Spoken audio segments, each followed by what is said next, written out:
All right, welcome Magic players. Thanks for tuning in to TCS Rockets Series 1K Pioneer. This is gonna be our second to last one here. We got one more, and then we got the finals coming in. We're starting off today. My name is Zach Miles. My name is Michael Corson. And thanks for tuning in. So we got, it looks like Chaz here, last season's Rockets winner. He's gonna be on Black Red Inti. Inti being one of the new cards from Lost Caverns. I mean, I guess at this point it's been a month or two, but Lost Caverns of Ixalan, kind of taking advantage of some discard and then making your creatures a little bit bigger and getting trample. And we have Zeus over on the right playing some Karuga Fires. So it looks like he's playing some Enigmatic Incarnation, and then Fires of Invention to cheat out some big creatures. He's got Elishnorn, he's got Atraxa, he's got Coma, so he's got a whole bunch of stuff going on. Tolsimir. And Tolsimir. That's pretty hot. Pretty good. There, it looks like they're deciding for some good old rock, paper, scissors. Let me see if we can get We see a companion reveal too, Karuga. Karuga. So we know no 2 drops or less in his deck here, so We make it to turn 3 and start cheating everything into play. oh yeah. Yeah, and Chaz essentially very close to the opposite deck. Very, very low curve. Mostly everything is 1 and 2s, and there's a couple things hiding out in there. So let's shuffle up, see if we can take a look at his hands. Looks like we see Heliod, Tolsimir, Fable, Atraxa. Looks like a Boseiju maybe, Breeding Pool. He's gonna ship it though. He doesn't like it. Not feeling that. Not feeling that at all. And that is okay. I'm not super familiar with this Karuga Fires deck, but I feel like, yeah, you definitely want to have enough lands to be able to cast at least a 3, since you're not casting up in that point. Hitting your domain with no fetches in the format, it makes it a little bit difficult to hit that domain sometimes, because you've got a natty draw him. Yeah, and you look at Jesus' deck, and he's also playing 3 mainboard Temporary Lockdown, which I think is going to be a pretty big factor here. Yeah, it's definitely good against Chaz's deck. I mean, that hits mostly everything. I mean, Inti being a 2-drop, even hitting like a Croxa that's come back is going to be pretty big game. I mean, if we get to that point here. I mean, he's also sitting on a bunch of Leyland bindings, so Virtue Persistence. And then Virtue as well. I would love to see Virtue do something crazy in this matchup. So definitely a ton of interaction. Let's see. Looks like we got Chaz, got Den of the Bugbear hiding in there. Definitely hard to see, but that's all right. Looks like that's a Blackleaf Please. Cliffs, Den of the Bugbear, I a mountain. see an Otawara. Is it a breeding There's pool? a Sheldred in Chaz's Yeah. hand as well. Looks like Jesus bottom and Otawara inside of the Catcher. Catcher Triumph. Blackleaf. Like Chaz in a couple of lands there. I think he drew another one per turn. Oh, he drew a Breeding pool. breeding. Oh, he had breeding pool in Ooh. hand. Chaz drawing Fable here. Ooh, Fable's pretty Gonna good. play 2-drop. Gonna play Blood Tithe Harvester. Gonna make that blood token. It's kind of a funny card in this matchup because I don't think Blood Tithe Harvester is killing any creature cards in Huzus' deck besides maybe Fable tokens. So that's gonna be a beater. It is for a this. loot though. Yeah, no. I'm saying kill a creature with Yeah, that no. sacrifice ability. So All these yeah. abilities, all these creatures of his are out Yeah. of range. All right, he's just gonna bind it. He's gonna want to maybe stave off some early damage here. Looks like it's Man, a what an Hive of the Oblivion Eye Ring. Tyrant. What an Yeah. Oblivion Ring. Playing high. Oh, that's a swamp. Ooh, that's Yeah. a cool looking swamp. You have Yeah. Fable here. The Tokyo Secret Lair. Yeah. Bad. He's just gonna have hopefully 4 mana next turn. Plays himself. Gets to play himself. I think he just has a tap land. I don't think he'll be able to play Incarnation this turn. But Yeah. he does have the Wooburg for binding now, which is nice. So now binding only costs the 1. Yeah, binding off the Glacial Fortress. Mhm. From my understanding with this too. matchup, Jesus just needs to be patient since a lot of his stuff, if he survives without having his hand ripped apart, just kind of plays itself once he hits 5 mana. Yeah. Oh, we double looted. Let's see. Yeah, he's just also sitting on a Kenrith, which is pretty good. That's Just what sitting that is. That's the new Kenrithar. I was trying to figure out what's in his hand. Yeah, it's It's the one- March of Machines. Yeah, right? the March of the Machines version. We see Mountain here. We're He's gonna- gonna bind the token. Seems reasonable. Yeah. Same thing, kind of just saving off that early damage. Plus, this is essentially free. Not free, but Oh. ooh, Sheldred's good. Oh. Essentially free because now he can Incarnation the binding away. And that's pretty good. Wow, the fire. Oh, well, that's exactly what the deck wants to do. This play this. He's gonna sack this and get most likely Atraxa. I think drawing a bunch of cards seems pretty good here.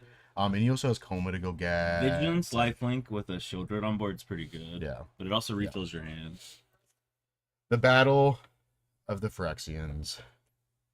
It's gonna be a pretty good snag here. See how many cards Zeus is gonna get off of this. I'm pretty partial to both of these Phyrexians. I like playing both of them.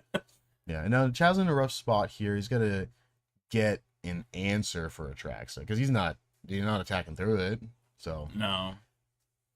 I mean, he has a lot of yeah, mainboard answers to that track, so ooh, some good stuff. Do you just not take? I just think you just don't take creature here because I don't think you want Coma in your hand. Like I think you just take binding and land, right? untouch the Spirit Realm. We're gonna touch that Well, you shoulder can't take thing. touch and you can't take binding. I think we're just taking touch. Well, I guess binding is easier to cast at this point, so yeah. Yeah. But is Fable, like, if we, I guess we should have looked at what's in his hand because Fable would also might be a better option if he has removal for Shoulder to like shoot ahead. Yeah, I'm not sure if he does or not. But I mean, also just even then, even if he has removal in his hand, just having more removal spells, just having more bindings is just not a bad thing. No, you're Like, right. You can't just have enough bindings. Plus, with this being this deck, you don't really want to give your opponent back their Sheldred, but he does have the option to sack that binding later on and then get something else. So it looks like we got Bone Crusher Also, Giant, Fatal Push, Takanuma, Blightstep Pathway, and maybe another land. it's of note that Chaz's only mainboard thing to this Atraxa is one Bitter Triumph. Yeah. I'm looking and not seeing Mhm. anything else. That's like a direct answer. That's kind of not good. Yeah. Yeah, definitely rough. We I mean, do that's have kind a of flip the- Fable though. Yeah, I mean, I feel like it's not super helpful here because Atraxa is just going to start taking away the game. That's what happens with a lot of Pioneer decks. What if we play another Blood Type Harvester and we copy it and then we down tick the blood tokens on the Atraxa? Because we'll have 3 events that'll attack. Yeah. and then your creature just gets binded and you're like, oh, okay, that's great. Hey, we got rid of the Atraxa Okay. though. Just gonna come in. I mean, that seems reasonable here. I don't dislike it. Yeah. I mean, either block and trade or don't, and then you know, because it is a unfortunate that it's not necessarily a good race with Sheldred dealing 6 and Atraxa dealing 7, but then also gaining him 7. All right, so we're gonna see a Croxa here. Crooks is pretty good. Yeah, just good incarnation. Don't need multiples of those really. I don't think he really has any 5-drop creatures besides Kenrith, which we know is in his hand already. So, What is Tolsimir? Is that a 6? it's a 6-drop. 6. 6 mana 3/3 that makes a Bona. Because Tolsimir always makes one. Oh, Elstrom. it's Elstrom's 5-drop. Oh, Elstorm, that helps too. Alright, Channel Talk Enuma. In response to the trigger, you love to see it. Bloodtype Harvester and Bone Crusher. Dude, are we gonna see it? Are we gonna We're do just it? getting, Bloodtype We Harvester might do it. here. We might be doing it. I don't think it's good, but it might help. Gonna die. And then we kind of hang out. This is still looking doable. This is gonna binding Shelter on upkeep. That makes sense. Let's get it out of the way right now. I mean, Chaz already knew that, or Yeah. should have known that was happening when the reveal happened. Yeah. That was Well, he knew he had pretty a good. binding. Yeah. Yeah. So he can still cast cards paying mana, just Fires allows him to cast it for free if it's less. So now he only has one more spell this turn. So he can only cast one more. Not that that particularly matters.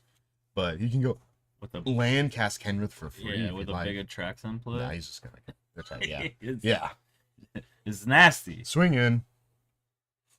Let's see what he wants to do here. He's got Odawara into Kenrith. Oh, we redrew the Odawara because we bottomed it. Yeah. He had more than one? Yeah. Oof. He's just gonna pick up Karuga and then play Karuga for 1, 2, 3, 4, 5. 5 cards. That's pretty good. Yeah. That's not bad. He drew Odawara because he mulliganed it. That's what he put on the bottom for his mulligan. Oh, nice. It's a good draw here, especially with all the legends. I agree. Yeah. Odawara is a very good draw here. Yeah. I definitely like this Karuga play a lot more. Sometimes you just forget about your Pokemon hanging out on the side. And, because I was thinking, you could just play Kenrith and then have Odawara plus Kenrith open. I mean, because you could have also gone Kenrith here plus give all my creatures haste and trample, attack with Atraxa and Kenrith. But, I mean, just drawing 5 cards just seems better. I mean, it seems more correct. I mean, picking up and playing Karuga on the same turn yeah. with 4 lands in play is absurd. Well, 5 lands. He needs 5 lands to play Karuga with Fires. All right, correct. 5 Yeah. lands, correct. Yeah, with 5 lands. Picking up and Yeah. playing same turn is wild. Yeah, very, very good. And then he's going to Incarnation away that. So he's going to get Blood Tithe Harvester back. He's coppering that. I think that just came into play last turn, didn't it? I believe it did. The flip? Yeah, I believe it flipped last turn. Um, Maybe it did. There's been a lot going on. I want to say that it flipped Hmm. the turn before because he's already on 5 lands and I think he played it on curve. No, he did. He Yeah. played on turn 4. So it would have just Yeah. flipped with his 5th land. Yeah, I think he's gonna. Oh, he's just gonna copy binding to hit the Fable token. That makes sense. I mean, he can still play the other Blood Tithe Harvester in his hand, and then Blood Tithe Harvester. Maybe let's see what he draws here. Okay, so draws another Fable. He still got Bone Crusher, so he can go Harvester. Harvester, sack the other Harvester, and then Bone Crusher Giant Atraxa, and then be stuck with just that. That's not super great, but I mean, just got to get Atraxa off the board. Like, The problem with getting Atrax off the board is we still have to deal with a Karuga. yeah, I mean, Karuga's a lot more manageable, I think. I mean, a 7/7 flying lifelink vigilance is really, really difficult. I agree to with you, compete but when we use all the resources to get rid of Mhm. Atrax and we're almost empty handless, then we have, you know what I mean? Yeah, We're yeah. down to just nothing. Mhm. Let's So see we what have he wants to do here. So 3 3 blood blood tokens. tokens. It's pretty hot. He's just going to kill Karuga here. I think he's probably banking on trying to draw the Bitter Mhm. Triumph. Yeah, maybe just spend a little bit. Ooh, drawing Coma here doesn't feel super great. I mean, 2 more land drops and you can cast it. But Oh, I don't even think we care at this point, bro. We yeah, have it the doesn't Fable. matter. That Fable is gonna do Okay. quite a bit. Just going to jam Odawara here. Loot our hand away. There. Ooh, Yeah, I'm going to Kenrith. play Kenrith.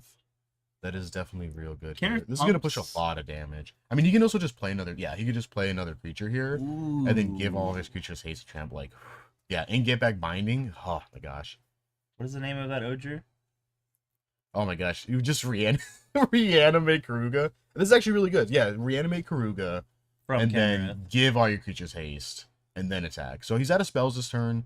Oh, that's Heliod. That's not. That's Heliod. Yeah, I was trying to Yeah, figure out what that is. It's Heliod. I don't recognize that art. Yeah. Wait, can he not?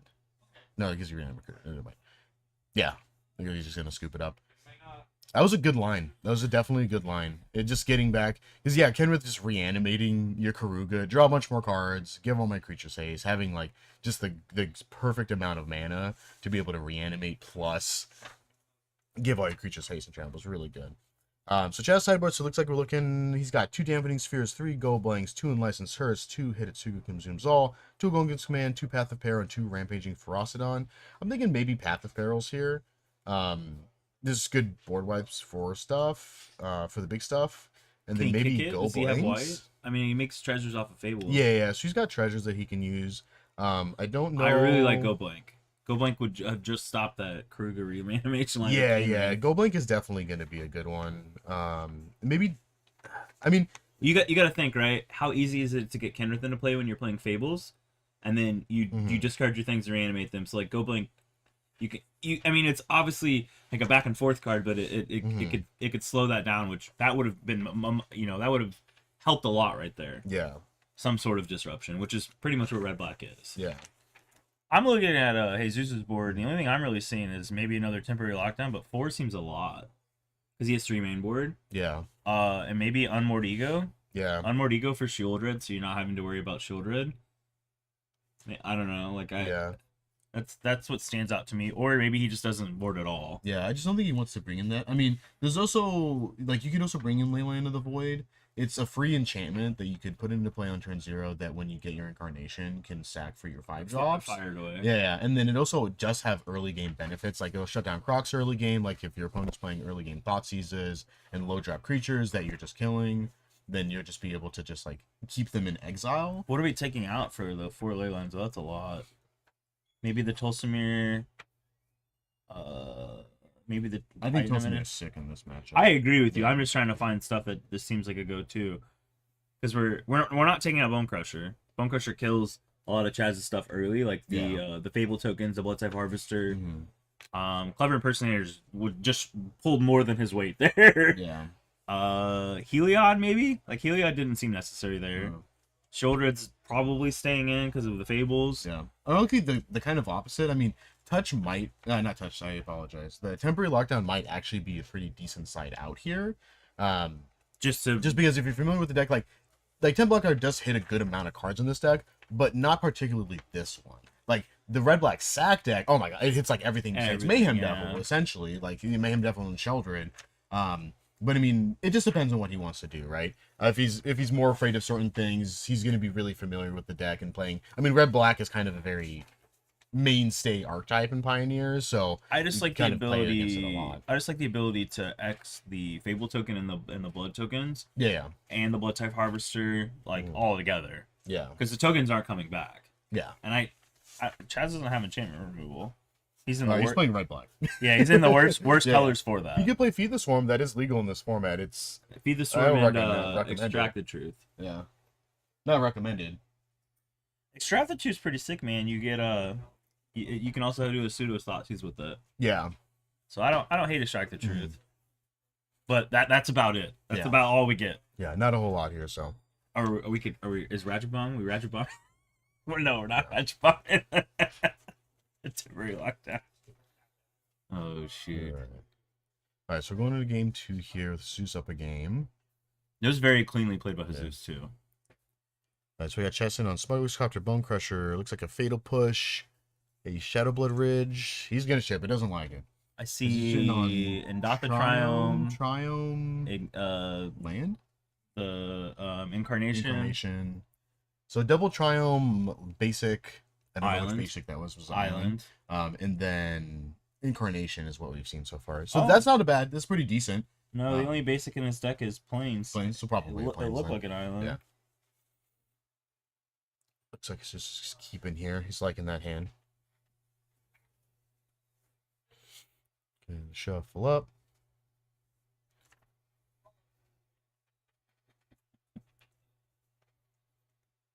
Chaz shifted. That's never a good sign when your opponent doesn't do the same with Yeah. you. I mean, it feels kind of bad in this matchup because, I mean, Fatal Push is almost essentially a dead card, right? Like, it hits Bone Crusher Giant. And Yeah. that's like it. Yeah. And then, like, Clever Well, I Impersonator mean, if it copies anything that's 3 or less. like Shield 4 or Red, less. but Yeah, are we Shield Red. really worried about Yeah. like I think we have much more to worry Yeah. about than a Shield Red. It looks like that's a Go Blank in his hand, so he didn't bring in Go Blanks. Ooh, not liking that going down to 5. That's going to be rough. I mean, sometimes you just got to go down. Like, if you're sitting there with, like, 2 spells and 5 lands, you're like, I can't keep this against the stack. I need interactions, turns 1s, 2, and 3. Like, I need to turn 1 Thoughtseize, turn 2 Do, turn 3 Go Blank. Like, that's the I mean, we're down dream again here, right? too, so it doesn't feel good. Yeah. Yeah, being on the play after a Mold of 5 also doesn't feel very good. But hopefully this is going to be a nice fiber that he can keep. I would like to see a game 3 because that game we just Mhm. watched, it did feel a little one-sided, but Chaz did have some pretty good lines that he was starting to get his like rhythm going. Yeah, starting to go. But I mean, Jesus had the Kenrith, and it's really hard Yeah. to play around the Kenrith. Yeah, and that's always the great thing about toolbox decks is it's just like, what do I need? I'm just gonna go get it. It's fine. Let me just go search it out of my library and put it into Yeah. play. It's like, woof, so good. All right, let's see if Chaz can keep a nice 5 here. We got a mountain. Look, I'm just Picking up excited a Jesus is copter. playing Coma. Coma's sick. Let's put Sheldred back and then a mountain. Looks like a Blightstep Pathway. Is that a Harvester? Fable? He's a second shouldered all the way to the left. Oh yeah. There's a Cleaves. The Blackleaf Gifts. He's got a second Blackleaf Mardu Gifts in Triumph? hand. Yeah, Mardu Triumph. Oh, perfect. Right on time. Drawing that Blood Type Harvester. Oh, he's just going to play Copter. I like that better. I think he's gonna Harvester into Copter Swing. Mm-hmm. Looter Scooter. And he's got Shoulder Tune. I think another Blood Type Harvester. What do you expect for Chaz's curve out here? Because he does have a shoulder to play. We just need like another In land, hand. right? Yeah. Yeah, I mean, that's what Lucas Cruz is going to do, so. Inti! Inti's Love real it. good. Love it. This is great here. This is going to hit him for 5.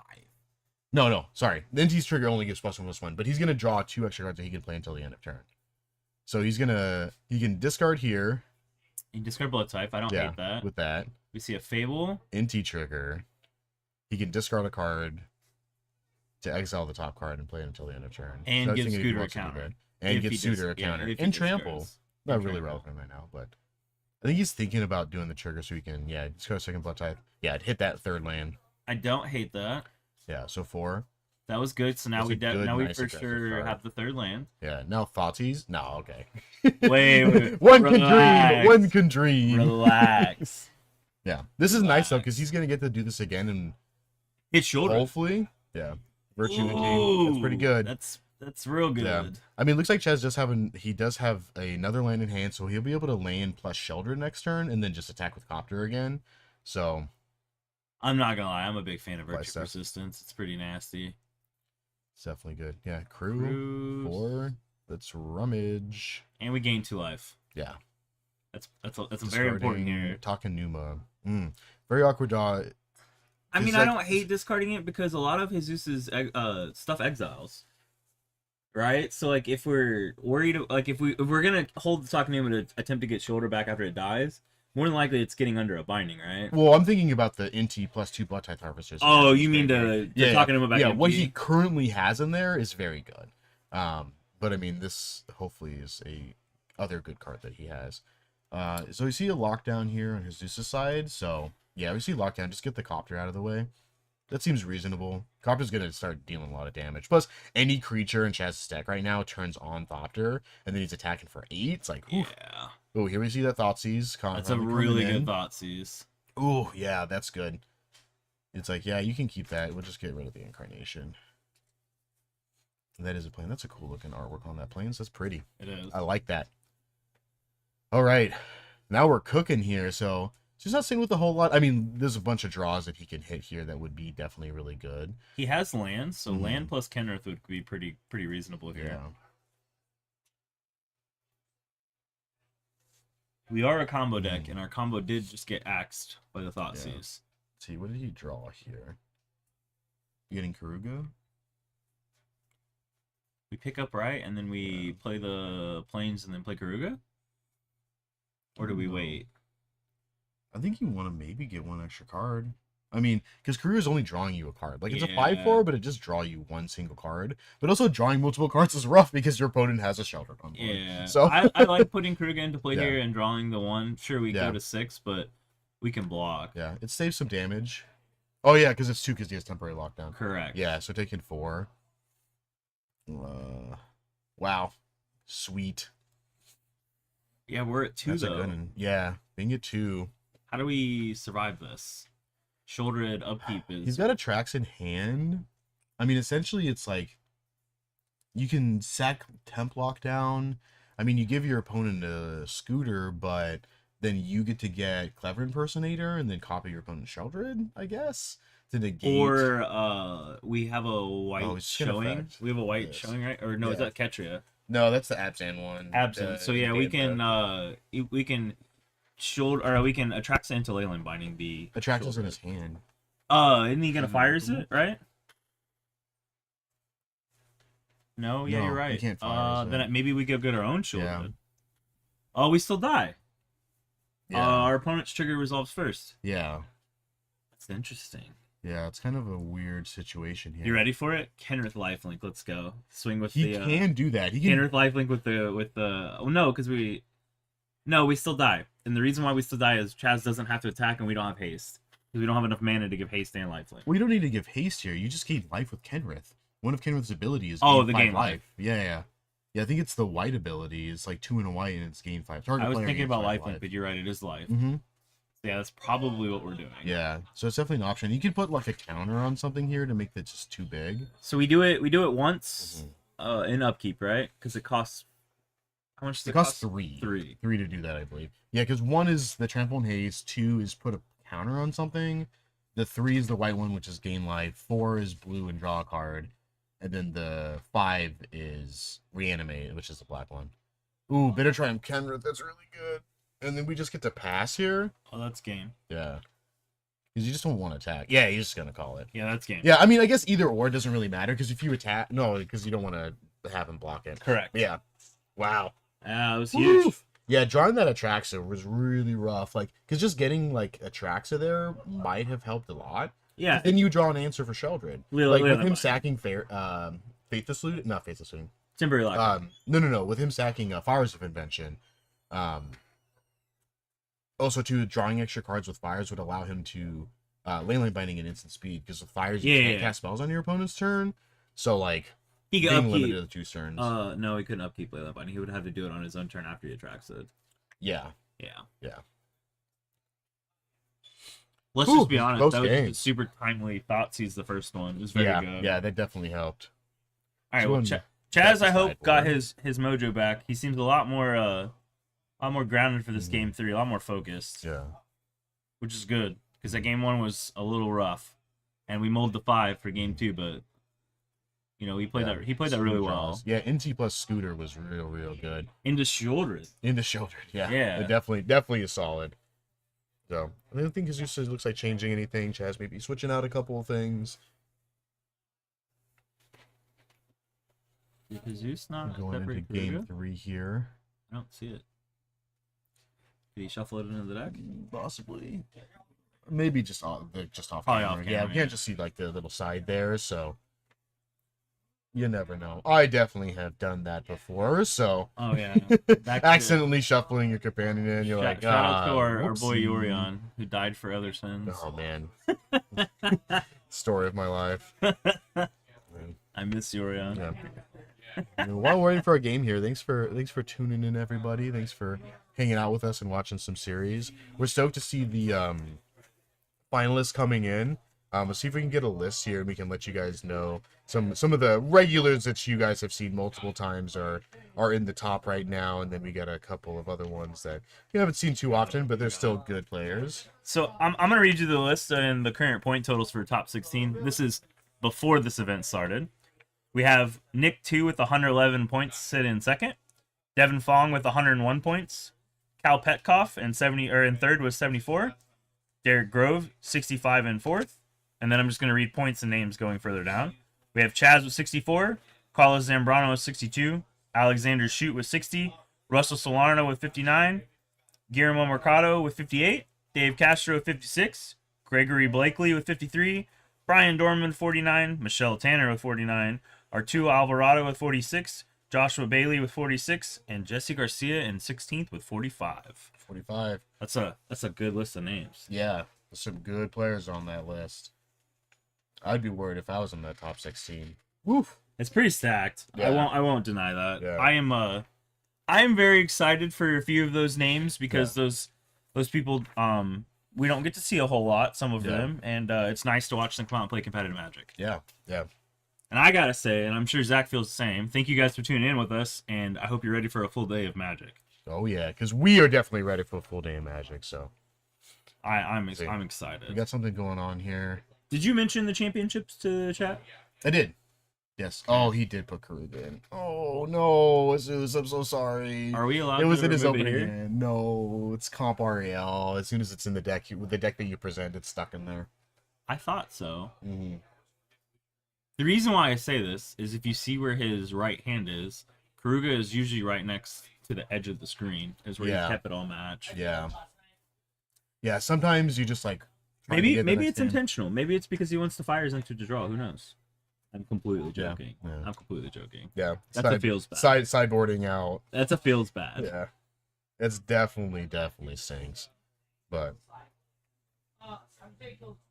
yeah, not having that extra card, so I gotta say, Luda, Scooter, and Shieldred together are a little Yeah. gross. And by a little, I mean a lot. yeah. Yo, let's see. So it's just going down. Unfortunately, getting stuck with Karuga in the deck. I mean, luckily, obviously it stinks. Like, it's obviously not good. But luckily with this deck, this is probably the one deck that doesn't care as much about it as other decks do. Because he could just go fire it. He could just enigmatic incarnation for it. So, it still stinks, but it's not as bad. We start off with the Mardu Triumph. Yeah. So Blackleaf and just pass. Beseiju Pass. The Sage Pass. Is that another Blackleaf? It Oh, is. so sick! Let's see. Harvester? Copter? Harvester. Okay, get some damage here. We have a touch in our hand. Yeah. Sweet. Yeah, we're I probably think that's the shock one touching. shock you didn't want to draw, though, here, with having Savai Triumph, because your binding still costs Yeah, not 3 as much. or Fable, 4. sweet. I think that's the first Fable we've seen from Azus all three of these games. Yeah, binding costs 3. We don't still have costs 3. we don't have blue or black. Oh, we have black. We just don't have blue. Yeah. No, Zeus gets the Sweet Chast token. Yeah. Alright, so let's see here. How There's does got it some feel looking at options. yourself, Chess? So he can just Bone Crusher the token away here. I mean, I feel like You that like might that? not be bad. Oh, he's just gonna snap trade. Okay, seems fine.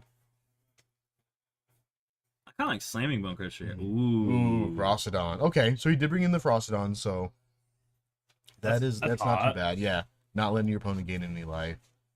That's pretty strong with a deck with the Traxa and Kenrith Yeah, and and Shieldred. yeah. Oof. Awkward hands from Zeus here. So he's discarding touch. He's got a touch, shelter, 2 bindings. Man. Alright, let's draw some lands here.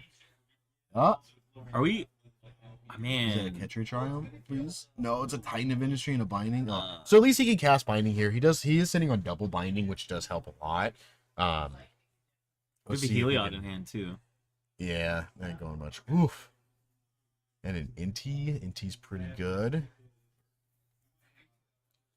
Yeah, it's just gonna binding.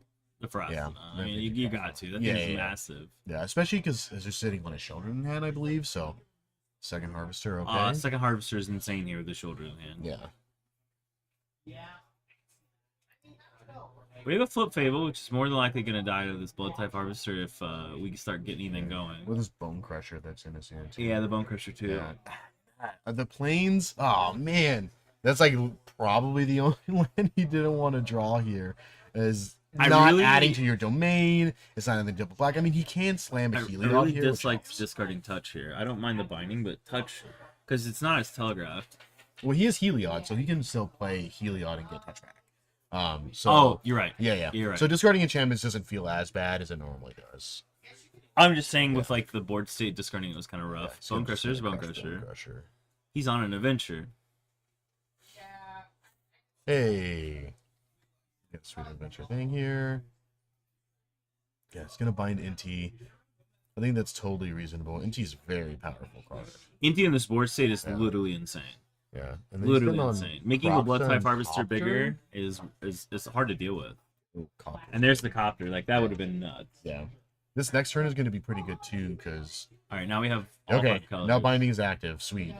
Yeah, it's gonna slam Heliod. Gonna get back a binding. Yeah, it's like whoa, okay. Then he'll be able to Croxa this turn, and he could screw Copter in response. What do we discarded for Jesus? We have a shoulder, the binding, and I couldn't remember what the other card is in his hand. We're about to find out because Yeah. Crocs is live. I don't think it's binding. I'm pretty sure it's Titan. Yeah. Titan. Yeah, Oh, we 'cause don't hate want that. Sheldred. We don't hate the Titan. Yeah. If we hit the Kenrith, it's just free life gain, right? Yeah. Ooh. Yeah. So he's gonna take that out here. That was good. Yeah. That was a good use of He's Harvester. gonna rum it. Or Looter Scooter. What is he drawing here? Was that an Inti? How do we swing with Scooter? He crewed it with Croxa. Oh, Croxa. Mhm. Croxa crew. Yeah. Croxa, trigger on the stack, crit. Makes sense. Looks like that was a Inti. Oh, his I mean- draw off Scooter? Yeah. I think we just discard a land here, right? I mean, not being able to go land Frostodon, it sucks, but I mean, I think you just want Inti again, so Inti's so insane. yeah.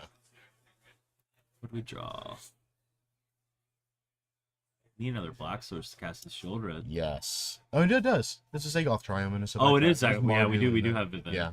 So he's got both. So Yeah, there's that's the exactly what we're Sheoldred. gonna see. And he's got binding up.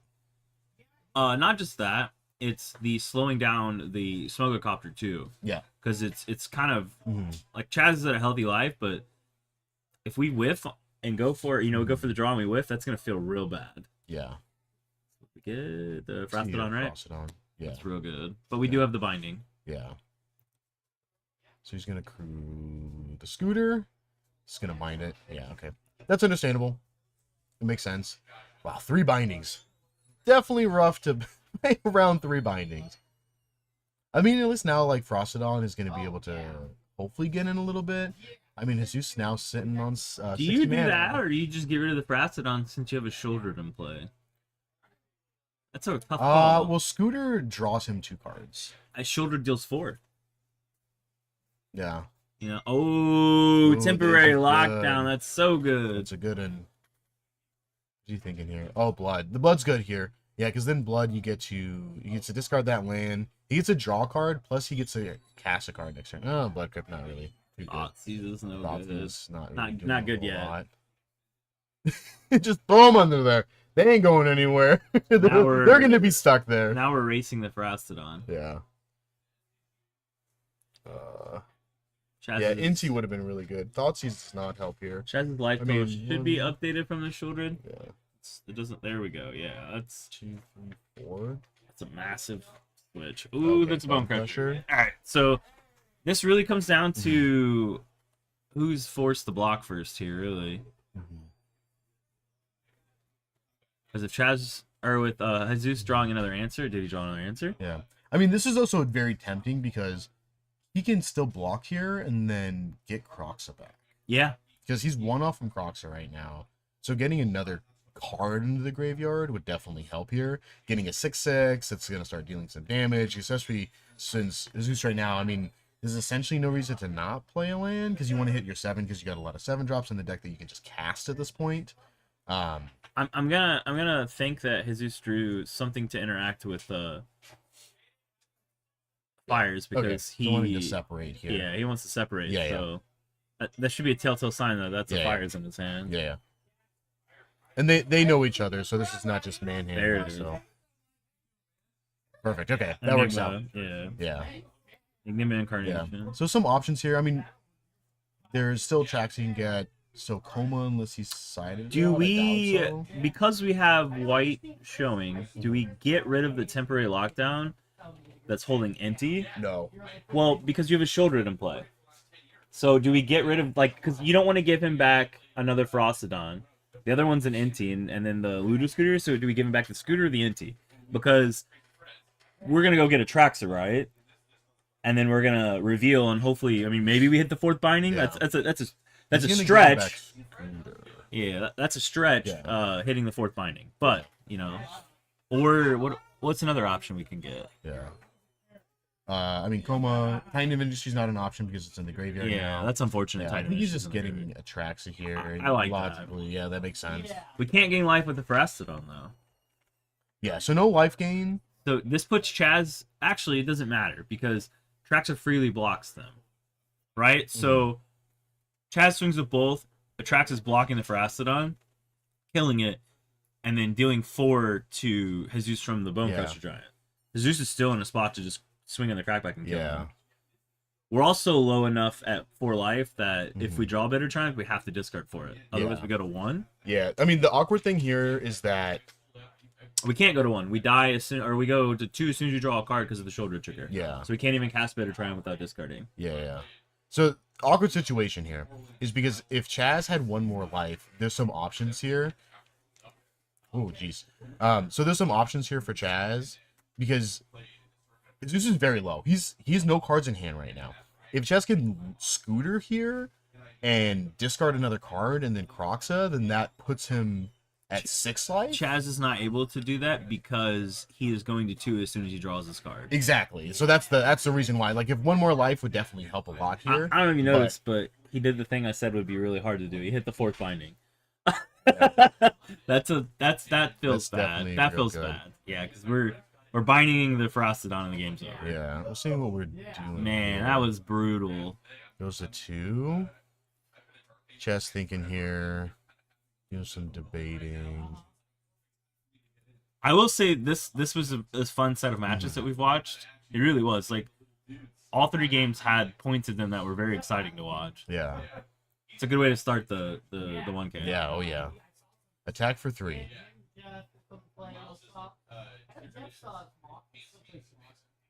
What am I missing? You have to take it as Menace. Do we have to take it or are we just Leyline binding it? Or do we care? We're going I don't to think 6? it matters. Yeah, you just go to 6. Yeah. There's no Bolt in this format, so you don't have to worry about Bolt. Chaz is also not playing the colors Flagging Helix. Yeah. I mean, technically he is because he can make treasure tokens, but bro, that's rough. Yeah. It's rough out here. He's just gonna take the damage. Seems fine. I think it's kind of irrelevant because just in case something does pop up, like Fable, Thoughtseize, yeah, and then the scoop up. Wow, great games! Holy moly! I mean, Jesus's Atraxa trigger there was nuts. Yeah, fourth binding. I mean, I think that was a kind of a difficult situation to be in anyway. But definitely great plays on both sides. Good draws. That was solid. Those are fun matches. Yeah, it was. It was exciting. I really enjoyed it. We get the rest of the tournament just like that, but we're gonna be going into round 2 here in just a little bit, maybe 10-15 minutes. So don't go anywhere. Hang out with us. We'll be right back. So we'll see you then.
Welcome back, guys. Round 2.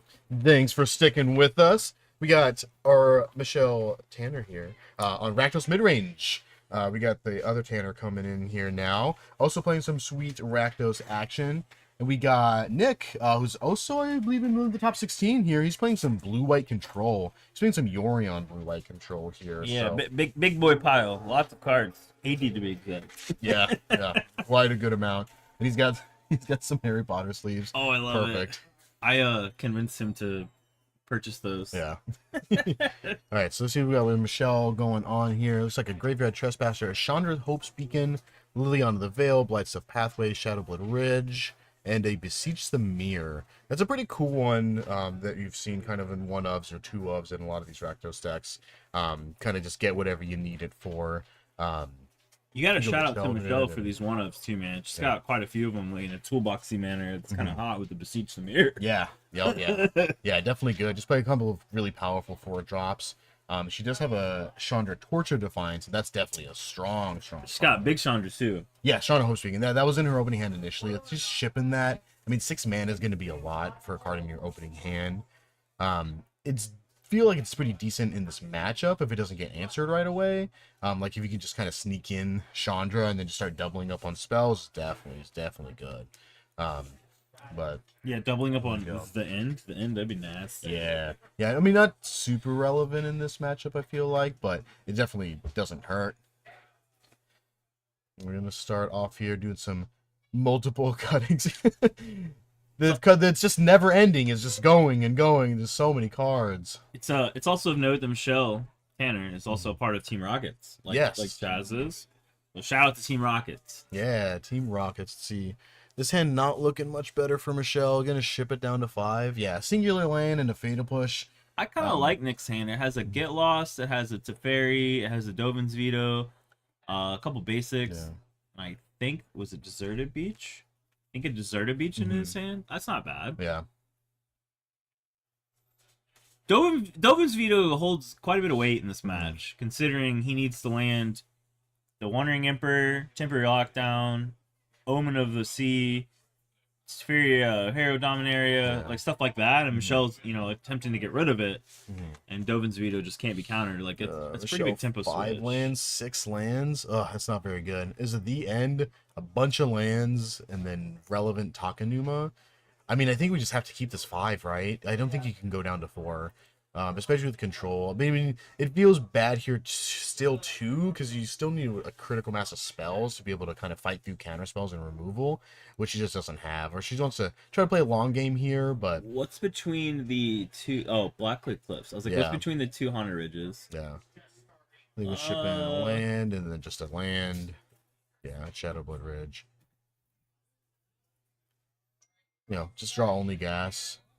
I mean, we already molded the 5, so that's kind of Oh, rough. that's the Restless Anchorage, I think. Ooh, it is the Yeah, Restless that's the man Anchorage. land from Lost Caverns. I don't hate that Lefties. opening. Okay, sweet. Turn with Opti. Awesome. What a top deck! Great draw here. What a top deck! I think now we're kind of debating. I think maybe Get Lost. I mean, maybe she's thinking Get Lost. Teferi is obviously very far away. Dovin's Veto. I mean, if she follows up with a creature here, then that's definitely good. Like, hopefully drawing a turn 2 creature. Bloodred Harvester, Croxa. But, not casting Fable. That's a... Heads up to Michelle for knowing that Nick was more than likely on these field effects with her putting that basic under. Yeah, definitely good. That's a 5-head play from Mhm. Michelle. See what she's thinking here. What are you most afraid of? What are you not liking? That Get Lost art is also absolutely killer. I agree. I Very, like it very a good. lot. Gonna take Teferi. I don't Okay. hate that. Yeah, Teferi is very Kind of difficult like a to deal win with, on. It's even kind if of it like- does come down late. yeah. Gotta try to fight through the rest of it. Drawing a Pathway. Hengegate Pathway. Just gonna planes it up. Leave up counter magic. In the control deck, leaving counter magic up. Never guessed. That's a Beseech. Not a good draw. I mean, a 2-drop would have been sweet. A 2-drop creature spell would have been awesome here. Yeah. But Beseech could come up pretty Yeah. big in a minute, though. it's a Restless Anchorage. I think you just play that, right? Or do you want to give extra info? Because, I mean, just another tap land where 3 mana isn't relevant this turn. I don't hate playing it now because the field's really not necessary when she has basics in the deck and would still have red. 'Cause Yeah. you don't have 2 fields. Yeah, there's no man land. Yeah, he's thinking the same thing. I think that's definitely good. You don't need that third mana for anything. If we rip a blood type Swamp draw from harvester, Michelle. It's rough. if we whip a blood type harvester, that beseech is gonna be huge. Yeah. Again, Nick does have the Dovin's veto, Yeah. but Ooh, a it would Deluge require, draw you know, here the- too. Yeah. the back and forth. Do a field, no extra info. Ugh, another land draw. Not looking super hot here. I mean, Shadow Blood and pass. That's what you got to do. Deluge. Haunted Ridge. And she bottomed one of them. That Yeah. feels terrible. Mhm. Oh, that was a nasty deluge. Oh man. Wandering Emperor. Jeez. Ugh. Definitely good. What else was the Glacial? No, that's what he drew for turn. It's gonna Glacial Fortress. What is the card all the way to the left? March. Looks like a March. Yeah, that was what Ooh. the deluge was. A March Yeah. into Wandering Emperor. That was nasty. So Takanuma. Channel Takanuma. What do we got here? What we got going on here? Blood type Harvest is Harvester's good. Crux is good. And a Fable. Okay. Would have been nice to draw a Fable here. I mean, it's still an awkward situation because Do you we know take- that he's sitting on a Get Lost and a Dovin's Veto, so casting Fable at this point would be really rough because it just gets Well, vetoed. we can't take Fable. I know, but if you would draw on. Oh yeah. Well, so here's the deal. We know there's a I like Crooks here. Yeah. So here's the deal. We know there's a Dovin's veto. So taking Blood Type Harvester, you're gonna run the Beseech into it. I like Croxy here because Yeah. are we exiling Croxy? Like what's going on? You know. Yeah. I like that. Yeah. That's a She's good- close to Croxa here too. I mean, we could do Oh, Croxa, yeah. discard something. Now Nick is kind of a. Do I want to discard something that she knows about? What'd she draw? Look at You do Blood Tithe Harvester. That's real good. Yeah. So she's got a Blood Tithe Harvester. So now we see if we can get some extra info. That's a rough discard for Yeah. Nick. Because the only thing we know about she knows about now currently is just the On the get the lost. veto and the Get Lost. Yes, the 2 cards. So Discarding veto is crazy. Okay. I mean, I mean that seems reasonable here. Yeah, just Blood Tithe Harvester. I mean, this is nice too because this will free up the Beseech that she has, being able to go Yeah. into like a Chandra Torch of Defiance next turn, possibly. I kind of like just discarding the pathway and taking 3 Mhm. over the Dovin's veto, knowing. Well, I guess Yeah. does Nick know she plays Beseech? I don't think so. No, this is an open deck list, Yeah. so yeah, it's kind of And I wouldn't not really expect my known. opponent to play Beseech either. That's why Michelle's spicy toolbox. I love it. Yeah. It's hot. Draw another pathway looks like. I can't Yeah, tell. draw another pathway, just gonna plus on the samurai. Jackson, is it? You're a box. Yeah, Jackson. What are you doing here? Jackson. Waiting for the Okay. 1/1 counter, right? Tech. No, he's just gonna Oh, he didn't do anything. Yeah. That would be why. Mhm. That makes sense. Yeah. Stuck for 2. She's fine. It doesn't matter. Like you would trade with the harvester anyway, which I don't think she's planning on doing. I think down ticking for a second Samurai is good because Michelle plays Fatal Push. So Yeah. you know, untap Fatal Push, attempt to kill your Mhm. Wandering Emperors would be pretty brutal. Yeah. Yeah, let's see. Single March. Looks like he might just want to march that away, right? Picking up he's the gonna pick up Orion. the Orion. I don't hate that. Yeah, that seems totally fine here. We get to reset the Wandering Emperor Yeah. next turn. A Sheldred. That's kind of awkward. I mean, you know that Nick is sitting on a Get Lost here, so getting a creature kind of feels weird. I mean, Do we Michelle's got a want- couple of options at 4? Do we want him to get lost to Shieldred or the Beseech and a Chandra? Mhm. You know what I mean? Yeah. I don't hate running out Yeah. Shieldred here. Forcing Nick to deal with it. Yeah. I mean, she does have Lily on the Veil too, so even just getting Lily and starting to plus Lily isn't a bad option. Get a little bit of advantage and. If we get Lily So, though, Lily's pretty exposed to these 2 samurais on board. Yeah. See how she wants to play. She's just gonna pass. Okay. Okay. It's like we're gonna march the Blood Tithe. Oh, we're gonna field. Gonna field. Okay. Color fixing. No? No. Not feeling it? Alright, Not just go to my feeling turn. Alright. Drawing another March. Oof, that's good. And a bunch of removals. You're gonna have to like just fight through all these removal spells. It's getting another token here. There we go. Get that counter, stack for 5. Just taking 5. Yeah, I mean, leaving the Blood Type Harvester up here too is definitely good. Because it can't be marched, it can't be get lost, because you can just sack it in response. In response. Yeah. So that was what I was looking at. Oh, that was a Jawari Disruption, looks like, actually, not another Henge Gate. I was looking at that forcing the get lost to Yeah. get rid of the blood token. Yeah. Pay for is gonna the end. Oh, that's super good. That's so good. Yeah, that's definitely solid. And now this will leave up. Only 1 mana. I mean, he can still. Yeah. Take a gander. Yeah, and getting to pick out those Wandering Emperors. Get him out of here. That's insanely good right Yeah. now. Definitely solid. He's going to take a little peeksy too. It's also of note What you that got we going on? What's don't cooking have in the the mana kitchen? to get lost our own Wandering Emperor so that we don't lose the remainders. Yeah. Kind of like the whole surgical my own stuff Yeah. failed to find. Just taking a look here. A lot of cards to look through. 80. Yeah. Not 80 right now, but Take out a Wandering Emperor. There's some take out out of the a deck. Wandering Emperor. Take out a Wandering Emperor. What you got in here? All right. Yeah. Give this right back to you. You can shuffle your 80 card deck. yeah, that was a Mhm. very good value. The end. Yeah. Yeah. March, get lost. Now Michelle has drawn some more gas here. So Kenzin. That's actually not too bad. I It's an don't hate it. uncountable creature. Still not super great, but Yeah, how are we dealing with this Yorion?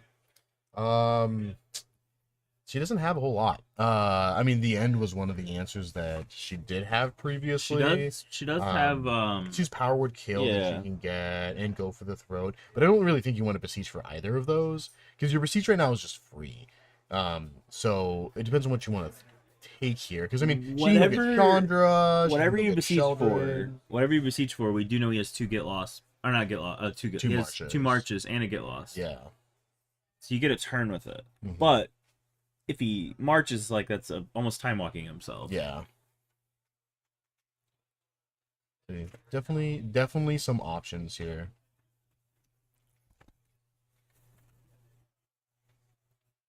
Do you hate going and getting these Sheldred? Like just going and getting Sheldred here? Yeah, because Sheldred is marchable at the end of turn. It's gonna beseech. Okay. I like beseech here because beseech will give you the option to like, oh, I'm beseeching. What am I gonna get? You don't know, and it gives her more options here too. Because if she gets a Sheldred and Sheldred gets answered, then she just Sheldred to get next turn because she has another one. I'm so. looking at that line because if she makes him run through his removal when she lands Mhm. Croxa, it's because Croxa's ready to come out of the yard. It's Yeah. just like because you don't want to play Croxa now because it just gets marched. Yeah. Right. So I think we're trying to run out these 2 marches to play Croxa. Yeah. She's thinking. Yeah. Is she thinking So- Manland? No, go for the throat. Go. Yeah, it looks like she just wants to get Yorion off the board.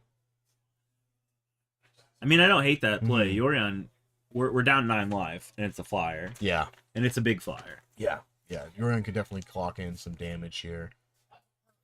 Yeah, because then you also have to race with the 2 samurai too, and it's like, oh my gosh. Yeah, we can't, Yeah. especially knowing that there's 2 marches in hand. Then our Mhm. Blood Type Hearthers are more than likely dead. Yeah. We're not racing anything. We're gonna get, we also can't trade. That's a 3-3. Yeah.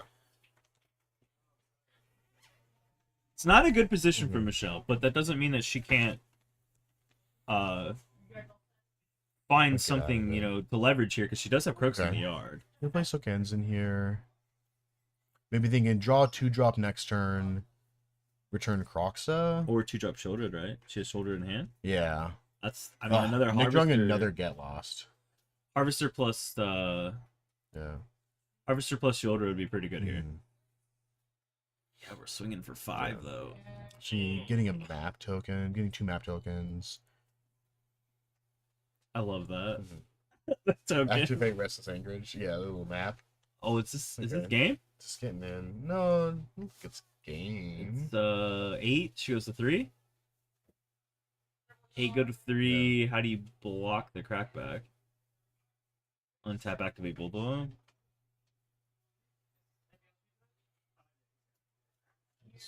Here. It's 5. No, it is 7. It's a. Am I wrong?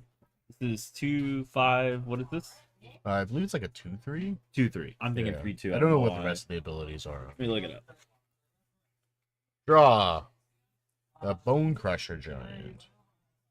I mean, she It can is a 2/3. Sheldred plus Bone Crusher this turn. It's a note. It's a 2, 3 flyer.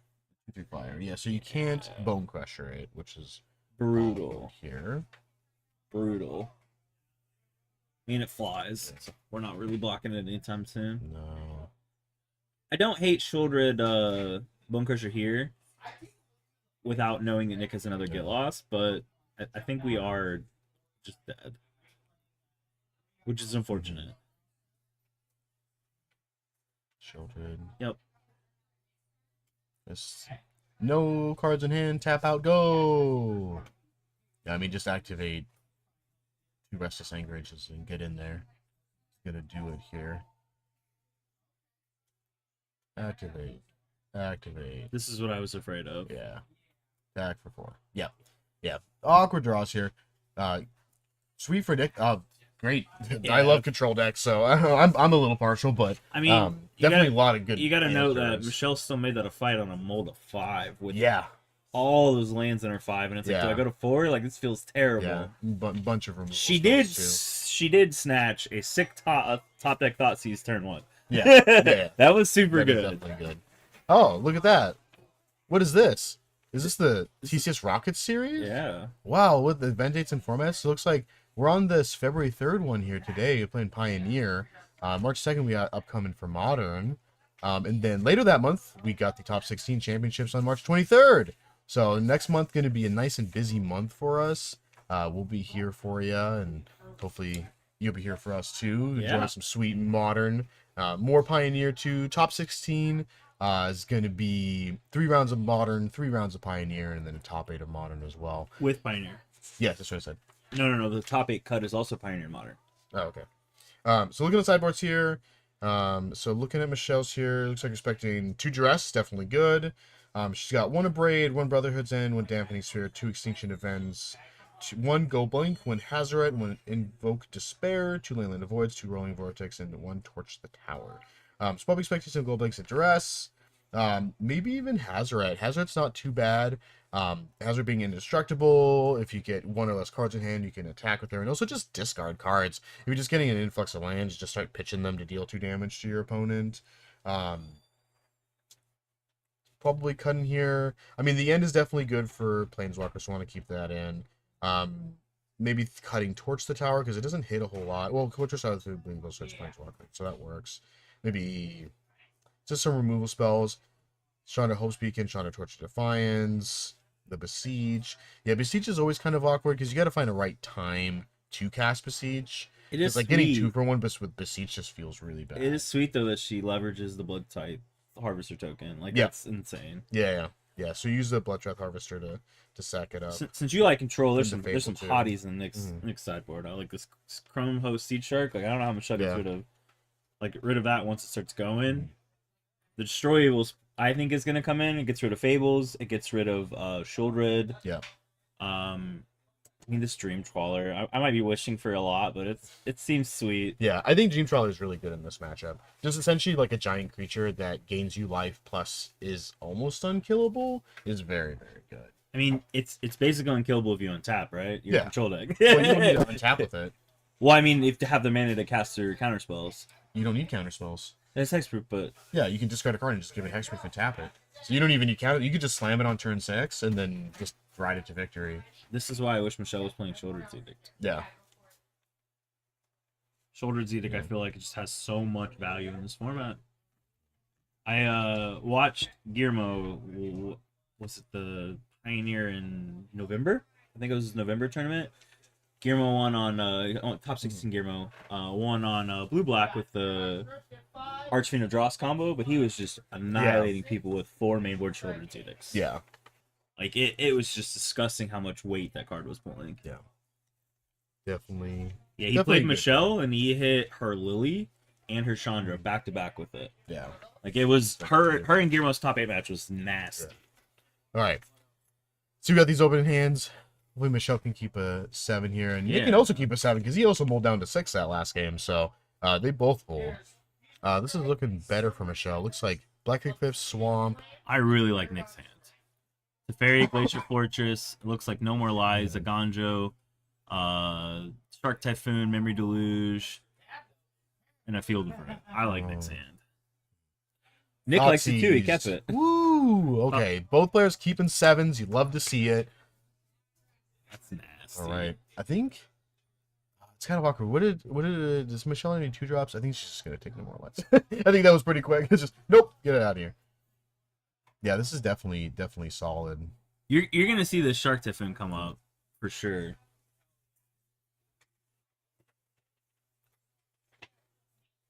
All right, she's just writing it down here.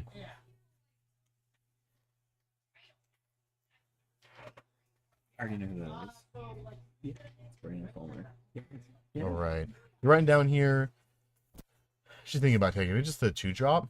Yeah, because then Nick's right now not casting anything until turn 3. Seems great. And then I didn't see if Michelle had any 2-drops in hand, but then it frees up her 2-drops. Drawing a Wandering Emperor, so still continuing to not play anything until like turn 3 at the minimum.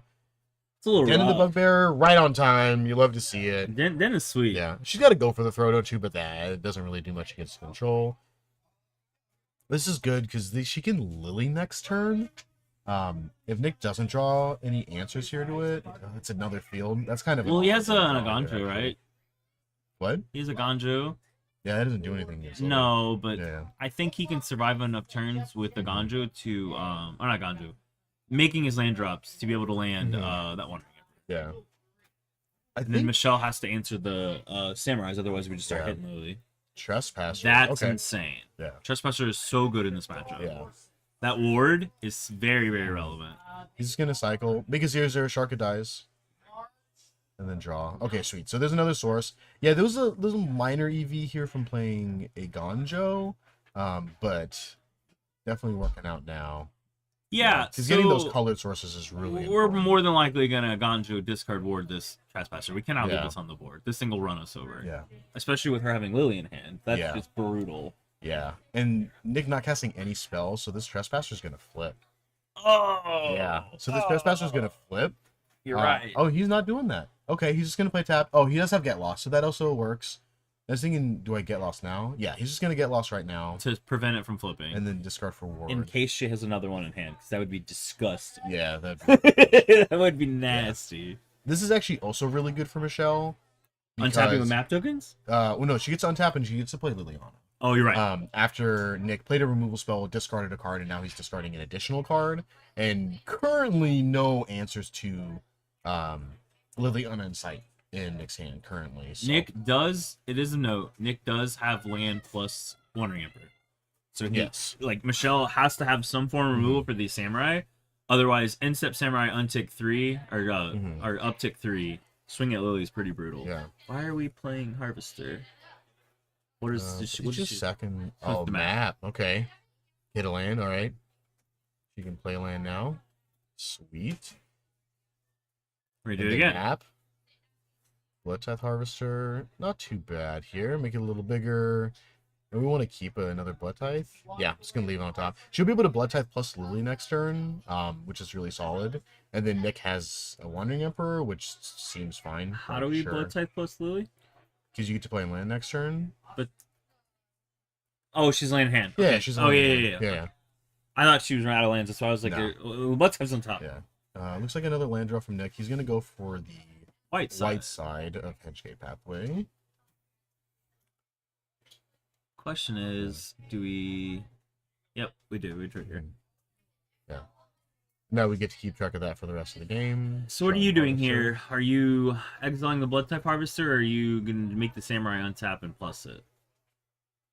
Because she's more than likely going to play that lane and swing with the Harvester. So are we Wandering Emperor to gain the 2 life and exile it, or are we let Yes. it... Okay. You want to exile it. Yeah, you don't want it to be in the graveyard, I feel like, because you don't want your opponent to be able to Crox it. But let's see how he wants to play it here. All I was pointing out was if we do it this Yeah. way, we don't get to make a samurai unless we kill Wandering Emperor. Yeah. The other way, we take the 3, we make a 2/2, we come to turn, we plus it to make it a 3/3, and then we can decide what we want to do from there. But at least we get to either figure out if we want a 3/3 or not. Yeah. Let's see. Another Second Blood Harvester. Tithe. And then Lily. Nixon with 4 cards, 3 cards currently. Lily. It's definitely good. I mean, Nick has Teferi next turn, which definitely Fairy helps. Deluge plus a Ganjo. Yeah. Gonna discard. So the Aganjo was kind of why I Deluge. was wondering if we do that, right? So Yeah. we take the 3, make the samurai, plus pass, you swing. We don't have to block. We could Aganjo the Bloodstuff Harvester, and we have a 3/3, we can make a 4/4. So, I mean, it's either way you go. Drawing second Teferi. Okay. Do you hate second Teferi here? A little bit. I mean, it's a little bit difficult to answer. But I mean, going like Teferi this turn minus getting rid of Lily, It's really and then good. maybe it dies, and then next turn Play second Teferi. plus play second Teferi plus. Like that's not bad. We'll see what he wants to do here. Kind of thinking. He does have a couple of options here. I mean, Lily and Blood Tithe are both pretty good. So it's like, what am I? Lily is I mean, I feel like very- Liliana is kind of. Lily's in this very brutal in situation. this. Like, we're at Yeah. 22 life. Lily is very brutal in this situation. We're already down to 3 cards. We basically are not netting a card at all every turn while Michelle hits a inevitable ult that is brutal. Yeah. Like, it forces us to have to see another Get Lost or a March. Can't march. Nope. Can't even march. Can't even march Planeswalkers. Yeah. Yeah. Iganjo. Always feels bad having to play the Iganjo. Obviously, you'd rather have your land be a removal spell, but Yeah. you know, when you're sitting on 4 lands and that's your only land, and you have to ferry. You're like, all right. Do we need a color fix? Yeah. Is that what we're doing? He's gonna hit Den. Oh, Yeah. that's a good play too. Yeah. Dan Crackback is kind of Mhm. disgusting in the sports state. Yeah. Yeah, that's 6 damage with the Bloodstuff Harvester plus a Lily uptick. That's a clock. Yeah. I don't know, man. I really like the Wandering Emperor play a little bit more if we would have just made the Samurai plus and then Aganjo the Bloodstuff Harvester. Gonna get another swamp. How many swamps is Michelle? 3. 3. Okay, so she's got all 3. So fields are not active. I mean, Nick only has Two left fields. in there. Oh, okay, so he doesn't have any. He left has, in he his has deck 1 anyway. field left. He has 2 fields. No, one is in his graveyard. Yeah, so he's 1 left.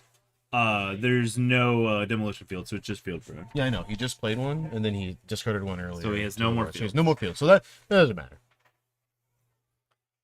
Do we pick Yoriana up? Is that what we Alright. did? Minus. Yeah, it looks like pick Yorian up, minusing to make a samurai. I think this is fine here, right? Draw land. Draw Restless Fence. That's good. So get a man land. Gonna go for the throat. It's just gonna go for the throat. The token. Get some damage in. I think that's totally reasonable. She gets the plus this turn then. Yep. 'Cause For she free. has no hand. I can hear Nick now. Ooh, that's so good. Yeah. Yeah. I mean, you're just discarding a Teferi here, right? I mean, keeping Yoron here feels also kind of awkward because you don't get any value from it, and then it just Yeah. dies to Lily next turn. Yeah. The problem with that Yeah, just gonna discard The Yoron. problem with that is I you get kind of that. want that to happen so that Yeah. she down ticks Lily to get it away from 6. Yeah. We don't want 6 to go off. No. Draw another. Ottawara, Okay. pretty hot. I like that. Yeah. That's a good draw. Teferi here. Uh-huh. I mean, there's also not like plussing here is not bad. Maybe drawing an answer. Just kind of thinking what he wants to do. I kind of like the tuck. I like the tuck Yeah. losing Bloodtype Harvester, playing other Teferi. I mean, he than still gets the plussing. tuck next turn. Yeah. Yeah. Yeah, he's gonna plus. He needs to get like out of this Liliana. And I think also just drawing. So That's from a She Shark. Pretty good draw. Would have been great to draw a Get Lost here, right? I think that's kind of probably what he was digging for. Did he miss his trigger? Do you want to tap his lands? Yeah, I think he did, but not. It is a trigger though, right? Yeah, It's it's not a silent? delayed trigger. Yeah. It is Compario. It's gonna activate the vents. Strong. Yeah. We just kill Teferi? Kill Teferi plus? Or just get in there? Vince sinks for 3, right? Let's find out. think I got it.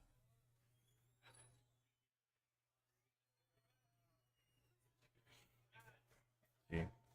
Also a 2/3. Going to It's a red 2/3. insect with menace. Okay, But you get to discard a card and draw a card to loot. that's good. Woo! Bone Crusher. Okay. That's nice.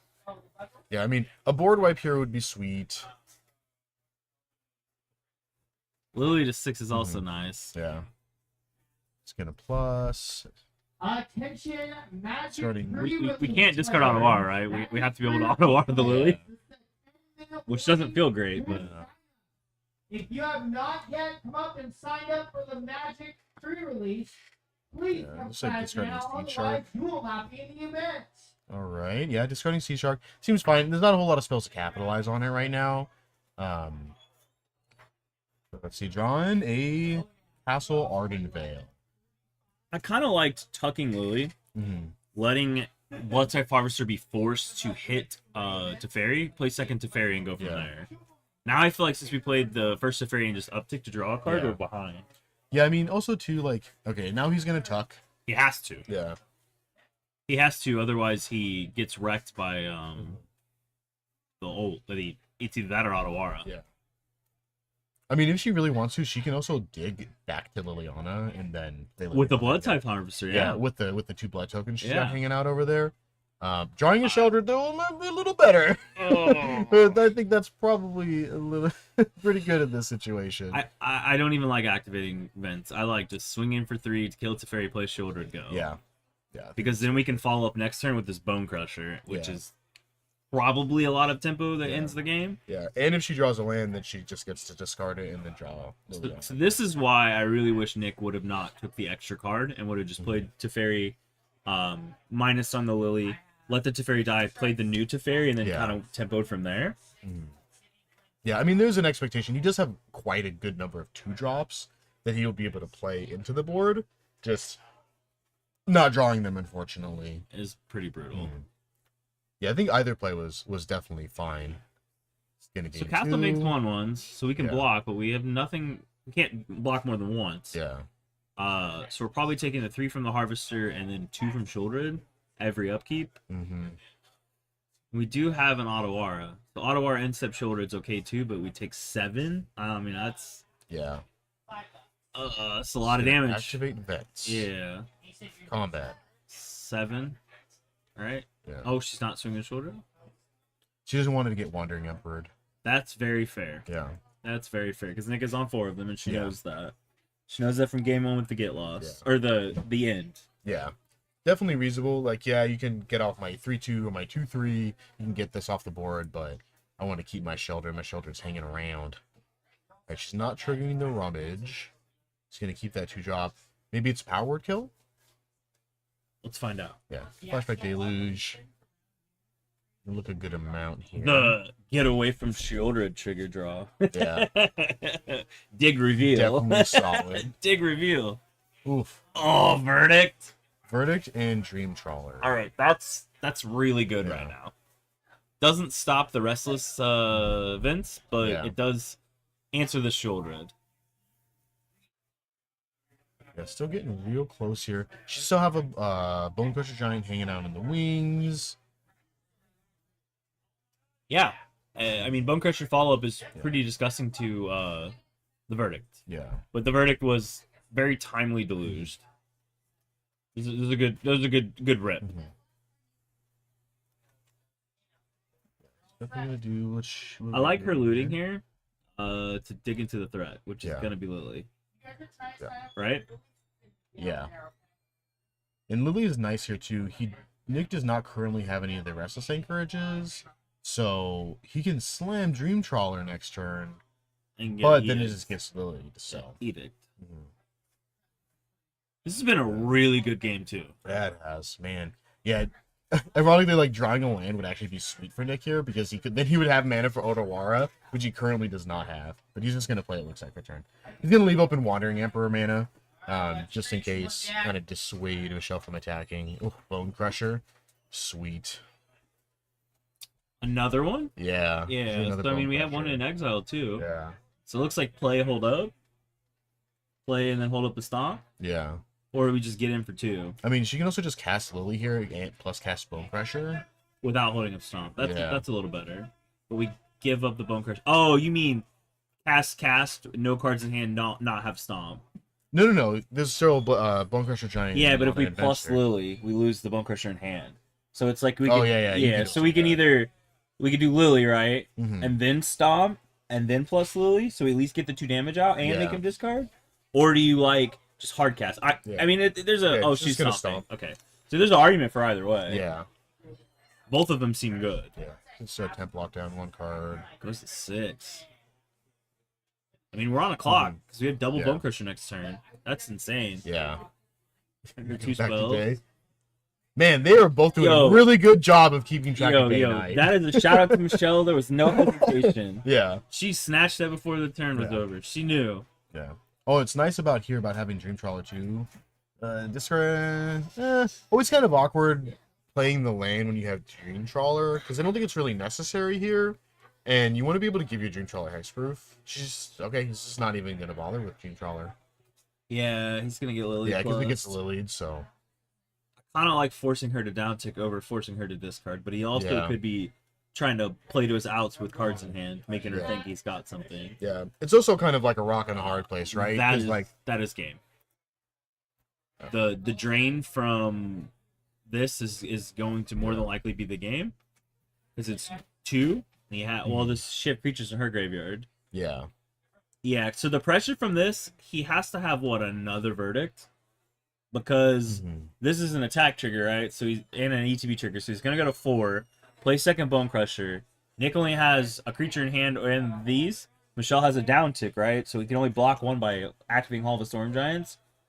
He goes to 2 off the second attack trigger or off the attack trigger. yeah. It really depends on when he Single draws plus. here. It's like not in a good spot. Yeah. Yeah, I mean, maybe he's still holding on to the land at that point was good. I mean, he can still activate him. Still activating and blocking.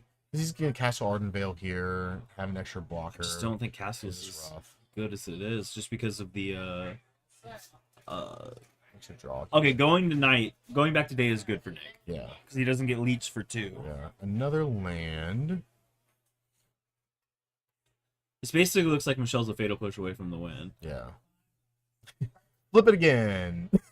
I just want you to take this card out of the sleeve, put it back in the sleeve. Take this card out of the sleeve, put it back in the Did sleeve. she just draw fatal push? I have no idea.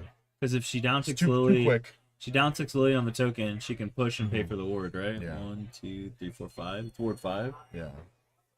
I think. That, I mean, I think it still does it anyway, right? Because he just minuses Lily and then just attacks. No. Oh yeah. Yeah, he doesn't have enough Yeah, to he doesn't have activate enough to both both of of them. So she can also just like minus sack a dude, activate Restless Fence, and then attack, and then I think he's also dead. Yeah, he's gonna activate this. Has to block, else he dies, and then loses it. So this buys him a turn. He's Falls just gonna ward, fatal ward push. 3. Yeah. Yeah. Okay. She didn't draw the fatal push, so yeah, I didn't. Hot. Woo! What a game! That was a good one. Oh man. Nick's on the Definitely play not though, and much that's to really play. scary in this matchup. Because I Yeah. had to be able to play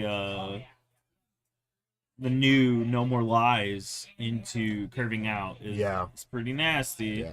Definitely. You know what we've not seen? We've not seen Omen of the Sea. Yeah. Omen of the Sea seems to be pretty good here too. Mhm. That's a card I would like to see. Yeah. I do like that he brought in Dream Trawler even though it wasn't relevant. The card's sweet. Yeah. That card is real good. Also, we have a breakdown of the tournament with archetypes and how many of each. So right after this match, we will go discuss that before we go for the round. Yeah. And it's pretty spicy. There's a few on this list that are Yeah. very hot. You'll never believe what's on the list. It's pretty hot. Going into game 3 here. Do the classic Magic Shuffle. Just a reminder, everybody, this is the second to last of the Rocket Series. We got one more next month, and the finals later on that same month, on March 23rd. So hopefully you'll come by and hang out with us. I read the we got the dates standings. I read the standings before. Probably on the either the top 8 or the last round. I'll read them again, and that'll be the standings. Obviously not with today, but that'll be what leads into the 23rd for the top 16 playoff. Which is Ooh, gonna be that's pretty a exciting. really good hand for Michelle. I see double Thoughtseize. Double Thoughtseizes plus Duress. Nick played a tap land. He has a deserted beach. Duress. Duress plus double Thoughtseize. There's that No More Lies. Omen of the Sea. There it is. Yeah, I think you're just taking No More Lies still, right? I mean, that Get Lost is pretty gross, too. I kind of don't hate taking Get Lost, casting Thoughtseize next turn, and making him No More Lies it. Yeah. That's a pretty brave hand from Nick, because we do not have second land that comes into play untapped. Yeah. That beach comes into play tapped. We do have No More Lies and Omen if we top deck a land and Get Lost. Yeah. That's a spicy meatball. Yeah. Yeah. See what he wants to do. I mean, He is on a bunch of Omening. lands though. yeah. I mean, being going on this, so it's kind of bit. So, let's see. Yeah, she's gonna take the No More Lies. She's gonna want to get the full shebang next turn. She's gonna want to have free reign.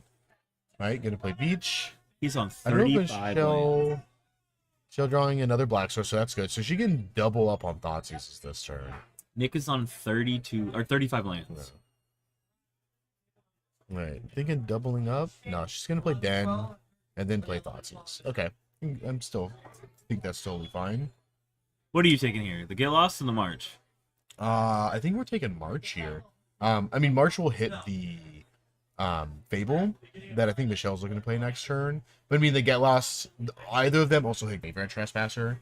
She's gonna hit the one. I don't hate that. Yeah. I don't hate that because it's almost like forcing him to 1-for-1. Mhm. We play Omen of the Sea. Try to hit that third land. Yeah. Looks like drawing both to the bottom. Quickly to the bottom. Yep. I guess neither of them were land. Draw. Another No More Lies. Oh no.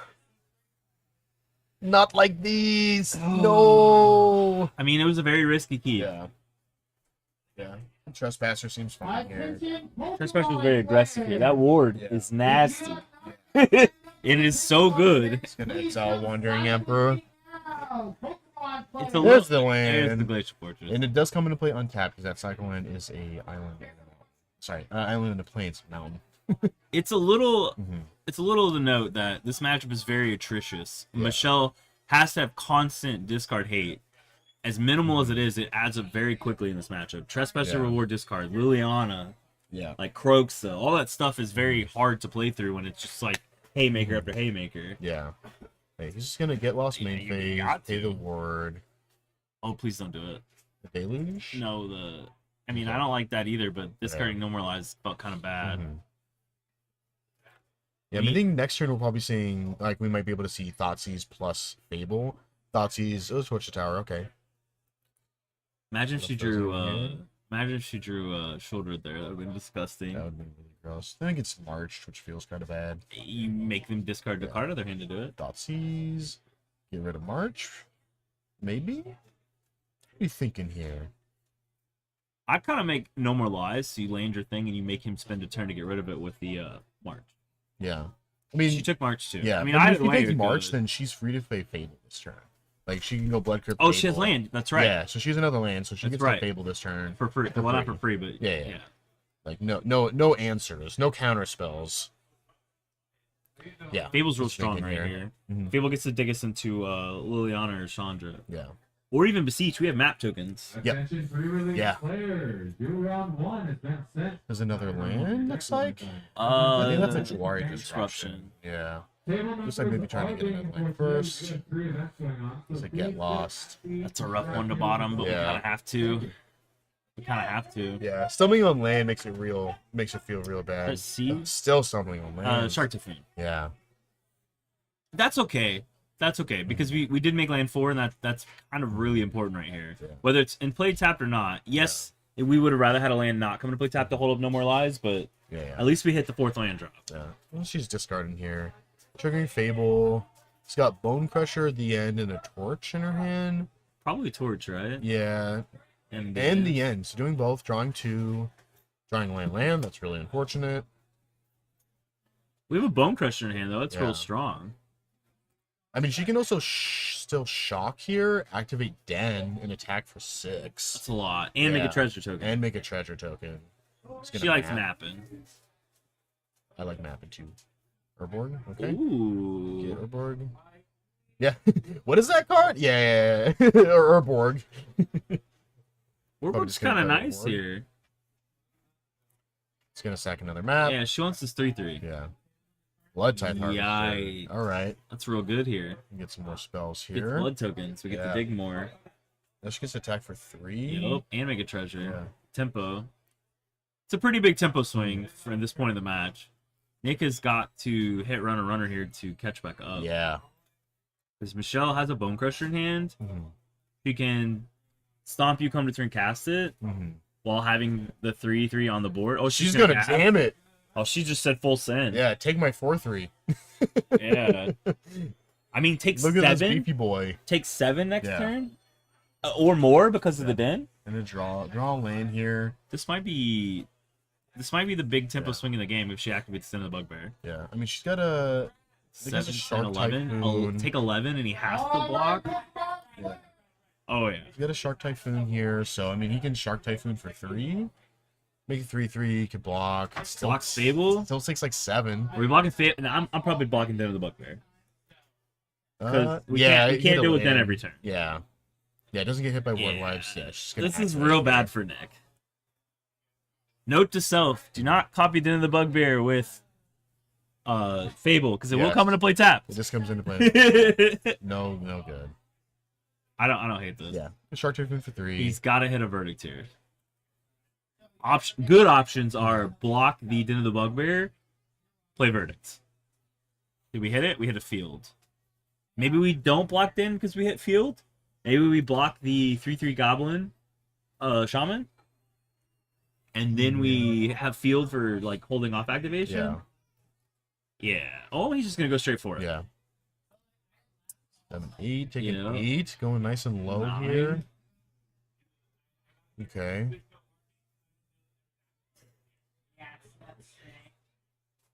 And then she can trespass her this turn. She can shock. She's gonna play Tapland. That seems fine too. Kind of hold off because you're really susceptible to a board wipe right now. Yes, you are. So like being able to just keep all your creatures because if She's a Nick Fable too Verdict that here. push to the side. That's active next turn. yeah. No verdict. A temporary lockdown though that hits the tokens. Doesn't hit Bone Crusher or You the know, Fable. It hitting hits the- the treasures though. So I mean, you still want to get damage off the board, right? Like getting a 3/3, a 1/1, and then 2 treasures is not. We also bad. hold up No More Lies, so we Yeah. stop her next spell, unless it's something super low. I don't hate hitting tokens, Yeah. but we're dead on board. Yeah. We have Just copy Bone Fable. Crusher kill. Yeah. I mean, if there's no answers. Right? Yeah, that's Pick he up just, Yorion? he just tapped out. Yeah. That's game. All Michelle right. goes to 10 to copy and then kills. All right. Yikes. Ooh, man. That was a risky keep. I mean, Yeah. Nick had a lot of good basics and stuff to hit off Yeah. the top. Your parents for round number 1 are up. Yeah, no free spells, so copy. Yes. That has that ability. She goes to It's a copy, it's a ditto. Love it. GG Go to Nick. 8. That's rough. It's rough out here for our leaderboard. Nick being in first. It's Yeah. rough out here for number 1. Yeah. Oh, were the live totals off? Were they off? All right. Seniors and masters, your pairings for round number 1 are up. What I guess they were off. I guess they were off Okay. because Oh, okay. Huh. Michelle's life Sure. total is also off because targeting Bone Crusher deals 2 damage. It doesn't matter who targets. Oh, spells. It's only Never mind. spells. It's an ability. All Her right, life drop total is Nick. not off. Sick draw. Dream Trawler. Not You know. Is it good enough? It's real close. His lifelink, right? Yeah, it does have lifelink. But it's not quite enough to save him because it's only gaining 3 life. Even if Blood Tithe Harvester wasn't on the battlefield, if she made Bone Crusher, attacked with both, then he would gain 3 life, but then take 4 and take exactly enough. Oh, and it's Sokenzin for the Rebens. Oh, that's even worse. Yeah. Channel my boys. My 1/1s with Yeah. haste. I mean, you just could go for the throw here, right? Discard. Yeah. And there's a handshake. Woof, man. Man, that's a congratulations to Michelle. She, Yeah. after that brutal game 1, said, "Oh hell no." Yeah. Coming back with a vengeance. She definitely did. All right, Chad. Before we send it back to Steven, we're gonna read you the breakdown. We have 8 on Rakdos midrange, 5 on Amelia combo, 5 on Is It Phoenix, 2 on Boros Convoke, 2 on Mono White Humans, 2 on Mono Red Obosh, Ooh. 1 on Gruul Vehicles, 1 on Mono Green Devotion, 1 on Niv Delight, 1 Dimir Control, 1 Karuga Fires, 1 Blue White Spirits, 1 Mono Red Fires, 1 Gruul Deck Wins, 1 Mono Black Control, 1 Blue White Control. This is so spicy. 1 Waste Knot, Waste not. 1 Red Deck Wins, no Obosh, 1 Magna Changelings, 1 Splendid Reclamation combo, 1 Scape Shift Beans, and 1 Dredgeless. Nice. I don't know about you, Zach, but there's a few of these I really want to see on this camera. Oh, yeah. This ridiculous Waste Knot deck, let me see it. Oh, yeah. Let me For see sure. it. Yeah. Well, fingers crossed that we can get it for round 3. It should be coming up here pretty soon. We had a pretty long match this one, so it shouldn't be too much time. So tune in on Twitch, stay with us. If you're on YouTube, then we'll be right back. We'll see you guys in just a little bit.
All right, welcome back, everybody. Thanks for waiting for us.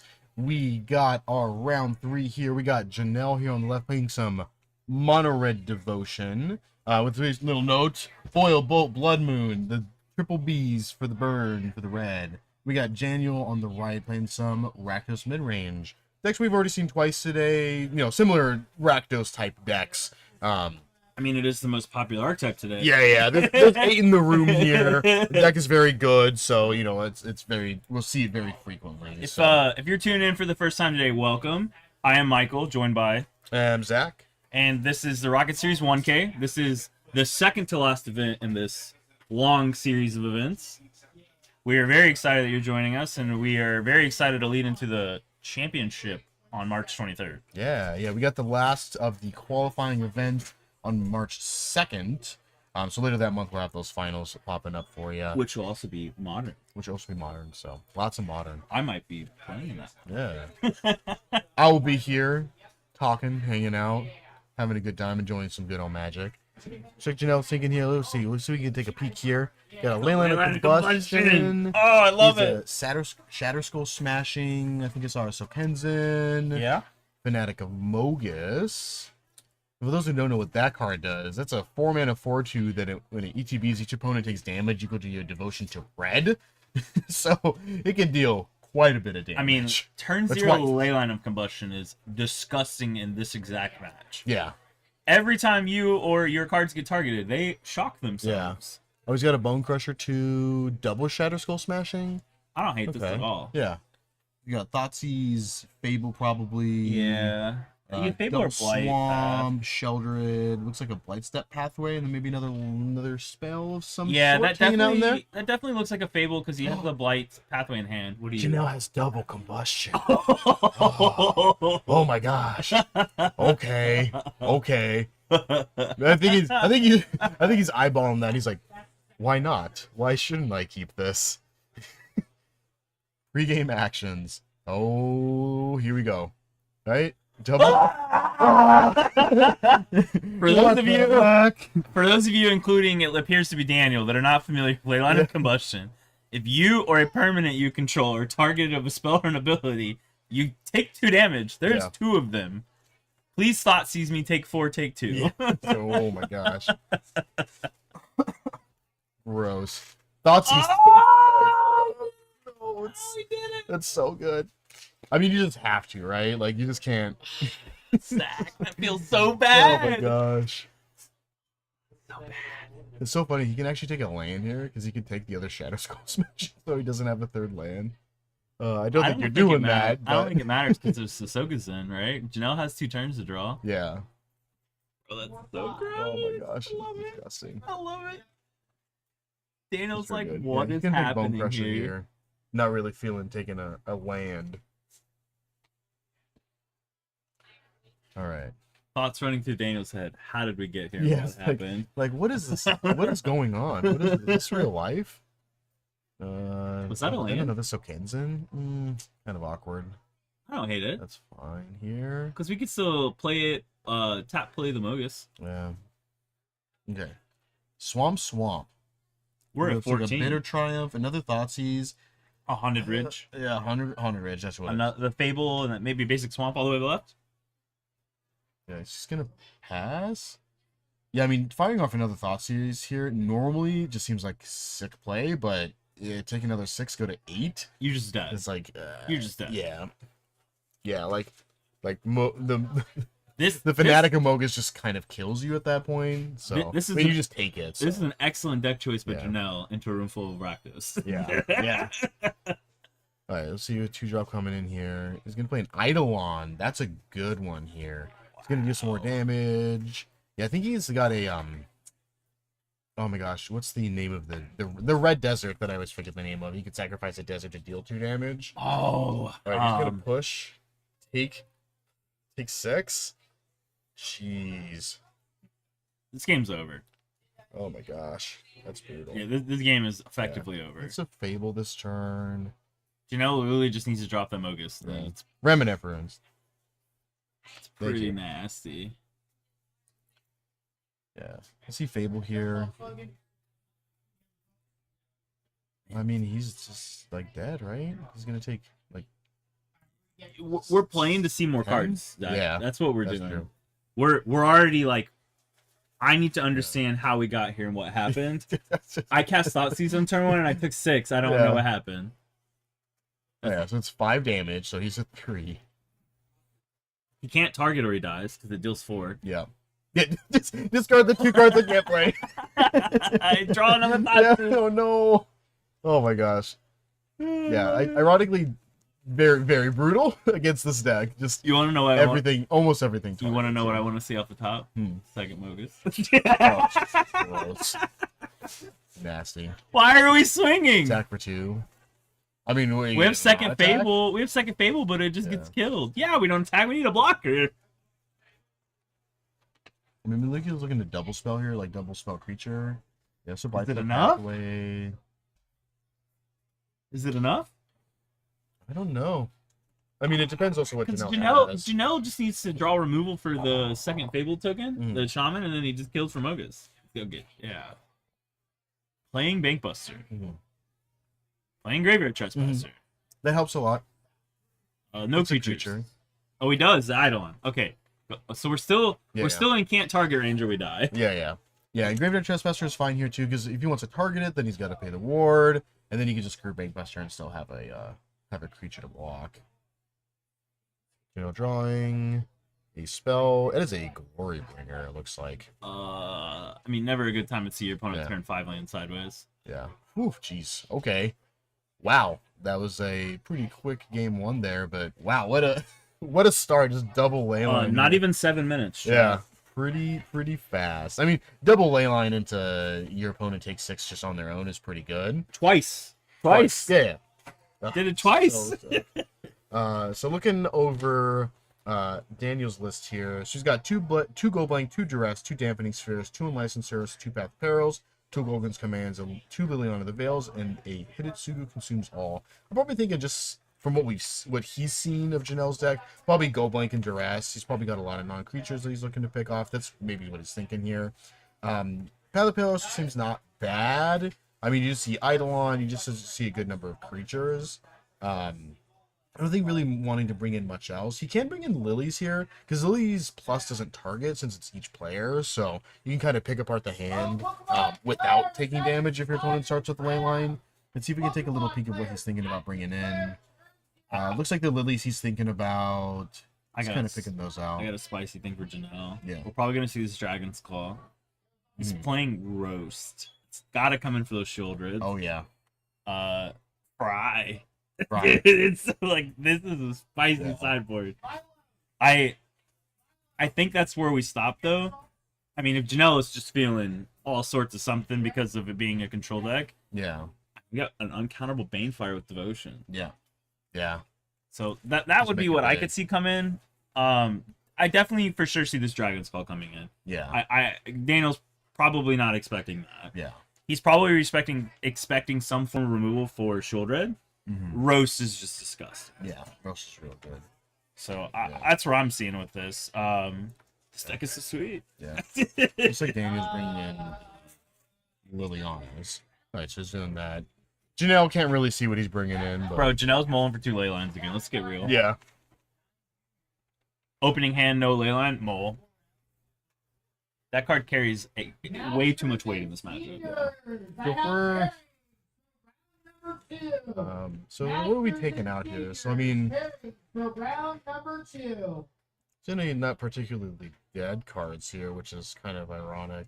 I mean, Chain Whirl is good. Sofum might be a little slow. Yeah. And so is And then Fire Emancipation. He's got a 1 of Fire Emancipation in there. Card costs 6 mana. That's, yeah, pretty big. Daniel's not any lane destruction. That is normal for red black, right? Yeah. But that doesn't punish Nick though. Yeah. Oh, he's got 2 Cinderclasms in here, too. Yeah. That's really good. Cinderclasm is like good answer for pretty much every creature in his deck besides, like, Sheldred, Yeah. which is definitely good. But we got shoulder cover, And bro. We're Brothers bringing get in roast. Yeah. That card is so sweet. Juniors, I For have those Barry unfamiliar, it is for 1 in a round red. number Deal 2. 5 damage to Juniors, target creature Barry for without round number Yeah. 2. So, destroys target children. Yeah. That's what it is. Gain life where? Yeah. She dies. Yeah, it's gone. Oh man, it's so sick. Huge fan.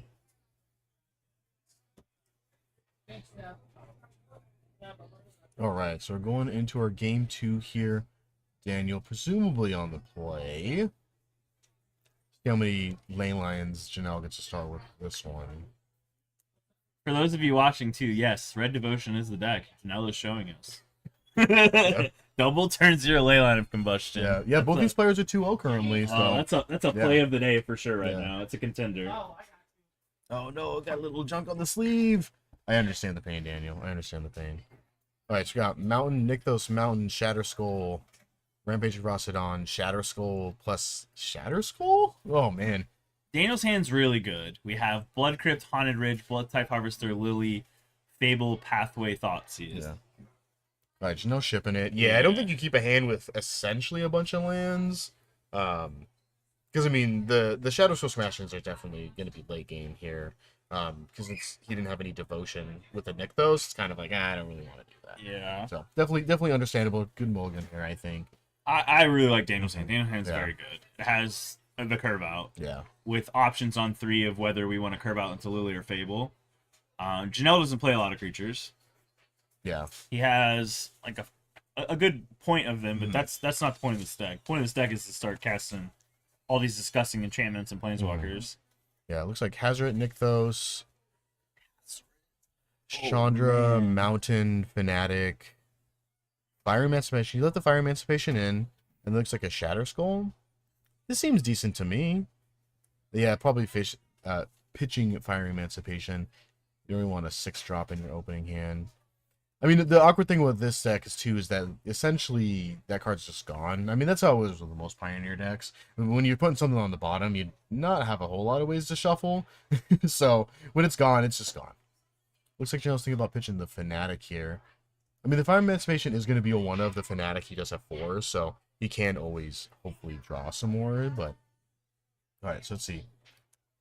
You keeping, everybody's keeping. He's going to start off with a Blight Step and just start with Thoughtseize. No ley lines this time, just taking the normal 2 life. So he's got a couple of cards on there. So yeah, Smashing, Emancipation, Chandra, Fire Artisan, and a Chain Whirler.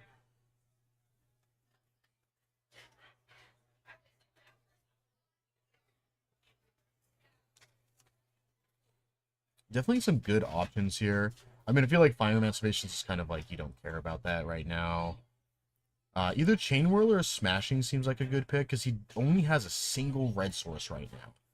I also don't hate that Chandra. Yeah. It essentially just draws you extra cards every single turn, which is really good. Adds to your Devotion. You can't really... I mean, you can attack it down, but then you just take a bunch of damage from it. Yeah. So... More than likely, he has removal for this Chain Whirler in that form of Liliana. Yeah. You also have to deal with this Blood Type Harvester, which is going to come down next turn unless there's a better option off the top. Yeah. Yeah, he's going to start off with a Smashing. No 1-drops. Don't need them. Shocking and taking 2. I mean, we're going to 16 on our own into essentially a burn type deck. I mean, it's not burn, but it's big damage. Yeah. Blood Type turn 2. This is like ideal turn 1, turn 2 for mid-range here. Just Thoughtseize turn 1, Harvester turn 2, Fable turn 3. That would be what we're looking for. Lily holds a lot of value in this matchup because of that Chain Welder. Yeah. Janelle basically time walks himself by playing it. Little does he know that, but Yeah. Alright, it's got 2 here. Throw an Eidolon. I don't want to be real good right here. It's a Burning Tree. Not I mean, you quite can enough. run out the Burning Tree. I mean, it either gets Lilied. I mean, I don't think he's Lilying It does anything block next the Blood turn. Type Harvester. It does block Blood Type. I don't hate that. Yeah. I also don't hate, but it does reveal your hand, which is what Janelle's trying to kind of not want to do. Yeah. He's trying to hide, card information because he doesn't get any advantage out of it, but Yeah. you do kind of want to block here. Yeah. Or, Oof. as you said, force the Lily down tick, Yeah. which I don't think we're going to see. I think we're just going to see him run it into it and hold the Blood Token. Yeah. Bone Crusher was just Perfect. I mean, Awesome. Yeah. Yeah. Yeah. Not a bad draw at all.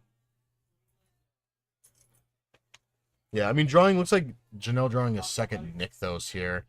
Definitely want to be able to hit that triple red, especially with oh, he's just gonna kill the Burning Tree Emissary. Okay.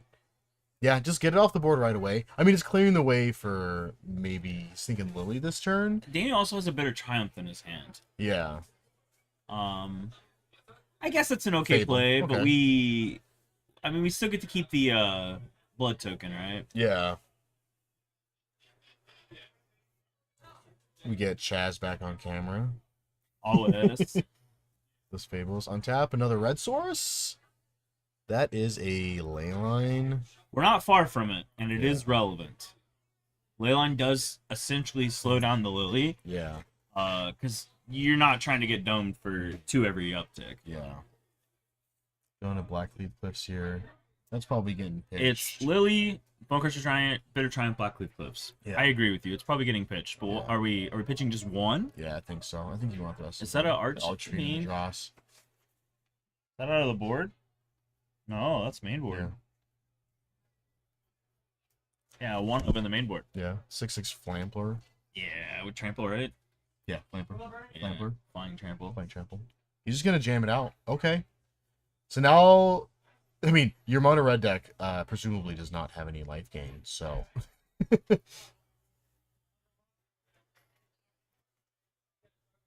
Yeah, it's just a big dude. Lily targets yourself, right? You can target yourself. It says, or does it say target opponent? Sacrifice a creature. Yeah, because you might get to a point where you have to do it with that Archfiend. Yeah. There we go. Otherwise There's the you lose third the red game. source. All right. A little late here. I mean,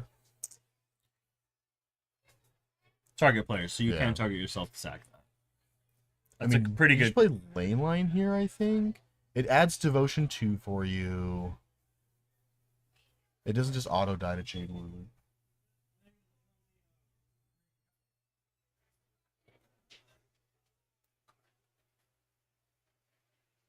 All right, yeah, he's thinking Leyline here.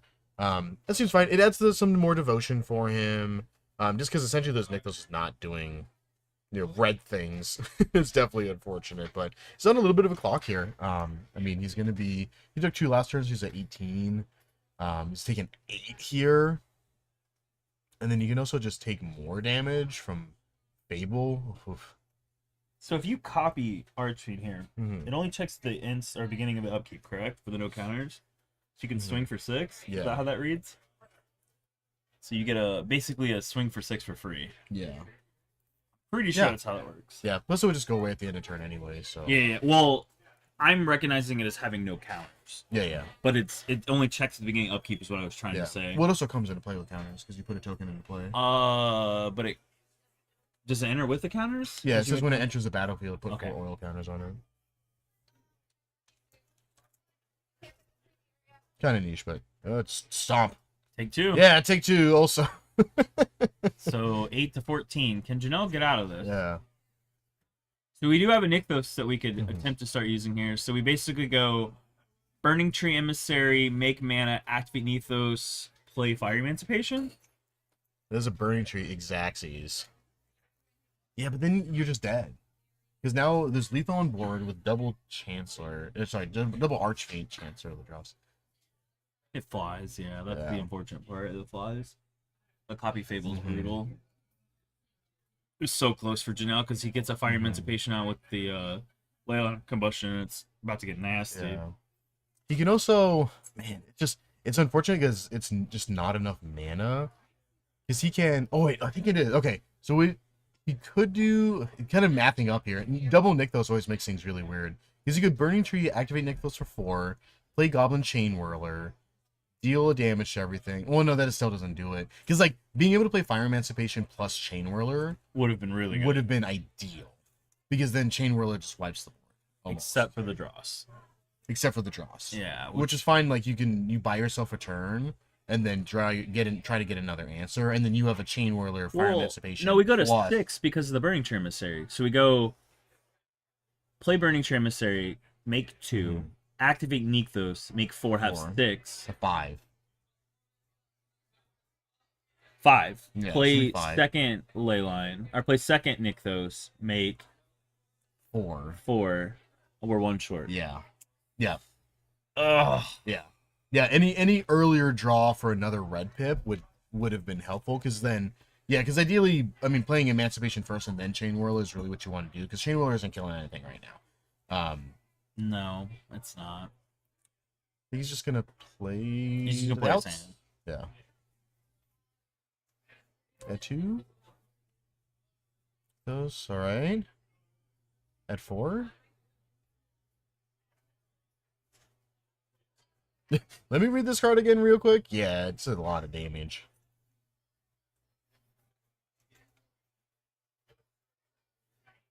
It's unfortunate that Archfiend flies because Burning Tree could have blocked. Yeah. Still not enough. Well, Yeah. I think this is it here. okay. Janelle's on the play next turn. Yeah. Alright, so he's just gonna Chain Whirler now. He's got 1 mana floating.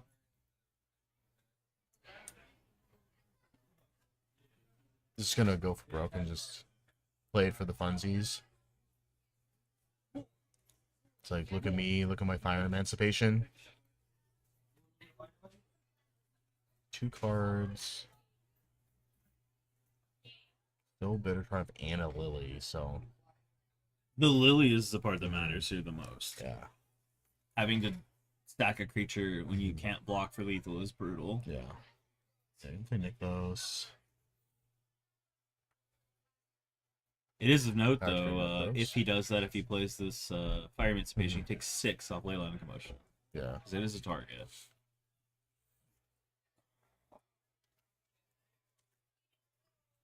Yeah. I think it ultimately matters because he could just make it Archfiend and then an attack for 12 in the air. What would have been sick is Janelle had anti-will counter cards and said, ah! Ha, ha. Remove all the oil counters from it. Oh. There's cards in the format that do that, but they are green-black. Yeah. There's Glissa. Wasn't that Bone Crusher Giant in an adventure? I think it was, actually.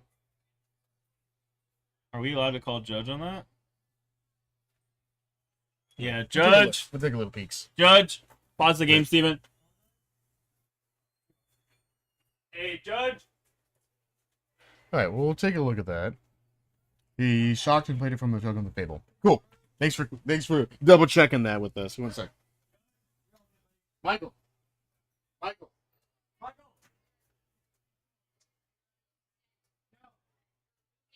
Let's clarify.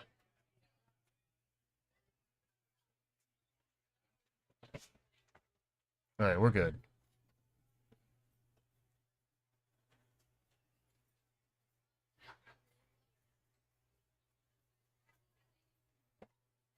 Alright, cool. Alright, everything's clarified, everything's good. Yeah, so he had used the treasure token, that's why. Oh! Yeah, so he shocked and then played Okay. used the treasure token. Okay. Yeah.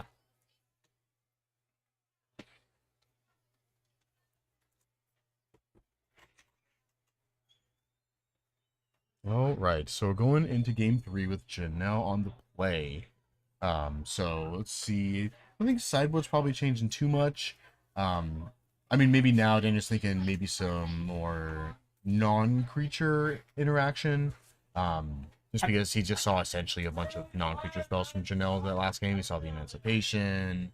I mean, you gotta look at Janelle's hands, right? He had a mulligan, he had a slower hand. It was an okay hand if he survived the first 3 turns, but Daniel was like thought seize, into just constant pressure. Yeah. And then Archfiend of the Dross is just a ridiculous card to try to beat there. Yeah. I mean, 1 drop, 2 drop, 3 drop is always definitely really good. And then in the 4 drop, it's like, oof, man, definitely solid. Yeah, the one of Archfiend stole that game. Yeah. Or otherwise, Janelle is off to the disgusting races. Yeah. Fire Emancipation plus Leyline Combustion is nasty. So Janelle's bringing in the Talisman. You want to gain a little bit of extra life. The Dragon Claw? Dragon Claw, yeah. Dragon's Claw. Would have been real good there. Yeah, gain a bunch of life. Would have gained out of lethal. Yeah. It's all right. Janelle's ready to go, rearing to go. Let's see if we can see some sweet double, triple Burning Tree Emissary hands into Nykthos and float a bunch of mana. All right. See if we can take a peek. He's at the 7s here.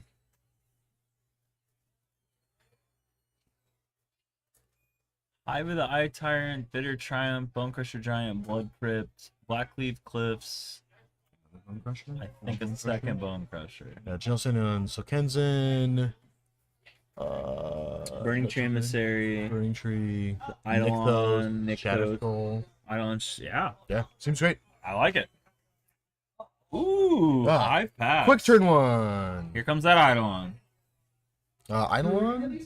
Eidolon the Great Reveal. I don't know if he has another 2-drop, because like Burning Tree and a 2-drop would fine. Yeah, I don't. He didn't have another 2-drop. Push. Take your Take 2.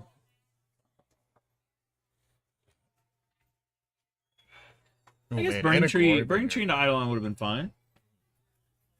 Why did we not do You that? can't Burning Tree to Eidolon. Burning Tree adds a green and a red. Oh, green red. Yeah. That is a Pillar of Fire. No, that's the roast. That's the roast F&M promo. Woo! Yeah. Roast them. Okay, so no hand disruptions from turn 1 or turn 2 from Daniel. So, I mean, that's looking good for Janelle. Sitting on 3 here. I mean, yeah, just passing. Don't I want to did throw Burning not. Tree to I nothing. did not hate the Burning Tree for nothing because next turn we get to Nykthos Glorybringer. I mean, I don't know how you would do that. Oh, and that's neutral. Yeah. And Never mind. Actually, You're right. it's negative because you'd be tapping 3 lands to add 2 mana. You're right. Yeah. You're right. Trespasser. Okay. Trespasser- Stall 3 drops here. Trespasser's real good here. Yeah. So now Janelle's kind of forced to play a spell this next turn. I think he's fine with that. Yeah. I mean, you can roast it, but I don't know if he wants to save the roast. There's a leyline. I Dude. think it would just jam in leyline, right? Yeah. Yeah, jamming leyline, because then next turn you can go Burning Tree into activate Nykthos. Pretty hot. Maybe. It depends if you want to do that into open mana or not. Just because getting got by like a Bitter Triumph or a Fatal Push, killing your Burning Tree, and then getting that negative mana into Glorybringer. It But does to know that Daniel has 2 Bone Crushers and a Bitter Triumph in hand. yes. Yeah, we know that. Yeah. Janelle does not know that. So I mean, we'll it see is how mono goes. black, Yeah. or red black removal. Yeah. Yeah, I mean, Janelle can also just go like, he can either just go just straight up leyline here, or he can Burning Tree plus roast it. I don't hate roast, Burning Tree plus roast. Yeah. I like it. Yeah, What I are we mean, it's also discarding just then? capitalizing on your mana. What are we discarding though? I mean, he can go Burning Tree into Combustion. Oh, I like that actually a lot Yeah. more. I like that a lot more. Yeah, Now, okay. if he 'Cause wants then you have a to... dude- Yeah. Well, no. Now he takes damage to remove the Burning Tree. Yes. I like that a lot Yeah. because now it's like if you want to remove my guy, I punish you for it, and then I Mhm. have like Glorybringers coming. Yeah. Yeah, because he can Glorybringer next turn no matter what now, which is sweet. Yes. And still Bitter Triumph hanging out in Daniel's hand. So now it's like, do I want to leave mana open? He did see a Glorybringer game 1, so he knows it's in Janelle's deck. But I mean, do you really want to play around it? No, but exerting to kill the the Graveyard Trespasser, whether we have to discard a card or not, is very Yeah. good. All right, take your Okay, I'm 2, gonna stomp now. which is fine Mhm. because we can top deck a land. Yeah.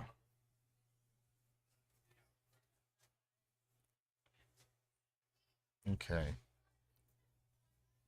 So to take 3, gain some life, lose some life. Yeah, so Janelle goes to 15, right? And then he goes to 18 off the leech.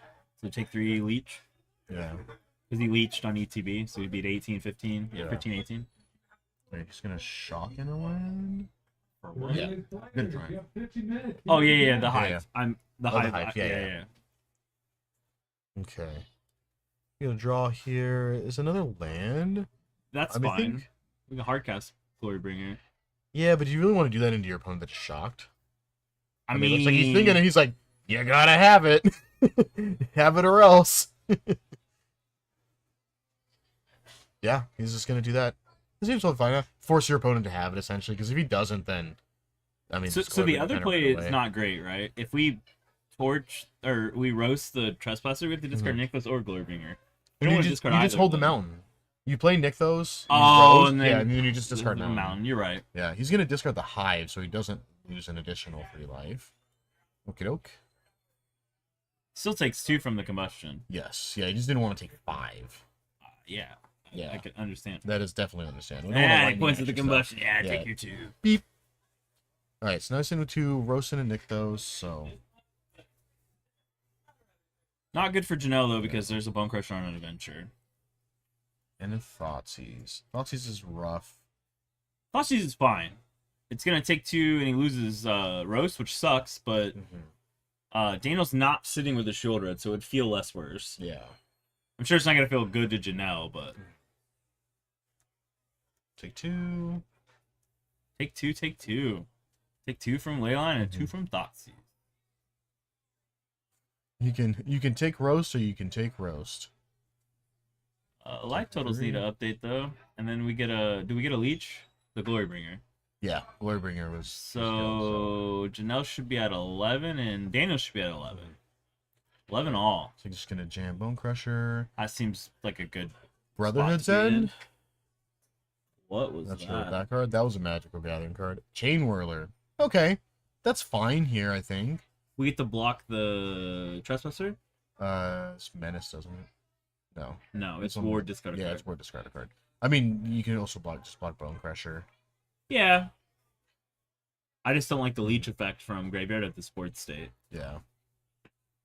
I mean, he doesn't have any other creatures, right? He That's will good, if he right? blocks. Because What? he will if he blocks because the Chain Whirler will go to the graveyard. Chain Whirler is first strike. Oh, Yeah. I forgot about first Yeah, strike. Chain Whirler can block either of those creatures. And You're right. Kill it. I forgot about Yeah, first yeah. strike. No, that's really good Mhm. then. Yeah. That's why I just like Chain Whirler is actually solid. Blocks both of these creatures. It's unfortunate though because Daniel has another Bone Crusher in hand. Yeah, that's solid. I mean, just pushing damage, right? Yeah. You're going to activate Hive and just attack with Hive. Okay. Yeah, having Menace is also really good there Yes. from the Hive.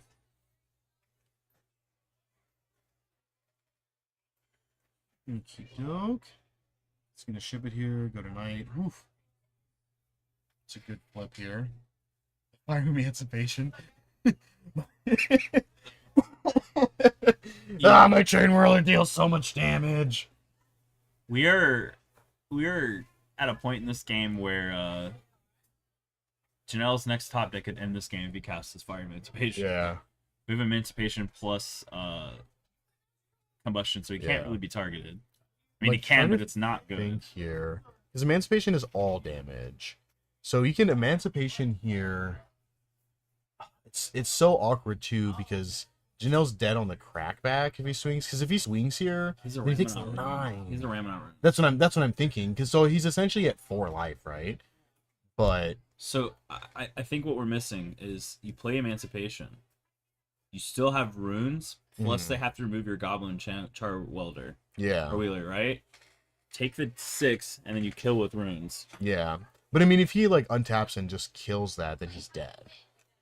No, because he has to tap the runes. Yeah, That's not good. yeah. Because I mean, if he kills Chain Whirler here, he takes 6, but then he just attacks for 8. You're and right. Then Janelle. I thought he had enough to pass with runes up. Yeah.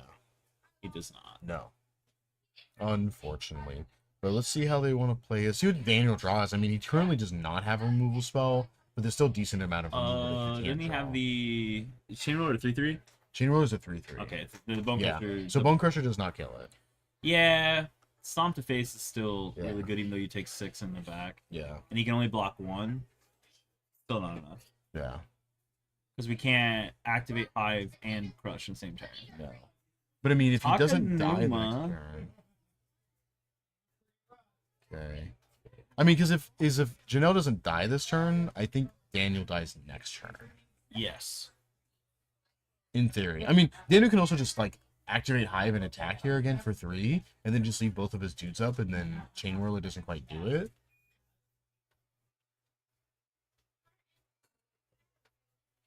Let's see.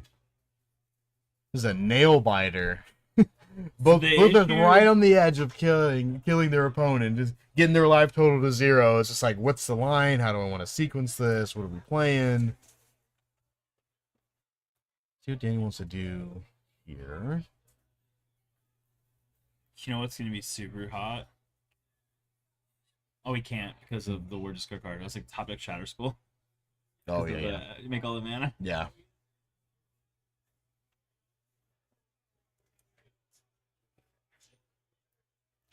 right. Dude, That's you know what thinking, does it? Thorburn. Yeah.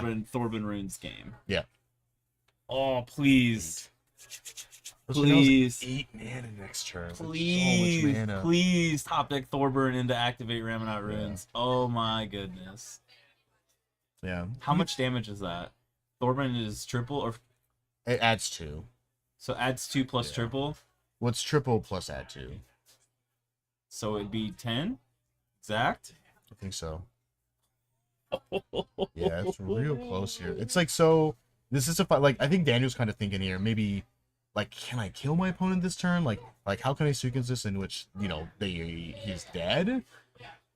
I don't know if Is there's the a best line. Maybe we're play- missing something. Is the best play for Daniel to do cast Bone Crusher, because Stomp deals him 6 damage from targeting and the Fire Emancipation Leyline Punch. Yes. So deal 2 takes 6 is rough. Yeah. And you're dead to Ramonite runes. Mhm. However, casting Bone Crusher is another thing to block with. Yeah. I don't know. This is so close. Yeah. You know, it's nice to have good games like this that we've had literally all 3 rounds. Blowouts, you sit across from, like, they're not always great to watch. Yeah. They don't feel great to Yeah. call because you feel bad for the other person usually. This has been good though, Yeah. Yeah, it's been close. especially if that Let's first see game what's was in. 6 minutes long. Yeah. What's so funny here is that literally Fire Emancipation is making everything infinitely more difficult than it would normally be.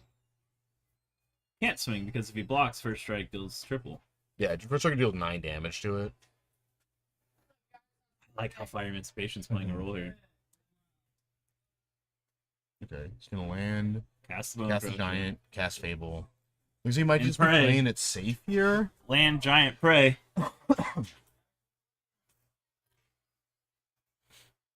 All right, let's see.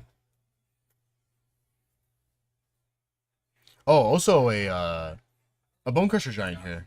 For Janelle also does it. Yep. Bone Crusher and the runes. Yeah. Even a second Ruins also does it because he has 8 devotion right now. So. Oh, there it is. So silly. So silly.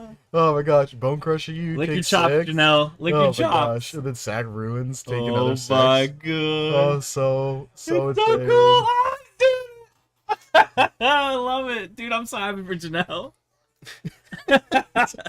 Dude, you got Oh my 1, 2, God. 3, 4, 5, 6, 7, 8, Yeah, 8 devotion. 9, 10, 11 mana. Well, 10 mana because you used the Yeah. runes.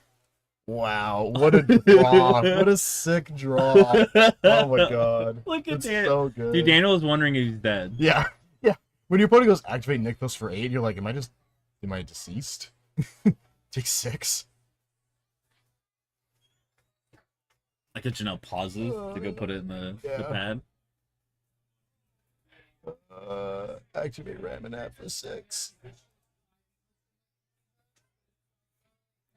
With 0 mana left, right? Oh no, 2 mana left. He's 4 mana Yeah. left. Oh, and there's the fist bump. Woo! The game. Woo, that was such a nail biter. Oh That was man. exciting. Oh, I give it to Janelle. That was hot. that was super cool. Fire to see. Emancipation. Oh man. Yeah, like just not being able to target anything at that point just is so rough. Like, I want to just take 6 and just die. Agreed. Yeah, I mean, I think if it was like exactly like if it was a removal spell for a Chain Whirler, then that game was over.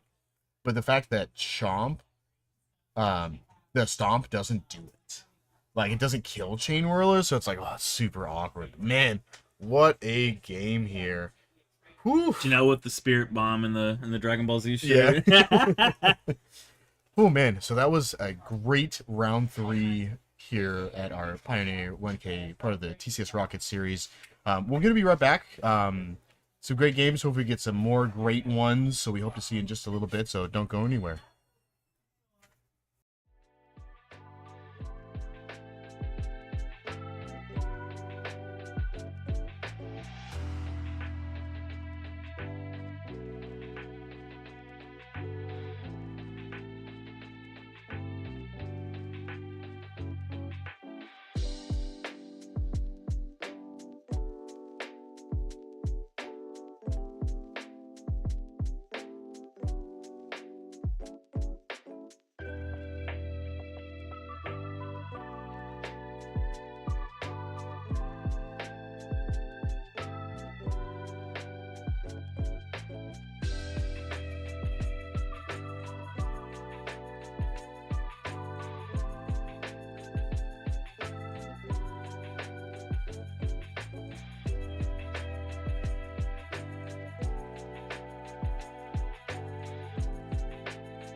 Alrighty, everybody, welcome back. Thanks for sticking with us. We are going into round 4 here for our Pioneer TCS Rockets series. Pioneer 1K here. We got, it looks like Cal here on the left playing some Amelia combo here. And then we got Emilio on the right playing some Boros Convoke. So, going to be some pretty interesting games here. Amelia going to be a combo deck, trying to leverage with Amelia, and then the Wild Growth Walker to gonna go infinite here. And then Emilio wants to do the Boros thing, wants to slam a bunch of dudes and turn them sideways. So, it's definitely solid. So, see how this goes. Getting started here. Cal taking a quick peek, sees at the sideboard, make sure everything's correct. Definitely don't blame him. I do the same thing. I want to make sure everything is up to par. Gonna present here. Cal's gonna give a good shuffle. Amelia's gonna give a good shuffle.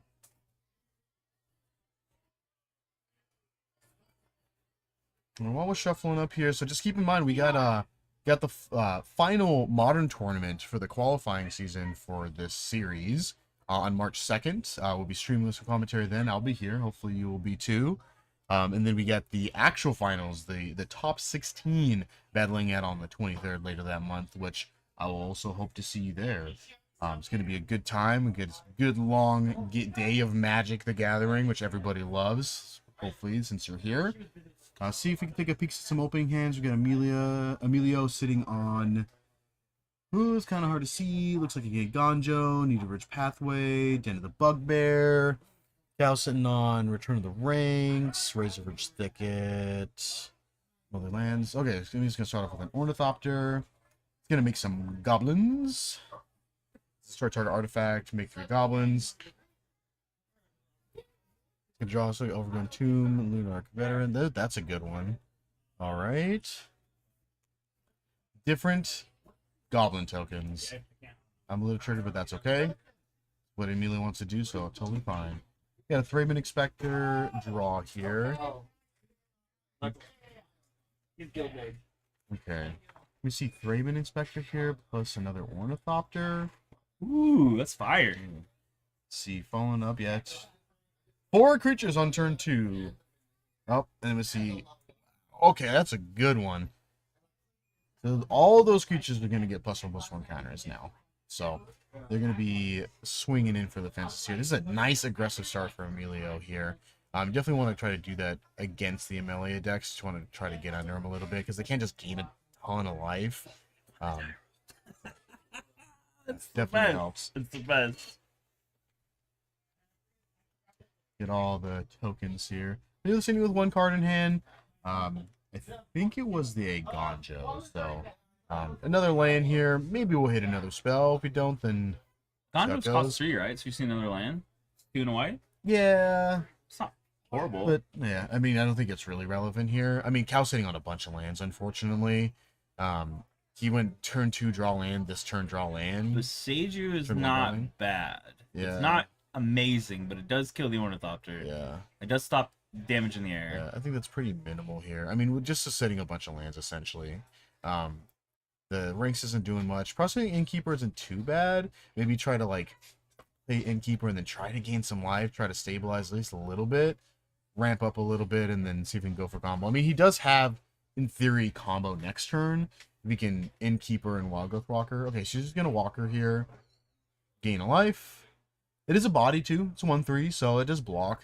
Pretty much all the creatures except for the Loxodon. So let's see what Emilio's going to draw here to go with his Gonjo. It is something. Oh, okay. Gives all the creatures +1/+0, and yeah, okay. Oh, that's a lot of damage. Walker can no longer just freely block any of these 2/2s because now they're 3/2s. Puke. Grody. Did Amelia just like puke out a good hand?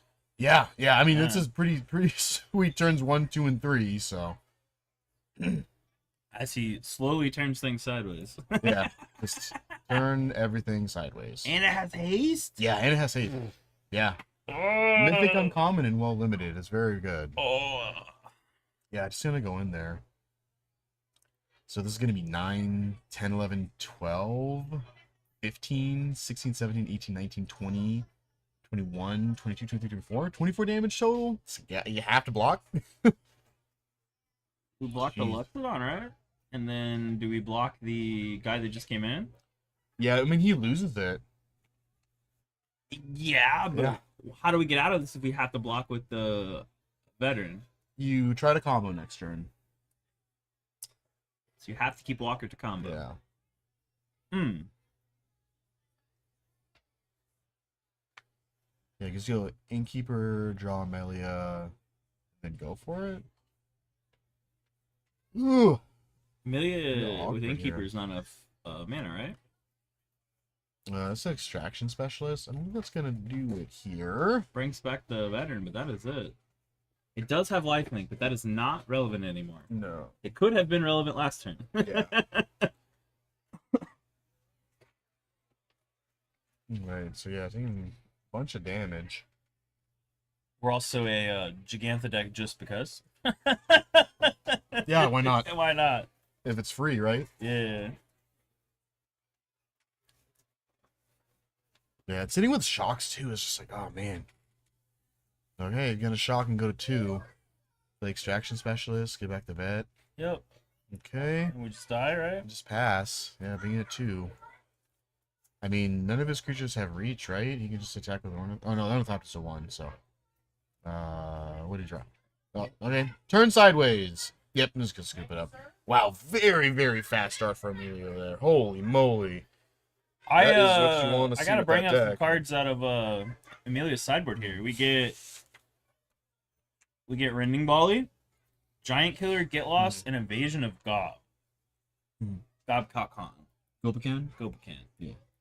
All of these are pretty relevant in Amelia combo because Gopacan's a Thought Seize effect, Mhm. essentially. Like it serves the purpose of a Thought Seasons matchup. Yeah. Get Lost and Giant Killer and Rending Volley all stop the combo, correct? Yeah. So I mean that's really strong. Now that you're up a game, for you to sideboard for games 2 and 3, where you're on the play game 3. Yeah. If you lose game 2. Yeah. What do you got for Cal? Cal's got 2 Takasha's Welcomes, a Thoughtseize, 2 Get Lost, 1 Knight of Dusk's Shadow, a Scavenging Ooze, 2 Fatal Push, an Archon of Emeria, a Sentinel of the Nameless City, a Skyclave Apparition, a Haywire Might, and 2 Guardian of Faiths. It's probably just some removal, I'm thinking. Get Lost, Fatal Push. Archon seems not bad. I think Archon's Being sick. on the play, it definitely does help playing Archon because you get to kind of play it in. But I mean, if the draw is anything like what Emilio just had, then it would be irrelevant. Also, Skyclave Apparition's also fine, I think, here. It kills a pretty good amount of Emilio's deck. Kills Plus, everything he with the can luck cord on, for right? it. For the most part. Locks on, yeah, and then the Knight that is most likely in this deck. Iron Yeah, Interviews. the Knight Interview, so it's good options. Ruder. Looking at his main board, I mean, Lunark Veteran definitely is a must keep, I feel like. Welcoming Vampire might be a little slow. I Maybe don't that's hate gonna Extraction help. Specialist. It has lifelink and you get something back, right? You get a Yes, So yeah. I like Extraction Extraction stuff is totally Specialist. fine. Maybe Sentinel of the Name of City. I mean, it's Sentinel of the Name of City is just kind of a big body. You've got 2 Kellens. Yeah, I mean, Welcoming Vampire seems like a good cut. I mean, he's got 3 Voice of Resurgences. Those are kind of twofers, but I don't know if you want to just try to go faster or do you want to stall? You know, you get punished depending on your hands, right? Yeah. You board to go fast and it doesn't support your hand, it's hard to mulligan, or you do the opposite. You board to go slow and you draw go fast and you're missing a piece. Yeah. So see how I But wanna play. we are a collected company though. Yes, Collected Company and Cord. Yeah. 3 cord, 3 cocoa, 4 cocos, 3 cords. So. Yeah. Lots of searching, lots of digging. Yeah, because I mean, even going turn 2 Innkeeper into turn 3 Cord is awesome. Big game. Getting 2 creatures, getting some blocks. I mean, you have a lot of targets too that are very relevant without comboing off. Yeah. You have voices, you have extraction specialists, you have Yeah. Skyclave. You know, all those things do come up and are pretty substantial for just, a good value card. Yeah. Oh, yeah. Emilio, ready to go. Ready to rear in. Want to do the Boros thing. Gotta go fast. All right, just doing one quick double check here. Make sure. Looks like taking out 2 innkeepers, a cord, and then 2 turn the ranks. We're putting the cord back in. Okay, putting cord back in. I like that. I dig that a lot. No, not the cord. Putting back in an innkeeper. Yeah, I think he's putting back in an innkeeper. I like both of those. I like both of those options. Cord just because of the flexibility, and the innkeeper for the life gain, because definitely having as much life gain as possible in this matchup is not a bad idea at all. The overboarding? Okay. Just leaving in voices, leaving in Kellen, leaving in the sentinels. Looks like he's hiding that other sentinel. I don't hate it. Yeah. Yeah, big body. Taking out. Can't see that, it's a little small. Get your Yeah. eyes checked. Yeah. My vision is already bad enough, so. I have pretty good vision. I also cannot see that. No, yeah. All right. Getting the good old shuffle in. Just thinking about what's going on here. We got a little bit of downtime. Oh, yeah. Thanks for hanging out with us. Another tournament that we have upcoming is going to be the Fishbowl. Fishbowl number 3 is coming up. I don't have exact dates right in front of me, but I will pull it up. definitely keep a lookout for it. It'll be tons of fun. The first 2 were super awesome. Don't quote me, but I think it's next Saturday. Is it next Saturday? I think That it's fast? I think it's that fast. Man. Even more magic? I guess I'm okay with that. Can never have too much magic, right? No. It'll be a good time, so I hope to see you guys there. It was a total blast. So, looks like he put in the invasion of Gulpakan. Yes. March 9th. March 9th. Okay. Starts at 9 a.m. Doors open at 8. Okay. Which is This is not okay. normal for us. We Yeah. normally open at 9, start at 10. Yeah. All right, Cal. Looks like a good hand for Cal here. Looks like veteran on turn 1, innkeeper on turn 2, and then I got a Amelia there too. So I got one piece of the combo. Is that a Solid. Gaelost in Amelia's hand? I believe so. And an Well, Epicure. Darren Epicure. Solid. It's a Pingy good one. Blood.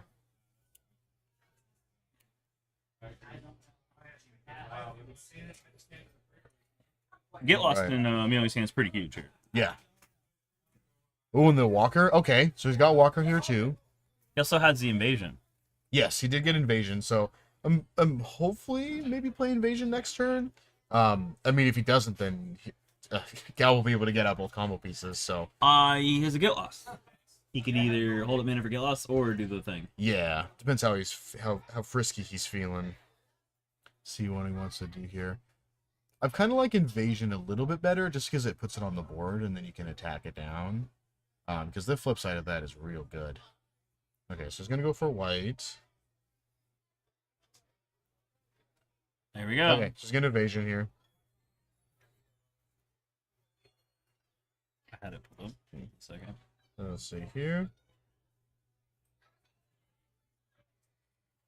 Yeah, so it's going to be at the beginning of the end step. You put a +1 on cannon on each creature that attack this turn, and you can sacrifice it to each you control gain hexproof and indestructible. So, yeah, he's just going to take a melee here. He's going to say, no, let's not do that, please.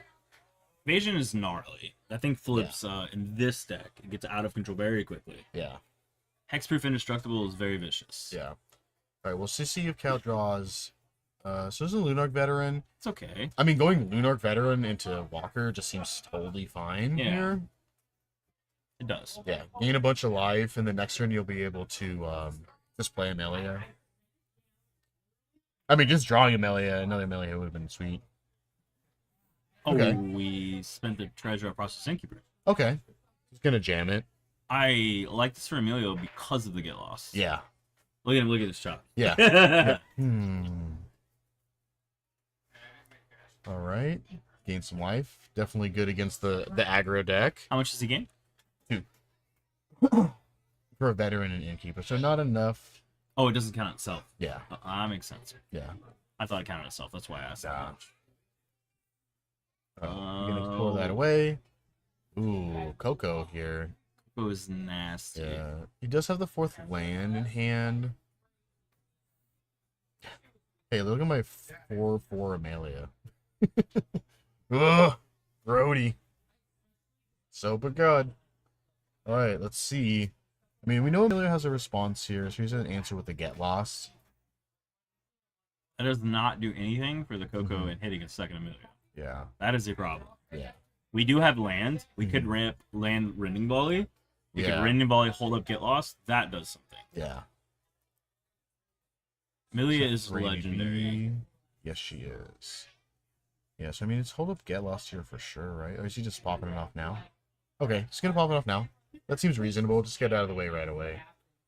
Can't do like court or anything in Nope. response. Yep. So Court response would be very brutal. yeah. Yeah, make some maps. And then just 3BB. Attack the invasion. 3BB can block both of those creatures and still live. So I mean, Cal's just hoping Amelia rip, right? Off the Coco? Yeah. What if we whiff here, though? It's not in a good spot. Yeah, I mean, I don't feel like you're whiffing, but you're just you know the chance of you hitting Amelia are really low. But he's just gonna pass. Yeah, so he's thinking Coco end of turn here. That is a Knight and a Ornithopter, Yeah, another land, and Kellen. I believe that's Kellen. Not Kellen. The dude he played last time that pumped. Haste pump. Is it Resolute Reinforcement? The creature he played. It's that pumped. Immodane's Recruiter. Emerald's Recruiter. Yeah. That's the other card in his hand. okay, so we're gonna just go for broke here. Are we night captaining? Yeah. Yeah, we're night captaining. It's the best we got, right? Yeah. Yeah, it's unfortunate. You can't really attack in this situation because you know that Cal has a Coco, so he can just Coco in response and then just block. So let's see what he's gonna get here. It's flying, right? What, Knight? the knight? No, What is its I think keyword? it's just a 4/4 with vigilance or something. Vigilant. Yeah. That's the keyword. Okay, so it's just 2 creatures off of that. Little mediocre, but That's okay. Mhm. We got a Recruiter and a Epic here. We can play both next turn. Potentially play both. yeah, Recruiter next turn, if Cal is whipped Mhm. on this, is very brutal. yeah, We get to flip the invasion. yeah. Correct me if I'm wrong, but when it flips, it'll still check what has swung that turn. So all of them will get the pump from it flipping. Yeah. That's nasty Because this synergy with creature's this board. attacked. Correct. That is nasty synergy with this board. Yeah. It's definitely good. All right, let's see Coco. Let's see. Roll the dice. Just Xaxis combo right away. No. Okay. System was solid. Skyclave is good boys. here. I mean, Skyclave just picking off a dude. Yeah, we can't hit the knight, and that's a Voice. problem. Double Lunark Veteran. I mean, even just getting double Lunark Veteran here seems not bad. You're going to gain 4 life. I like 4 life, 6 life. I like getting Skyclave and Skyclaving one of the 1-drops or the Ornithopter. Just so that he simply doesn't get anything for the Ornithopter. Yeah. Loses a flyer, which is kind of relevant here. Because if we start pumping and we get to a stale board state, that Ornithopter is just swinging freely in the air. Yeah. I don't hate that. Mhm. That was a horrible Coco and Cal from what Yeah. we wanted. Yeah, yeah. We had a lot on board and a lot of potential with just an Amelia. Yeah. All right, so what are we doing here? Hit Just killing 3BB. 3BB? All right. It is Yeah. also something we should be paying attention to. There is 2 map tokens on that board. Yeah. We could pump something. Mhm. I don't hate pumping Voice or Skyclave. Or even these 2 to grow them so that we Yeah. can block or trade, you know? Yeah. There's 2 lands in his hand. Or land in a, what is that? Oh, is that the Walker? Yeah.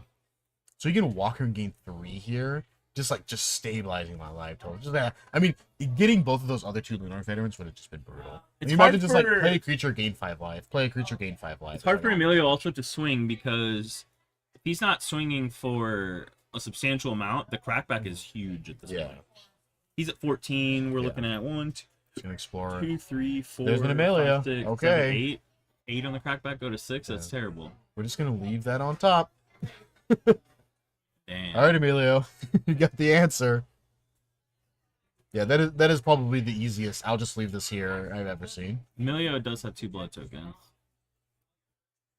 He can attempt to at least draw until get lost once. Yeah. Does stall the turn. He does not get to play anything else. Yeah.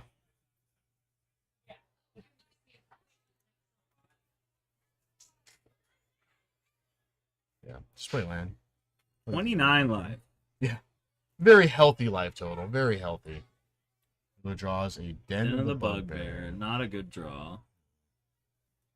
Might Very go bad draw dig at in this here. board state. Yeah. Yeah, he's gonna go Sack digging. that. Discard the den. Draw. Don't know what that was. Sacred Foundry. Foundry. Also not helpful. Yeah. I mean, you just dig again, right? Yeah. Discard the Loxodon. Yeah. Trying to draw a Get Lost. Did he draw it? was that a Get Lost? It's an Ornithopter. No. Womp womp I womp. feel like this is gonna be it. Yeah, that's unfortunate for Amelia.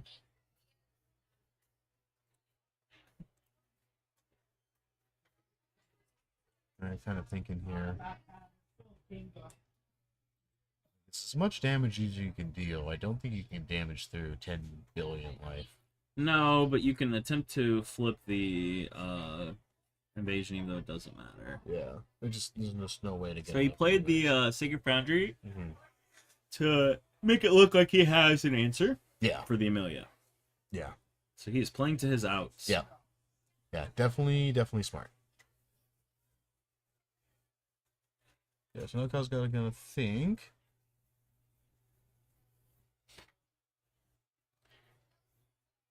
Alright.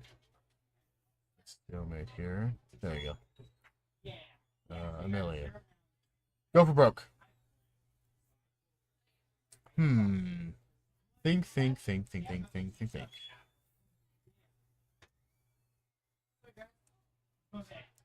Trigger Amelia. Or turn the rings. Cool. Just leave this on top. That's pretty nasty. Yeah. Oh, Pokemon players outside the Gonna trash it. Is he explaining what's happening? Yeah. Maybe. Let me just figure out how he's triggering here.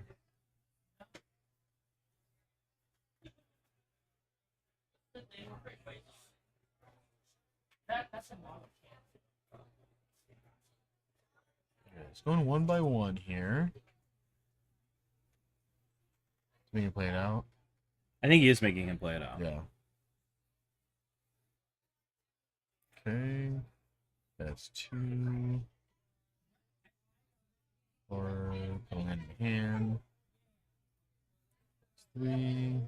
Seiju, put a land in the hand. 4. It's 5. Court is over. Court is game, right? We court 4. Oh, it's already game. This wraps Yeah. it for sure. Amelia should be scooping at court. Push.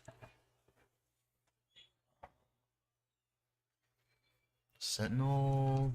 Court for Kellen, right? Yeah. Board. Just going through here.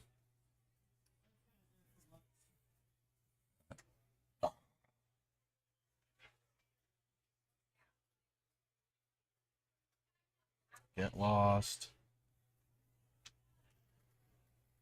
There's Dina. Dina. Why are we not courting for Dina? I'm confused. Distraction specialist. He's Yeah. gonna keep going. Maybe he's looking to just wipe the board here.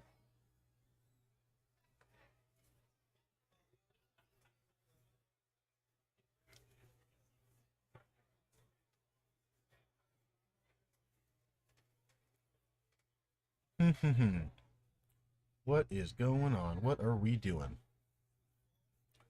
Maybe Amelia's just like, I just want to look at your entire deck, please. I mean, I don't hate that Yeah. because you are going into a game 3 and you do Yeah. want to see what they boarded. Yeah. It's another push.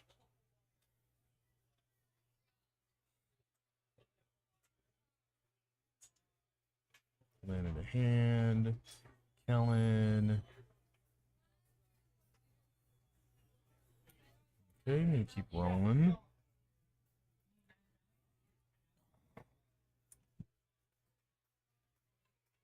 mean, we've gained Really a going here. bazillion life from this walker. Yeah.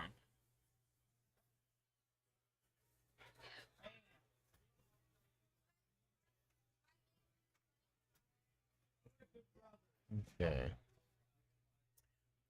He's just gonna leave it. And he's gonna. He's gonna scoop.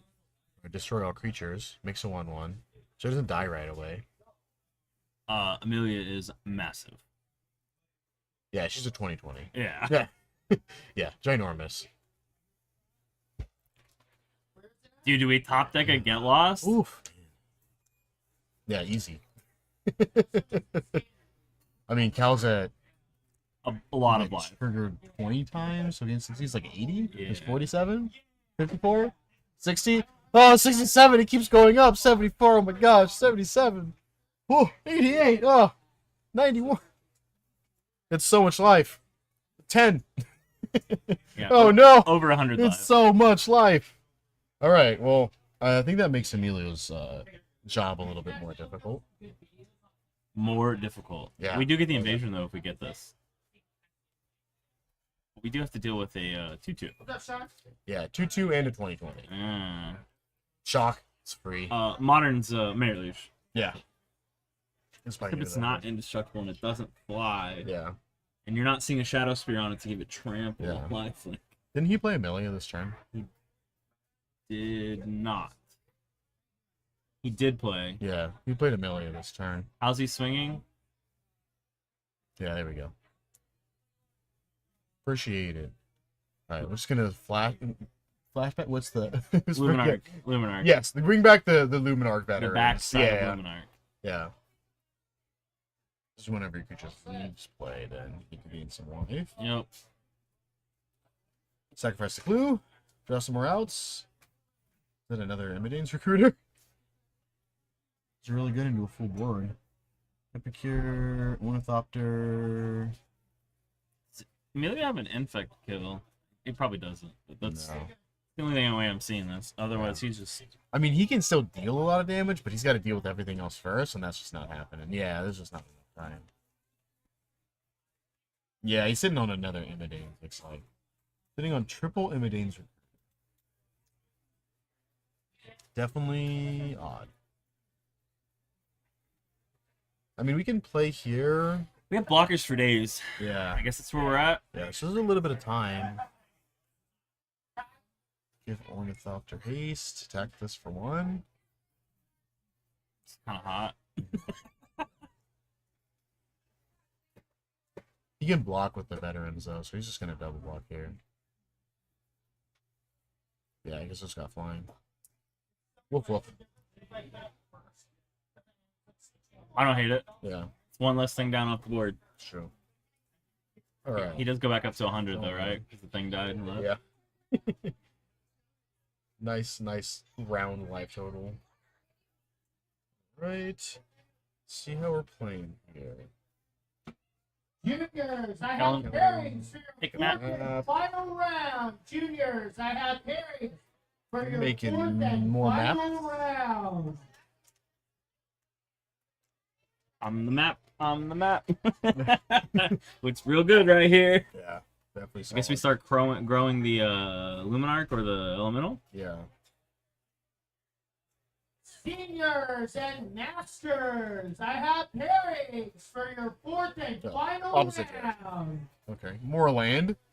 I mean, he did get quite a bit of spells when he was going off with Amelia, so He hit 6 lands though, right? yeah, he did like 6 lands, and then even more lands.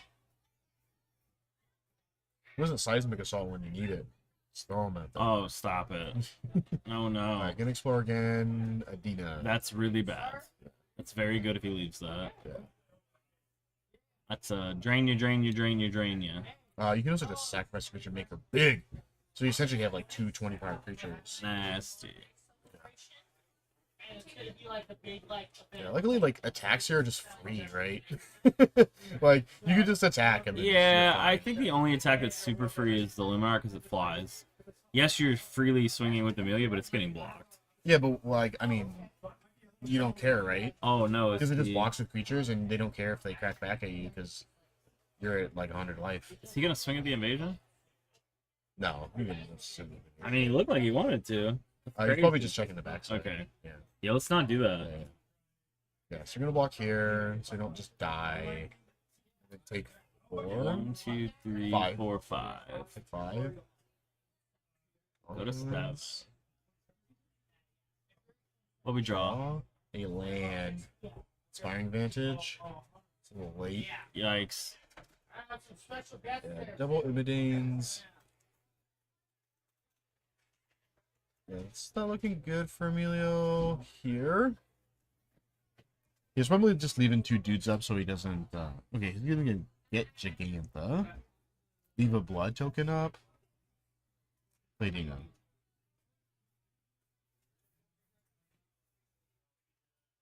Oh, do I get them? Alright, just attack with everything. Get in there.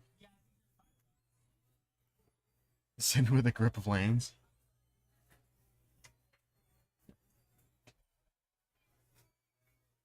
Yeah, I think you just block here. I mean, I don't really know what Emilio can draw in this situation to get himself out. Especially with Cal being at a bunch of life. Yeah, not looking too good. Maybe Emilio just kind of trying to get some more info here. What is that hanging out there? Oh, yeah, that's not doing. I think it's a little 2/2 there. Clarion Spirit.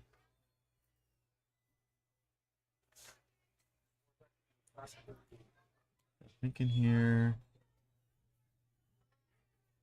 Yeah, being at 4 doesn't really give you a whole lot of options.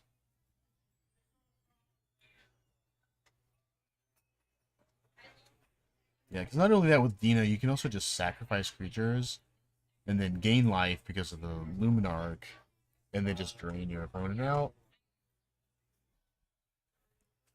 Definitely has enough mana to do it. Alright, Amelia feeling here.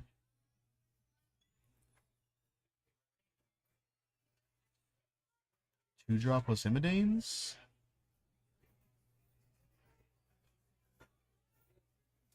Makes a dude. Imidanes. So many Imidanes. All of them. It's combat. I mean, the attacking the invasion seems just free here. I don't think he's blocking with Dina. Yeah, okay. Seems acceptable. Gonna flipperoo.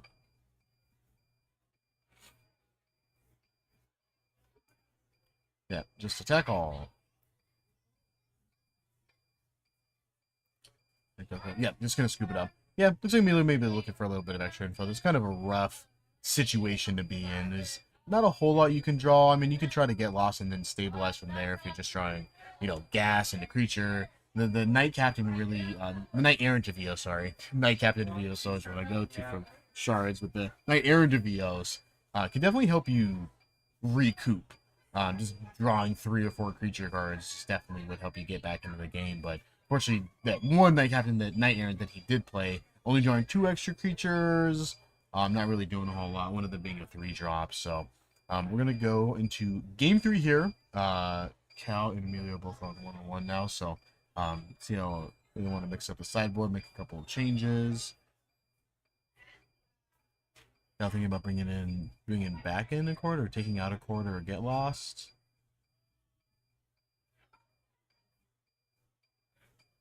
See what he's feeling. Take Gigantha out. Flip the land the right way. Make a pieces here.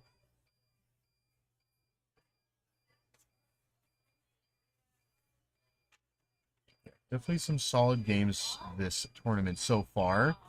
So we get some standings here in a little bit. Maybe towards the beginning of next round, this final round, we'll get what's currently placed in the top 8 for top 8 that'll be coming here pretty soon. Hopefully a good, nice assortment, and we get some even more great games for us to watch and have some more Magic. And if you like what's going on here, if you like watching Magic, if you like us commentating, if you love what's going on here, give us a subscribe. It's Yeah. free with Amazon. And You it's do on it. Prime. So you get notifications when we're going live and watch some more sweet magic with some local players and always have a good time. Amelia's on the play. News on play. All right, so we're going in here. Amelia already ready to go. Dude, he's Boris. fired. He says, "Give me the turn 1. Yeah, let's go. Give me the turn 1 so I can turn 2 you. Yeah. Puke out Let's go. everything in my hand turn 1." What? Let's just go. I would love to see the. Let's go. Turn 1 planes or pathway, either or. It doesn't matter. White source turn 1, and then you go Thraben Inspector into 4 Ornithopters into Lockstone. Let's see it. I want to see it. Let's go. Let's do it. Let's do it. See, Sacred Foundry, Mhm. Inspiring Vantage, Battle Forge. Is that a 4-lander? I don't think he can Cannot keep a see the 4-lander, rest of his right? hand because he is shuffling. He's gonna keep this 4-land.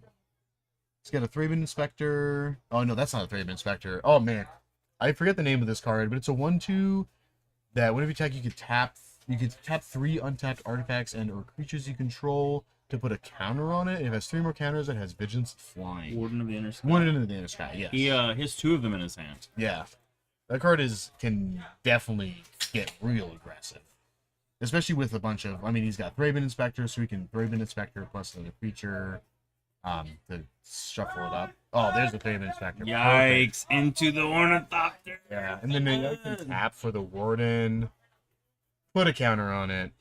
I think when you activate it, it gets Vigilance at the end of the turn. It's flying. Oh yeah, and you get to scry one. Recruiter on the top. Gonna play another Warden and just attack for 2. Yeah, we'll get Recruiter next turn. Yeah. That's brutal. Oh man, it was good. Good curve here. 4 creatures on turn 2. Kellen's okay there. Kellen's a good blocker. I mean, being a 2/3 for 2. Maybe He's seeing gonna an play Innkeeper. Innkeeper. Yeah. He has like the Get Lost in his hand. Yeah. He's probably saving the Get Lost for the Luxodon Warhammer. Or the Knight. Locks it on. Yeah, or Knight. Just big creatures. Yeah, or the Is that a- Luxodon on the Yeah. Knight. Let's see. Gonna go 3 for Emidanes. Yep. Imidane. Cheers. Everywhere. Just get in. Yeah, send Yeah. it. Send the damage. Yeah. Sometimes with this match, you just got to go fast. Like you just got to try to just beat your opponent down. This is gonna be 3, 4, 5, 6, 7, 8, 9, 10, 11, 12. Yeah, go to 5 with the Mana Confluence in play. Yeah. Kind of brutal. Yeah, definitely good. Yeah, because I think the Warden is Warden a 2/1 or a 1. Did he just take it because he drew? Hey, he's at 8. No, 6. Oh, He yeah, the took Warden's a 11. 1/2. So took yeah, 11. 3, 4, 5, 6, 7, 8, 9, 10, 11. Yeah, Yeah. so 11. With a Mana Confluence in play. Yeah. Tapped it. It goes 5. Plays Amalia. Amelia. Let's see what happens here.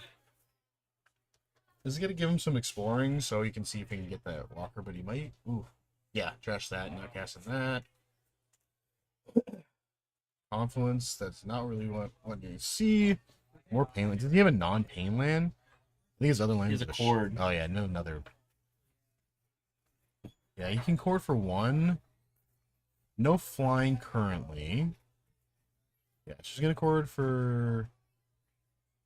Oh yeah, that's the treasure token. So Walker, okay, so he's gonna go big. He's gonna wipe the board. It's unfortunate for Emilio. What sucks is Emilio's hand is another Battle Forge. Yeah, he does have a clue. But I mean, Cal's just gonna gain so much life here that it's not gonna be super good. So he's gonna gain 2 here, and then he's gonna gain 6. So gaining 8 life, going to 15 at least once, and then continuing the process. So yeah, just gonna switch to a D20. It's an Innkeeper, trash it. Put a counter here. Let's trash a second Amelia. 2. Kellen, trash a Kellen, go to 3. Get Boseiju. Sorry, Rob. I'm out of pennies. That. Oof. Oh, so many lands this time. Alright, there we go. Gonna go to Section This game is as Specialist. good as done. Yeah. The cord sealed it. Had he not had Cord, we may still have a game. Yeah. But the Cord for sure sealed the game by getting the Walker. Yeah. Man, Yeah. what an exciting set though. Yeah, right? Like, Emilio's game 1 was nasty. Yeah, and this one is shaping up to be really good, but like that just also just shows the power of the Amelia combo deck. Like, Yeah. turn 3, like Emilio's it definitely can be hands- just as fast. Emilio's hand was about half good. I mean, Yeah. he got flooded. He has another land in hand. Mhm. So, like, I think his draws were pretty good after that because he drew Thopter, Thrabian, Recruiter. Yeah. And then he had all these lands. So, it's like his draws were good, but I mean, you flood. Yeah, Plus, hard QB life gain. You have to have Yeah, removal yeah. for Amalia, like, Yeah. right then and there. oh yeah, Because, like, had Cal casted Cord, he could have killed Amalia, making him go get another Amalia yeah, instead of the Walker. yeah. It looks like he's gonna go up to Amalia as a 2020.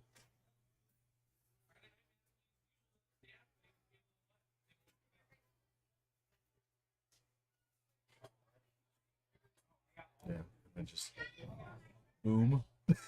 Exact boom. The shake. Oof. Unfortunate. And then, I mean, Emilio has to draw a creature or he's dead. And Cal's at 1.5 million life.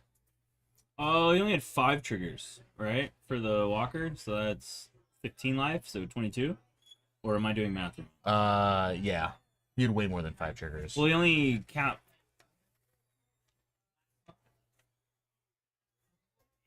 I mean, he has like... Oh, he's getting light on mine, not the Walker. Yeah, I'm like, he has like 20, Oh, yeah. 20 something triggers. Yeah. Like, at least 19 No, because 60 Amelia has 60 19 life, counters. Yeah.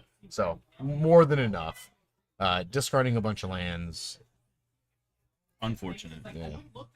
Yeah, that's good deck. Just discard 4 lands because that's all I drew. Draw a creature. I mean, really, the only thing that saves him here is Get Lost, right? Just Get Lost Amelia, and then you're in for the long haul. We're not getting anywhere for the long haul. No, your opponent is at 83 life, and then you're not drawing anything. It's gonna pass with Knight and. Knight and, can't tell. 30 can't man? tell. I have no idea.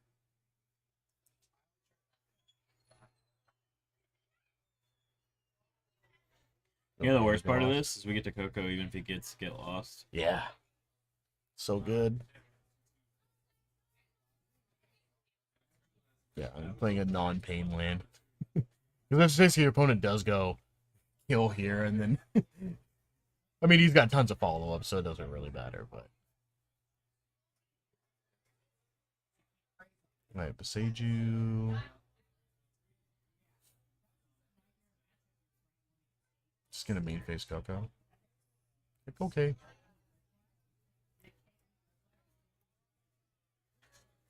What are you hoping for here? Alright. I guess the only 2 creatures, right? Sky Craven Voice. Some backups. Okay, so you can Fashion and block. Gets to make a 4/4 now. That's as good as game. That is not good either. It's like another staller.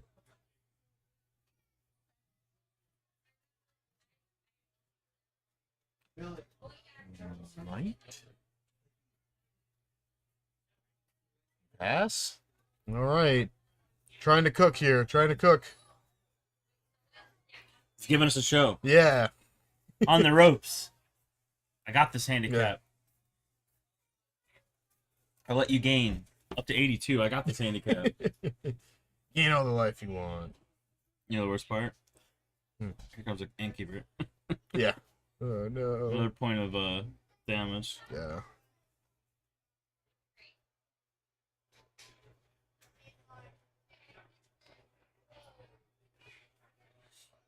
Right. Oof. More Trigger, life trigger. gain. More triggers. More life gain. Explore a bunch. Yeah, just trash that. We don't need to do that anymore. We'll just leave Coco. Make Amelia huge. Also, this elemental token is also quite large too. 6/6, 7/7? 7/7. Yeah. Nasty. Yeah. Just go in. Take 7, 8, 9, 10, 11. Go to 8. Yeah, go to 8. Yikes. Yeah.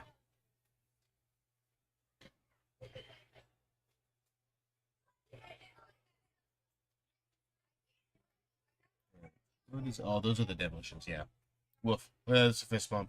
Woof. Great lines from Cal there. I mean, that Yeah, was he backboard right into the combo. that was a good match to sit down with round 4. It was Yeah. combo versus go fast. Aggro Yeah, combo. Aggro combo. Yeah.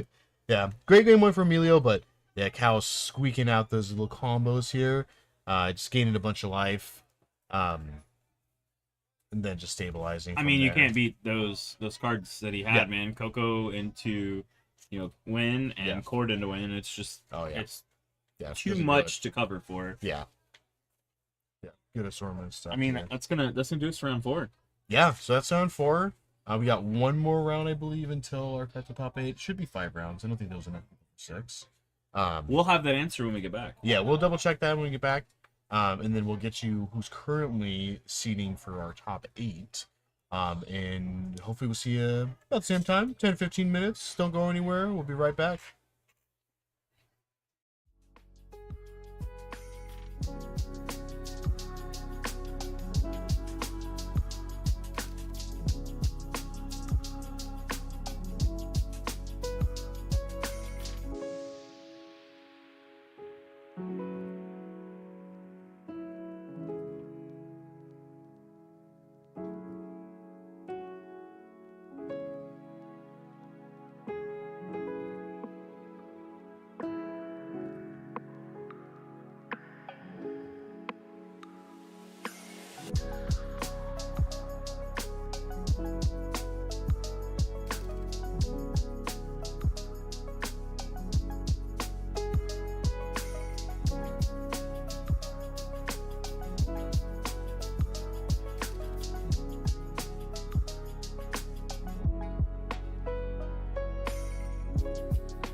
Welcome back, guys, to round 5. Round 5. So we did confirm. So there is 6 rounds, and then our cut to top 8. So we got this one. We got one more coming up for y'all. It's gonna be a great time. We got some familiar decks and some familiar faces. We got Janelle coming back here playing that Red Devotion deck that we saw a little bit earlier. And then we have Patrick, another member of the Rockets team here. He's going to also be playing the Rockets special today, or some Rakdos mid-range. He's going to be on the version kind of similar to what Chaz was on earlier with some Inties and some Smugglers Copters. So we know this makes it for some sweet games, drawing a bunch of cards, doing some cool stuff. So see how this goes here. Still shuffling up, deciding who goes first. We get to see red dice from Janelle, of course, 7 and a 6. Looks like Janelle's going to be on the play, unless they were low rolling, but... This is also something to point out. They're both 3-1 in a 6-round cut to top 8. Yeah. This is a very important round to win. Yes, yeah, definitely important. Essentially, winning this match means you can draw last round, make your top 8, and then feeling pretty good about it. So, see if our opening hands here. Got an Eidolon, Shadow Scroll Smashing, a Land, Mountain, Ferocidon, and a Mountain. Got a good amount of lands here from Janelle. I'm not sure that was going to last. Patrick, we got an Inti, Fatal Push, Torch, Smuggler's Copter, Herborg. Not liking it, sending it back. Shipping it, not feeling it. That's real bad for Patrick. Yeah. Janelle's on the play and kept a 7. That's scary as hell. Yeah. Yeah, it definitely feels good. I'm pretty sure Patrick knows what Janelle is on. Yeah. And that's not a good feeling, being on the draw and having to mull into a 7K. Definitely not.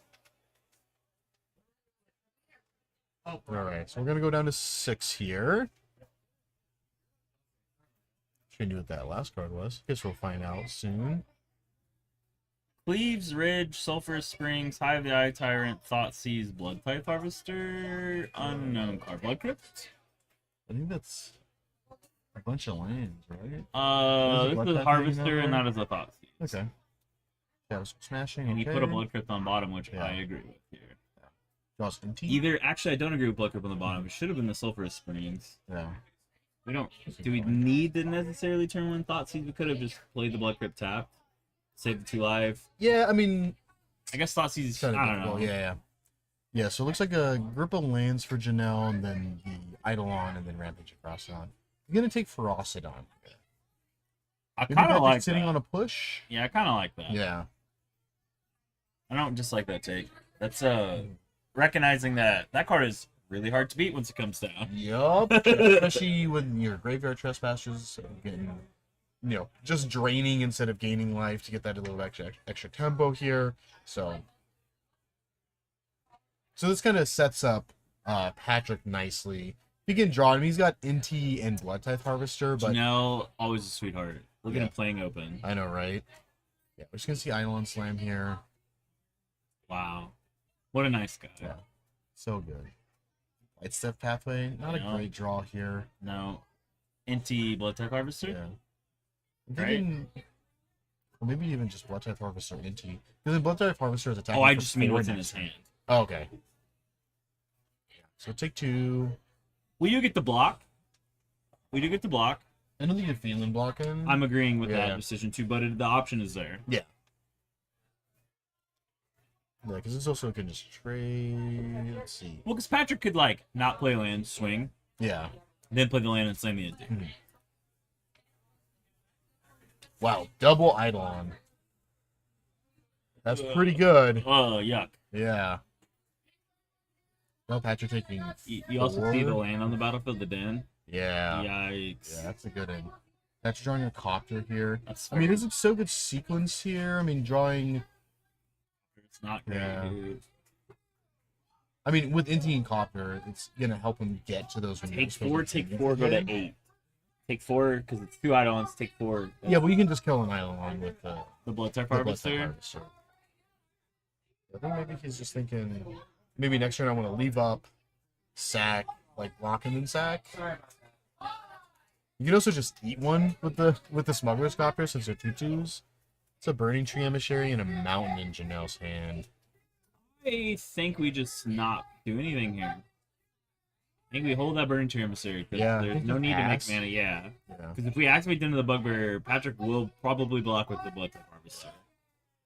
Yeah, because he can't activate it yet, not until next turn. Yes. Yeah, there's no reason to attack with just one, because he could just activate Copter and just Yeah, you passed. You're in a Yeah. very good He's just spot shipping here. it. Thing. Does he have one of the? He's gonna sack his blood. Discard Sulfur Springs. Yeah. Draw a Fable. Okay. I would agree that Fable would be sick, but Yeah. these double Eidolons are brutal. It's a good Fatal push. Okay. I don't Sweet. hate this. So we go land, down tick, harvester. Do we have it? Where's the blood token? He sacrificed it. That's To loot. That's bad. That's real bad right Yeah. now. I mean, he can push. Take 4 though. I kind of liked if we had the blood type.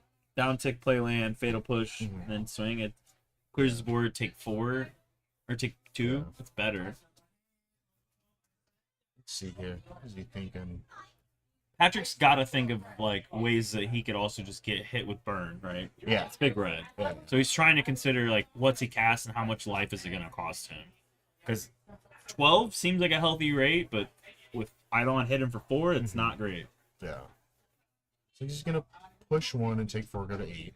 Yep, that's scary. Yeah. That's danger zone. Cast And Inti, he just go to did 10? 2. I mean, Patrick just definitely has a much more aggressive hand right now. Because he can, if he wants to, he can Inti here into the Copter. He's gonna Fable? Okay, so he's gonna Fable. Takes 2, okay. Makes Fable token. So he can crew if he'd like. We're at 6. Yeah. That's frightening. Yeah, so he's gonna crew Copter. Deck for 3. Electric bad draw. Tapped, right? Yep. There Bad, we go. bad draw from Yeah. the copter. Yeah. Gets it off the top of the library, not drawing it next turn. You're right. Alright, so we're just gonna pass here with Harvester up. Another mountain from Janelle. Just gonna play the random. He has the runes though, and the Eidolon. Yeah. So he's basically just waiting for another damage spell because if Patrick Yeah. goes to remove the Eidolon, that's take two from the runes. We just Yeah. need a stomp. Yeah. I mean, because you can activate Den here, attack. You have to block, or else you die. So you have to either block Eidolon or Den, and then either you have to runes. deal with Den next turn, or No, runes are dead. yeah. So it's like it's kind of a Yeah. rock and a hard place here. So see how Janelle wants to play. I it. think he's dead either way if he activates Den because he can only block 1. Right? Yeah. So you have Den plus Goblin plus Eidolon. Yeah. That's 3. With the Goblin still on board Yeah. and the runes. Yeah. So he's gonna attack here, make a Goblin token. Do we block the Eidolon or do we block the Den? That's the problem. I think you block Eidolon here because then it leaves you more open for next turn. If you block And gain- Eidolon, Yeah, but I don't know if there's any other ways for him to gain life Yeah. though, which is really unfortunate. if you block Eidolon, you go to 2 and there's the runes on board. Yes. So it's kind of like You yeah, have gaining to life. block the that's and then now we have Eidolon plus the Goblin, right? Yeah. So Janelle off the top is just nasty right here. Yeah. He's pitching both here. Yeah, I think we're pushing into because Yeah. we can't afford to go to 1. Yeah, I can't afford to. Yeah. Draw 2. The problem is we can't get rid of Eidolon either without gaining life. Yeah. Sheldon's Oh, thick draw here. That's huge. That is awesome. That is a great draw. All right, so let's see how this is gonna lay out now. Just because now, like, Sheldon could help stabilize over the next couple of turns. Oh, Glorybringer, game's over. No, okay, not game's over, but it's definitely not looking very good. Bruh. Patrick ripped Shieldred, and I'm all like, dang, that's a good rip. Yeah. There's a damn Glory Bringer on the board. I mean, you just attack Glorybringer, right? You attack all. You attack all. Oh yeah, you attack all and then you exert on the yeah. Sheldred. Yeah. Just so that if he blocks with Sheldred, then he It dies. Yes. Because then you have to crew with Thopter, be stuck with Correct. the token. Correct. And you still have runes up Yeah, next turn. Mhm. That's brutal. yeah. Wow.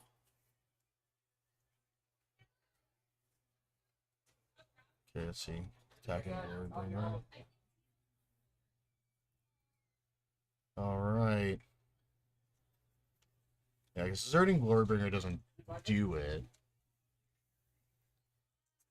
I like the line of swinging all Yeah. Exort Glory on Shield Red. Yeah. Block, you're punished. All right, he's just gonna attack. He's gonna attack for 4. Copter flies, Yeah, Copter's Flyer. and it's dead. Yeah, attacker blocks, discard, destroy. Okay, so Thoughtseize. That's fine. So he's gonna gain 2 from Sheldred. He's gonna go to 5, and then he's gonna go to 7. Patrick still can't cast any spells. It's essentially still 5. Go for Fable. Proxy's not Proxa. gonna do it. Another Shelter doesn't really do it either. Proxa is real bad with Eidolon. Yeah. All right. It so we get it's to it's a pretty good Flipperoo. thing to point out too. That is a blocker now from that Flip Fable. That's Yes. kind of important. Mhm. Life totals seem to be inaccurate. Yeah. It's fine. Because I know Patrick's at 7. Yeah. You take 4 next turn alone from the. It looks like he's thinking attack, display a second Shelter that he's got in his hand.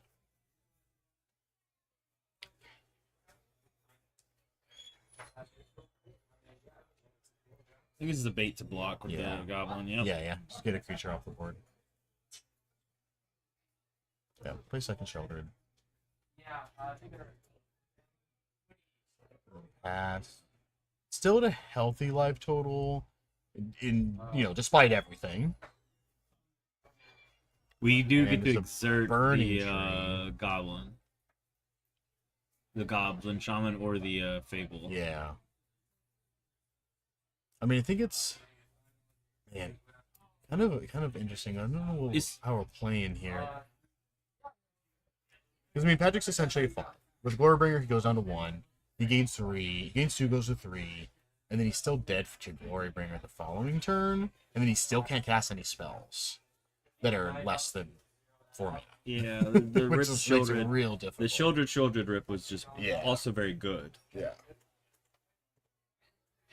Yeah, if he didn't. No, I mean, the Goblin token wasn't really doing much in that situation because he could just block with one of the other Do we 2/2s. do we swing with Glorybringer, swing with Eidolon, exert that? Yeah. I kind of like swing with Glorybringer, swing with Eidolon. No, because then he could just cast spells. Yeah. What I was gonna say, like, kind of force the chump block on the Eidolon and then play Burning Tree Emissary, and just kind of overrun it. Yeah.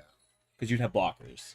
Yeah, because here he can go Burning Tree, sack Ramanap, you go to 2, and then you go to 4, and then you still essentially can't cast spells. Like, you can cast 1 spell. Yeah. And then, I mean, Glorybringer doesn't untap next turn. But this also just puts more creatures on the board. Getting rid of Fable was very important. Yeah. So go to 9. 7. This is why I like swinging with Eidolon to force it to happen. Take 2. Oh, yeah, 1. Right. Yeah, so he goes to 3 this next turn. The Janelle still got a bunch of creatures And an Eidolon. and an Eidolon, so he essentially can't cast any spells. You can cast Yeah. 1 and go to 1, but that's bad. Yeah, because then you just still get overran. I Yep. mean, you can still cast a creature here, and then, I mean, not be okay, but live another turn. Okay, Kills Bloodtithe himself. Harvest is good. No, he goes to 1 again, Yep. because he gained 2 from Sheldred. And he gets to gain another 2. He's going to activate the food to go back up 3. Or the blood. The blood, sorry. Blues, bloods, Food token. food tokens, everything. It's going to pass. It is no longer exerted. Draw to 5. And I don't know what that is. It is a foil red card.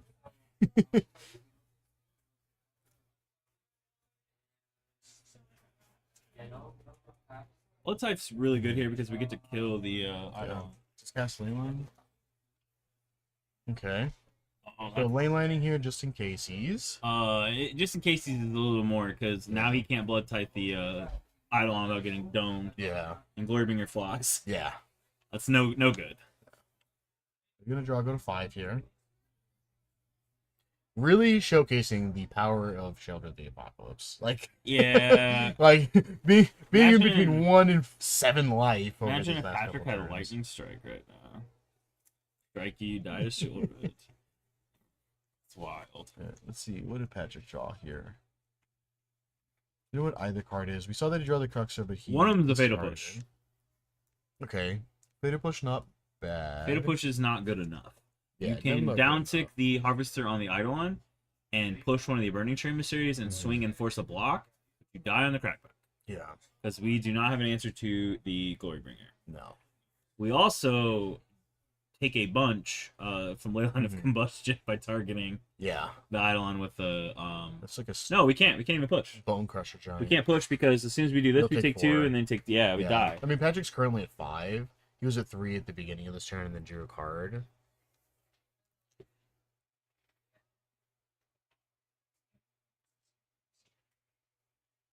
I mean, you can also triple block and then shrink Glorybringer for a turn if he attacks all out.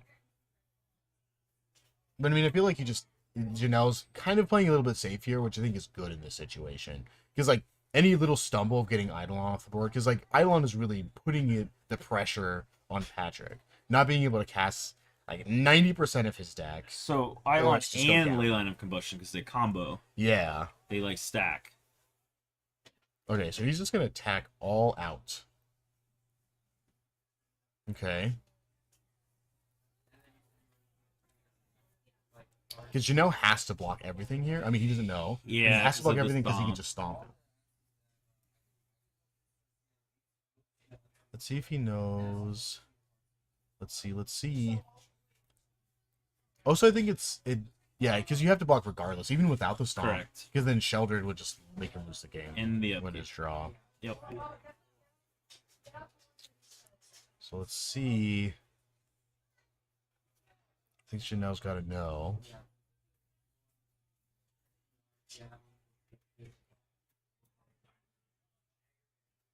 Block.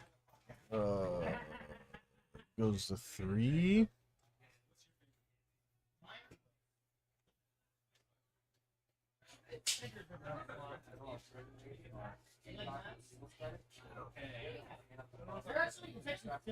If Janelle draws another Bone Crusher Giant.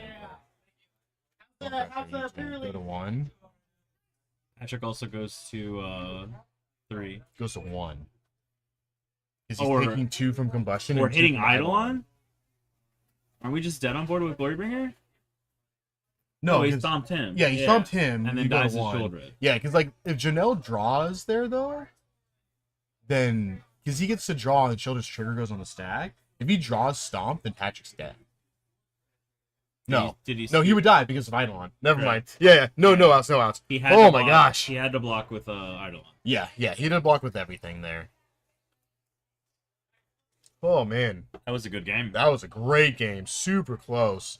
Let's take a little peek at some sideboards. So Janelle we saw a little bit earlier. I think he may be bringing that Dragon's Claw right away this time since he didn't do that previously when we saw And the him. roasts. Come on. And the now. roasts, yeah, of course. Cook that shoulder. And then he's got the one of Pithing Needle, one of Storm Breath Dragon, a Banefire, 2 Cinderclasm, which also is totally reasonable to side in. Rending Volley, not particularly. Fright, also not particularly. Brotherhood's End helps a lot. He's got 2 Chandra Awakened Inferno, Rampaging Frostodon, and a Roiling Vortex. So probably, I think last time we brought in Frostodon, he definitely brought in Roasts, Dragon's Claw, and then maybe he brought in the Brotherhood's End. I don't think we saw it when we saw him a little bit earlier, but those are definitely some good options. We're looking at Duress from Patrick and Go Blank. That's about all Yeah. I'm seeing. I don't think Alcatraz really warrants coming in. No. The Knights, the Perils, the Call Against Command, the Dampening Spears, and the Leylines aren't really relevant. Yeah, I mean, Echo just seems fine. He hasn't seen Janelle playing any of the Rampaging Frostodons, so like a 4/4 Flying Lifelink is not bad. No. And then you could just flip face up. It happens very consistently, very easily. But we'll see. Yeah, on the he just side had to block here. with Idol in there, and I think he was okay. Yeah, still definitely a rough spot for like both of them. Oh, actually, no, he's not okay because Stomp to Face Shoulder trigger, you're dead. He was a 5.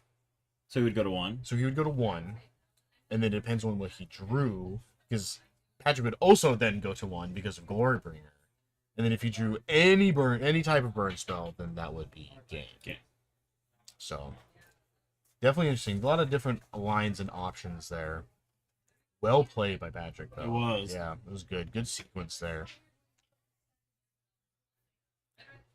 You taking anything out? No. See if we can get the double ley line of combustion opening hand again against Rakdos God mid-range. damn. Sweet Thoughtseize. Disgusting. Over Lava Axe, you please. Oh, man. Gross. Alright. So no Koga Swings. He's Go thinking Blink about is- Go Blink. Go Blink is so good. Yeah, I like Go Blink a lot. Oh, is he bringing in Command? Deal 2 damage, make you discard seems pretty okay. Yeah. But is that the route we're trying to go? I don't dislike it. It seems Mhm. good. I mean, it is more removal spells, right? Yeah. Well, Yeah. removal plus hand disruption because it's making you discard. Or getting back creatures. What do we want to get back though? Children. Yeah. Yeah. I feel like that's a little. I don't know. It seems super niche. Seems really good, but I think the other options will come up more where it's like, sure, I'll take 2, but kill your idol and make you discard. Yeah. That's kind of brutal to sit across from. Yeah. It's a big tempo switch. It's a good match though. It's very good. Yeah. So Yeah, close. Patrick piloted that very well. So we're going to game 2 here.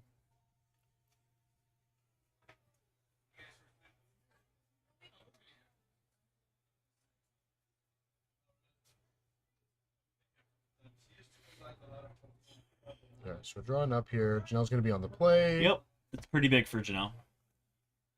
Alright, so we got Mountain, Fnatic, Lane Line, Mountain, so Kenza. Oh, not a good hand. I don't know if maybe it's a Shadow Skull Smash thing on the very end there. Patrick has Blood Crypt, maybe triple NT. I see 2 NTs. Yeah, double into Mountain. I Trespasser? cannot tell if that's a trespasser or not.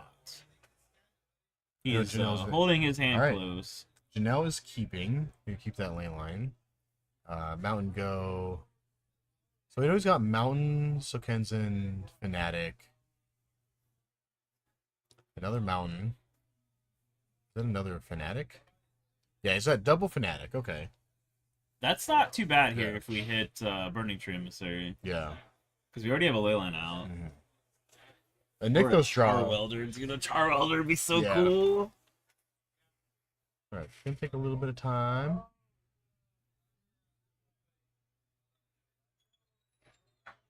The Shadow Skull Smashing. That's not bad. Yeah. We have enough mountains in hand that we can get to the point where that's going to be relevant. Almost relevant now. It needs a Nykthos. And 'Cause Nykthos NT's would be really NT's good. gonna start becoming too big to Shadow Skull Smashing. Yeah. Shout out to our boy Fury, not in this format. Yeah. Rest in peace, Fury. Yeah. All right. Nick's got a good amount of options here. It's gonna attack, discarding a Blood Crypt, getting to exile a Smuggler's Copter. Nice. All right. That's a sweet little wombo combo with NT. So It's disgusting. yeah, he can cast that until his next end step. His end step.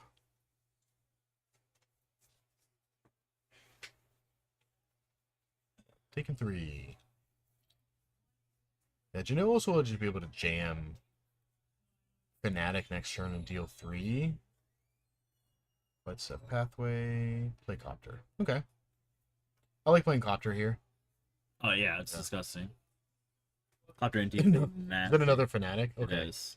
Fnatic, take 3. It's a 4 what? 4 It's a 2? 4-2. Yeah, I mean, we block NT. Yeah. We trade with NT. Right? If he Yeah. triggers and grows. Yeah. Well, then he still take 2 because NT will give trample. I mean, if he's attacking with Smuggler's Copter to get the counter.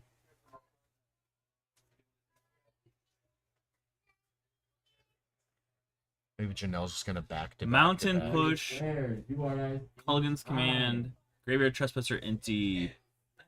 Away. Yeah, Early looks like play, pathway. you're Something in inside. there. All right.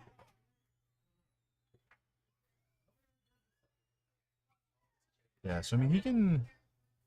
No, I feel like Hogan's fan popping that off here doesn't really help. No, because you take 2 from the combustion. Yeah, you would want to Janelle like. has a grip of cards. Yeah, the only reason to do that would be so you can attack with Inti, but you would want to play another creature so you can also attack with Copter. Yeah. And You don't mana have does enough not mana to do do both that, of those yeah. things. So he's Crew. gonna crew. Attack for 3. That should be tapped. Okay, he's gonna discard to Copter. Okay, which one are we discarding to first? So draw. So we're gonna do Copter first. So we're gonna draw a discard. It's gonna be Inti. Triggers Inti, right? Yeah, and then Inti triggers discard a card, so exile. And now we Inti And trigger. now we Inti trigger. Which is gonna Probably be the Blood discard. Crypt. Yeah. Discard Blood Crypt to get another card. Draw. Do we draw or do we exile first? You exile. You don't draw from Inti. Inti doesn't rummage. He just Okay. exiles. Yeah. Oh, that is Yeah. so let's put it in the nasty. trade. That's a good in here. Yeah. So I'll take 4. Do we play Fable or play Trespasser? Because I feel like our hand is good enough. We don't need to play Fable. Yeah. I feel like playing Trespasser is really strong here. Yeah. Yeah, he's got enough lands. Yeah, he's gonna like go with Trespasser's strong. Exile Drain. That, Yeah. I mean, that's now Janelle has to cast spells because if that flips, it's like you have 2 Oh, yeah. 4/4s at you. Yeah. That'll be one will be a 5/5. Yeah. Yeah, he's gonna land. He's gonna pathway so that he can still fatal push if need be. Yeah, block Fatal Push. Yeah. Inti, it tapped for that. Yeah, Inti, a very strange magic card. No, Janelle is asking about Graveyard Trespasser with Leyline and Combustion. Oh yeah. About the drain if it triggers. Is that a Chandra? It is a Chandra. Is it the one that does things? They all do things. I know, but is it the one it's that the does Fire enough? Artisan. Okay. It's the one that essentially draws you an extra card every single turn. We need blockers. That is what we need right Yeah. now. I mean, he does have those, but they're not flying blockers, so. Alright, so he's just gonna soak him in. I mean, he can Shatter Skull Smashing here. For Inti, Inti. is it enough? It's only for 3, right? That's enough. Yeah, that's enough to kill Inti. I don't hate that, right? Yeah. Because then it shuts off the Smuggler's Copter without crewing the Yeah. Graveyard Trespasser. That's an okay play. However, he does not know that that is going to trigger Revolt and lose the Mogus. Yeah. Which kind of sucks here. Mhm. Yeah. We're at 12. Yeah.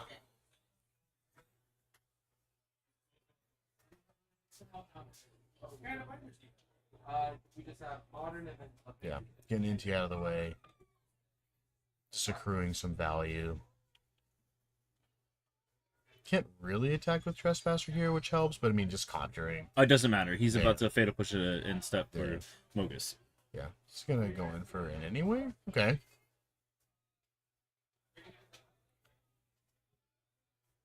We just fire off Yeah. Fatal Push, Culligan's Command, another Graveyard Trespasser. Yeah. I'm just firing off the Revolt on the Fatal Push. Yeah. Mogus costs 4, right? Yeah. Yeah, then I'm... What are we blocking for? Just take the 2 from the Leyline, right? You Fatal Push, take 2 from Leyline, go to 16, and you're fine. Yeah. I mean, maybe he's thinking he just wants to keep it. No, he's just gonna push it. Yeah. Take 2. This Crackback is about to be legendary. This man is about to play a second Graveyard Trespasser, Crew, and Swing. Yeah. It is about to be disgusting. Janelle is going to need something pretty big. Yeah. Like, Nykthos would be okay here because you could Inti go John, talking to Nykthos, play Artisan, Mhm. make Devotion, play the other big Mogus in his hand. Yeah. That might be a good swing. Yeah. Trespasser. Yep. This is about to be a lot. Exile your Bogus. Drain some. Yuck. Crew the Copta. Attack for 7. Do we get to trigger again? We do, the Root. NT. That's Yeah. bigger than what it should be. We go to 10 and then we take 7, go into 3. Yikes. Yeah. Discard Patrick's at token. 19, so 3 to Yeah. 19. Once the discard happens, the damage happens. I think land. Yeah, the discard here is irrelevant because you can play Mountain and then Blood Yeah. Tithe, and then just have a bunch of creatures on board. I think from the standpoint that Patrick said this game is over. He played this very well. I mean, what's actually also really sick here is a Brotherhood's End or a Cinderclasm. Wipes the board. Yes. Leaves Patrick with nothing. Gives him a creature, though, to crew Copper and kill. Copper's a 4/4. Yeah, but which creature? Anything off the top. He has 5 mana. Yeah. But He also has a Culligan's command to return Blood type Harvester. So K command, return that's Harvester, gonna play be it. Yep. Yeah, nothing on there. Yeah. All right. Woof, man. Still some good games. Give it to Patrick. He played that very well. Yeah, Super Students. Yeah, and I mean, Janelle did, the best that you can in that situation. You kind of just drew a bunch of 4-drops and 5-drops essentially, With no Nick, though. with no Nykthos, so there wasn't any expediting of mana that he could have done in any situation. So it's kind of just playing to what you got. Janelle's got to win out to make that top 8. Yep, he's got to win this last round that's with his brutal. chance. So we got one more round after this. Essentially locking Patrick into the top 8. So take a gander, see if we can see who draws in his guaranteed top 8, and then into who's playing for their winning in. So we'll see you for just a little bit. Hopefully just another couple minutes. So don't go anywhere. We'll see you soon for our final round of our Swiss, and then on the top 8. Thanks so much. See you soon.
Alrighty, everybody, welcome back. Thanks for tuning in. We got our final round, our round 6 of our Pioneer 1K TCS Rocket series here. Thanks for checking us out. Thanks for watching the video. If you're here on Twitch, thanks for sticking around with us these few rounds. We got our last round here. So we got Carlos on the left here playing some mono red Obosh, nice and spicy.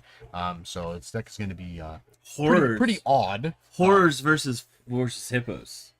Yeah. And then we got Zeus coming back. We saw him a little earlier playing some Karuga Fires, so this is going to be a sweet one. We did get a little peek sees as who's current top 8 here. They can seem to draw. They can seem to draw.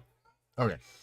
So we have Cal, who we saw earlier, Michelle, Guillermo, Alex, Dylan, Patrick, Chaz, and Kazi currently in top 8. So these players all in contention here. Carlos and Jesus also might be able to sneak in. Maybe an X2 will make it in there. So let's take a look at our players and let's see how they're going to be going here. While they're deciding on their mulligans, make sure to give us a little follow, a little like the video. Subscribe. There's us also a out. YouTube channel. With the YouTube channel. If you like the content, of course. This is where this video will be going later. Yeah. So you can check us out. You can check out all the past videos on there too. And then you can make sure that you are ready for next month, because next month we got 2 big tournaments coming for you. On March 2nd, we've got March 2nd, we've got the last qualifying tournament of the series, a Modern 1K. And then on the 23rd, we have the finals, the top 16. Those could be both Modern and Pioneer flip-flopping. Going to be some sweet games we got going on there. But let's check out, see, it looks like players are kind of thinking here. Zeus looks like sitting on a good number of lands there. Some tri-lands, definitely what he wants in his 5-color deck. Not liking it though, pitching it. Luckily with Carlos, all your lands, it's going to be mountains, so. So, you kind of easy to keep your lands. I don't have to worry about mana. Mountains and take 2. Mountains and take 2. Yep, easy peasy. So. Yeah, let's take a peek into Carlos's deck. It looks like we got some fast starts with like Phoenix Chick, Monastery Swiftspear, Skullscar Mage, some crazy stuff like Furnace Punisher and Rampaging Frost on main board. Yeah. Then we got some sick stuff like Kumano, Monstrous Rage, Play with Fire, Castle Imbrith, to pump, Den of the Bugbear, Chandra Dress to Kill. It's just all a pile of red sweetness. Yeah. Looks like a good number of lands for Jesus here. Always the awkward thing with this matchup is we saw Jesus list earlier. I think he's only on 1 Bone Crusher Giant currently. So besides Touch the Spirit Realm, which is just a blink effect when you channel it, he doesn't have anything on turns 1 or turns 2. So I mean, Carlos is gonna have free reign here, and he's gonna be on the play. So he's gonna start off with a Swift Spear and just get in for 1. I think So the it's best a start start. for Carlos' deck is Kumano on 1, Swiftspear, Monstrous Rage on 2. Yeah. That is a lot of damage. Yeah, this next turn is gonna be pretty sweet. You can Phoenix Chick plus Soulscar Mage next turn. There's a Dress to Kill. Dress to Kill is fire. Let's see in here. Phoenix Chick, attack for 2 to 17, and then Soulscar Mage. And he's got an End of Festivities and I believe a Play with Fire in his hand, so this is looking like a lot of damage next turn. A lot of damage. And that Temporary Lockdown is gonna hopefully come down next turn and Needs another white source. clear this board up nice. He is lacking a second Yeah. white source. Den of the Bugbear right on time. So now the other option here too is you can play Chandra Dress to Kill. I kind of like and then Chandra play plus Fire. the Play with Fire, yeah. Yeah, so that's 3. Still triggers the double prowess on both of the creatures. 3, 4, 5, 6, 7, 8, 9, take 10. Yeah, and then you get a Chandra for next turn too, which is Yeah, real nice. while your opponent's at 7. Yeah. Let's see how Carlos wants to do it here. He's got a lot of options. How many white sources does he have? It's like a Glacial Fortress and Dothatron and Okay. Plains. Yeah. He's gonna go end the festivities here, trigger prowess, deal you 1. So she's at 16.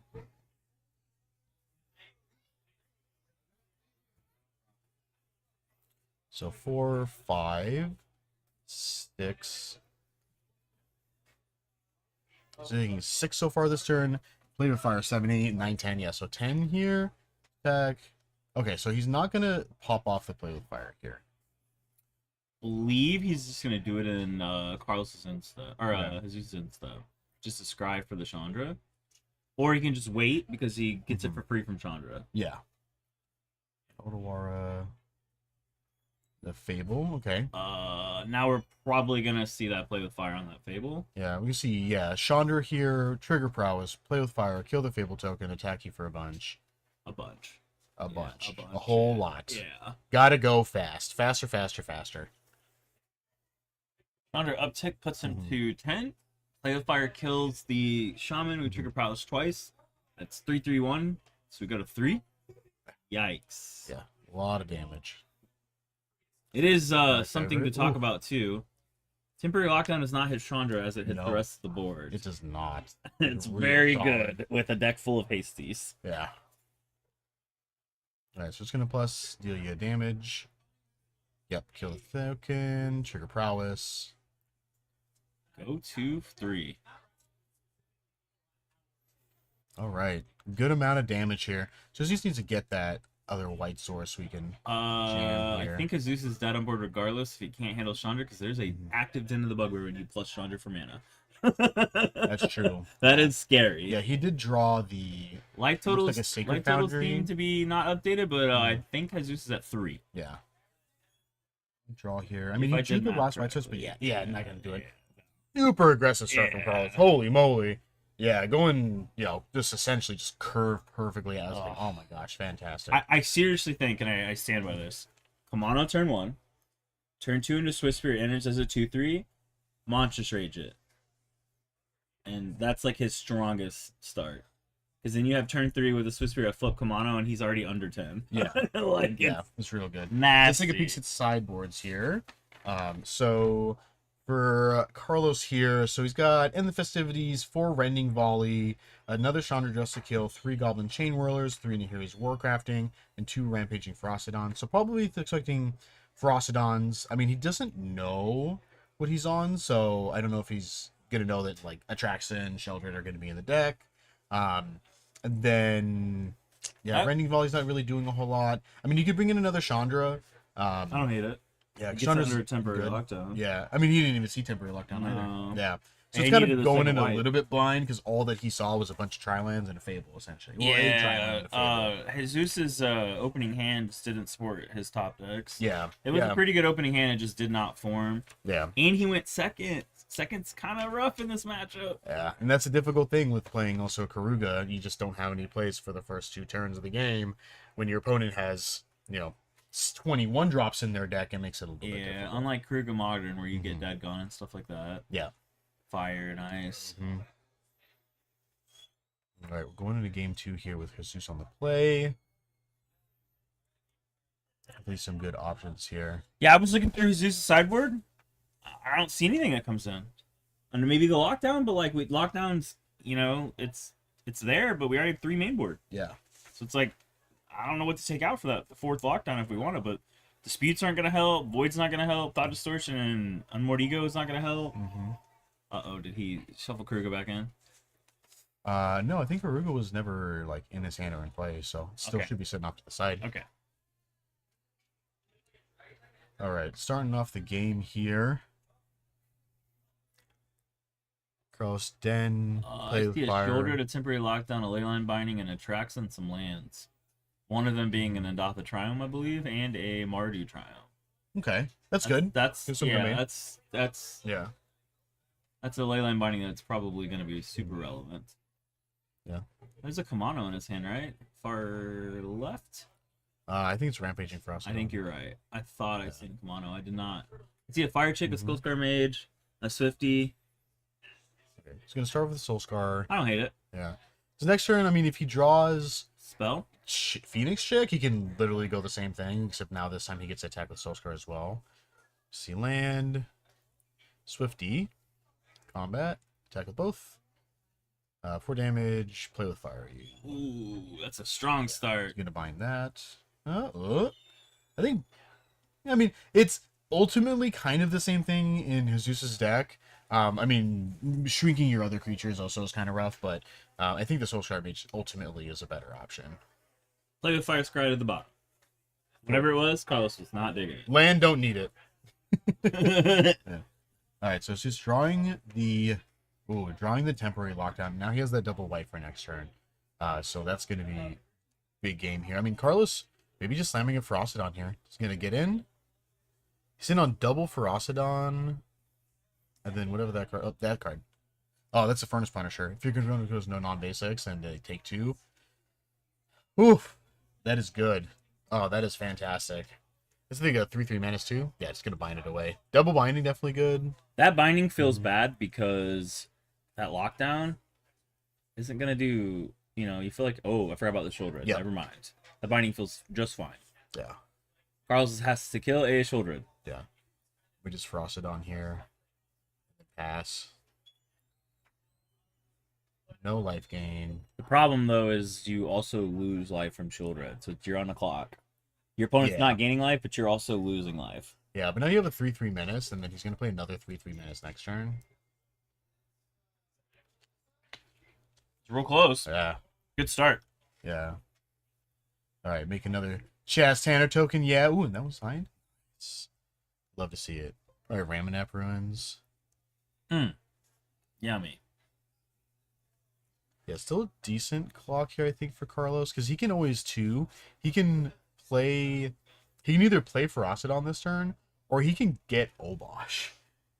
I'm all He about does still Obosh. have Obosh, so he can put Obosh into his hand and jam Obosh next turn. I'm and all then about Obosh. and I'll Ferocidon tell you kills why. Keldor. Yeah, I'm all about Yeah. Obosh. I'll tell you why. That Ferocidon with Menace dealing double damage. Yeah, and every creature that comes in dealing 2 damage also, like, woof. Yeah, he sees it. Thinking the same thing. Oh, you know what? I have to play all odd cards. Yeah, Let's just take this do it. Obosh. Looks like a Triumph, an Atraxa, and a temporary lockdown. Yeah. Rafine's Tower. We discard temp Still on. lockdown. I could not see it. Planes? The planes. Of course, now he draws the basic. After the Punisher is already gone. Ooh, I think you can get the treasure token here, because then you get cast Atraxa. No, he can't attack direction. Yeah, make treasure. Rob your phone. Rob your phone. Oh yeah, he has a plan to be able to just jam Atraxa. Block? I think that's totally reasonable.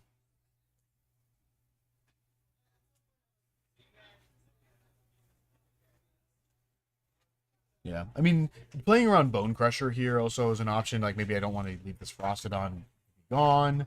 Maybe looking to keep Ferocidon and then attack with it next turn. Unbeknownst to him, he's having Atraxa in his hand. It'd be kind of difficult for that to go down. Yeah, so we're playing Sack Treasure, just hard cast and Atraxa. Oh, that's so good. Obosh looking less good. Yeah.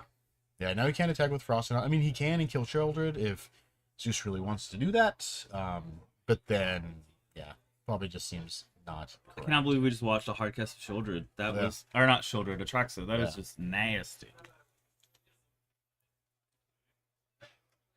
There's a Oh, Crusher that's 2 to kill the awesome. Swift Spear. Yeah. Less blockers, so we just start Mhm. punishing. Yeah, this is looking more like Jesus' game now that he's slightly stabilized. Yeah. He's at a healthy life total. He's got a pretty gross board. I think he's explaining what's happening. Okay, so we're going to pitch those. I mean, Callers does have a little bit of time here. Clever Impersonator, Besage plus Touch. Touch, definitely a good one here. Either Flicker or Atraxa or attack and draw. Phoenix chick? Spectacle. Oh, sorry, Light Up the Sage. Light up Sitch. Obosh. Obosh Bosh. Take 4. Take damage. Right? What? Take 4? Take Take 2 and then it doubles? Yeah. Well, it's take 1 and then doubles. Oh, take 1 Yeah, yeah. double. I think Obosh might be just opponents, though. Still can't gain any life. So definitely good for Carlos in that situation, but then you just get to take 2 from Take 2 from the thing flipping. Okay, he's just gonna sack that, and then yeah, Carlos gonna scoop it up here. Yeah, getting rid of that. It's kind of rough because it's like, oh, do I play the second Frostodon here or the Obosh? It does it to either. To a player, it does double. Okay. So we're gonna go to game 3. Another nice quick game there. Sideboard probably not changing too much. We didn't see, I don't think, any sideboard cards from either player, so not really sure what they're doing. So whatever they feel is right in this matchup. I was kind of playing an off-meta deck a bit, so kind of a surprise. Well, we got some more downtime. Some more tournaments that we have coming up. The Fishbowl number 3 CEDH tournament. Got that coming up here. Looks like I believe it was in March is what we had looked up a little bit earlier. So hopefully you guys will join us for that. Check out some cool CEDH games, some competitive EDH games, and have a good time with us. And then if you're, ever in town, ever in the area, make sure you're stopping by, checking out the shop, and coming by, grab some stuff. Yeah, looking up, March 9th. So you can come on down and play if you're into CDH. It'll be tons of fun. There's some good prizes with it too.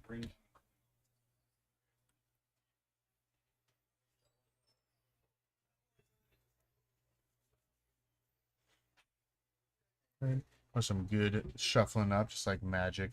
What Magic was meant to be, just constant shuffling. Everybody loved it. Yeah, so let's see if we can get Carlos. Being able to play this game definitely helps. Being able to be nice and aggressive. I mean, if he can curve out like he did on game 1, then, he's in the money. It looks like he's partially the way there. Ooh, Soulscar, Swifty, light up the stage, double land, Monstrous Rage, plus Play with Fire. I think that is a great hand. I mean, I'm thinking, Soulscar, Mage, turn 1, turn 2, Swifty. Jesus Play is trying with to consider Fire? his hand. He's got double Fable Leyline, Beseiju, Oh, he's keeping. and All right. Dotha Triumph. Yeah. This is gonna be a fiery one. What Martyr Triumph, Savannah. is this? Is that Um, fires? Might be a Fires convention. You drew Tolsmere?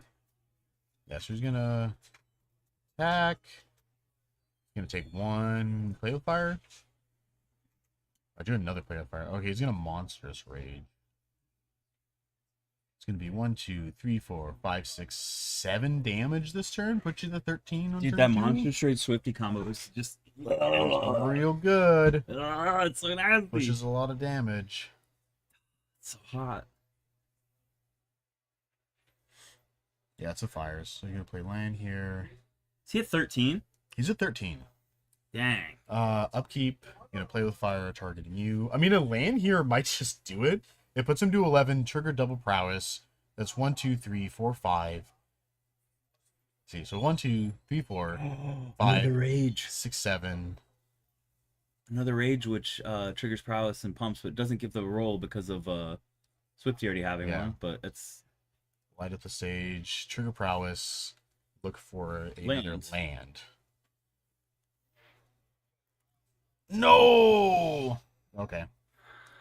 Attempt lockdown here would be brutal. I believe land ended the game. Yeah. Because he has another Play with Fire in hand as well. He's another Monstrous Rage in hand, Yes. which gives another +2 Yeah. plus the double prowess triggers. Yeah, so he was taking 1, 2, 3, 6, 7 there. So he's at 4. He gets to untap, the game's over. Oh, he's got a binding. Yeah, I think it's just feeling it. You got binding, but I don't think it's The problem with binding is you just Monstrous Rage the other target. Yeah, I mean he's essentially a 2, right? Yeah. So because he just plays with fire and then just gets in there. Runes. Yeah, Damn, land. this fine. is the wrap. Play Kumon if it's Skex. Ping. Put you at 3. Trigger prowess. Yep. Like if I put you to 1, you die. Back. This was rough. Wow. Jesus' draws are just not good enough. No. Yeah, I needed to draw Bone Crusher, like, Oh just to be able to deal with this early game. So he's gonna kill that, and then, I mean, just goes for bolt. Yeah, there we go. Wow, what a quick game! Holy moly! Carlos drew like a god. Yeah, that was fantastic. Monstrous Rage is great. Oh my gosh, yeah, getting that extra bump for that one turn, and then just keeping that monster roll hanging around for a permanent +1/+1, and then doing the prowess. Woof. I feel it for Jesus because he just could not draw into what Carlos was doing. Carlos No. was just drawing so nasty. Yeah, especially with draws like that. Like essentially, it's like you've got to have Bone Crusher on 2, or an ending on 2, and then follow up with Temp Lockdown, which might not even be good enough because it might just have a bunch of burn spells, and it's like, how are you supposed to, get around getting attacked for 7 or 8 on turn 2? Tons and tons of damage. Do you want to pull up the top 8 and I can announce what they're on? Yeah, so let's see. So let's go back through. Pretty sure they're locked. Yeah, so we got Cal, On Amelia combo, we have Michelle, on red black mid range. we have Guillermo, I believe Guillermo's on blue black control, yes, we have Alex, which is on mono green devotion. Dylan, That is, I believe, Niv to light. Patrick, Red black mid range. Chaz. Red black mid range. Wow, There's a lot of red black mid range. Kazi, Kazi, I believe, is on Phoenix. Phoenix. He's either Phoenix or mono green. I'll have Alright. to check. Yeah. But all of Team Rocket top 8'd. Yes. True that. Well, great games from Jesus and Carlos here. Jesus, thanks for coming back and being on stream again. Deck's super sweet. We will hopefully be back in a little bit, maybe after this round ends, and then we'll be into our top 8, and we'll get a confirmation of who's in top 8 deck lists. It will be posted later on, so you can check those out, see what's winning here, and win for a good time. We'll see you guys in just a little bit. Stick around.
Matches. Welcome back, everybody. Thanks for sticking with us. If you've been watching this live, we're watching on YouTube. Thanks for tuning in. This is going to be our first round of our top 8 here. We got Cal on the right, returning on the stream here, playing the Amelia combo deck. And we got Kazi on the left, playing not Monterey but she's actually playing Phoenix. He's playing Blue Phoenix. Yeah. So it'll be a definitely fun match. These are two very kind of mainstays in Pioneer currently. So Kazi's deck name for himself is Menchismo. I love it. They're fitting. Thanks for sticking with us and checking us out. If you're checking us out for the first time, while the players are reviewing deck lists, it is going to be open backlist for this top 8. While they're checking those out, this is our second to last of the TC's Rockets series. This is the Pioneer 1K tournament. Next month is going to be the last one. It's going to be on March 2nd, which is going to be Modern. And then later that month, we actually have the finals on the 23rd, which is going to be a mixture of Pioneer and Modern. So make sure you're tuning in. Which is a cut to the top 16.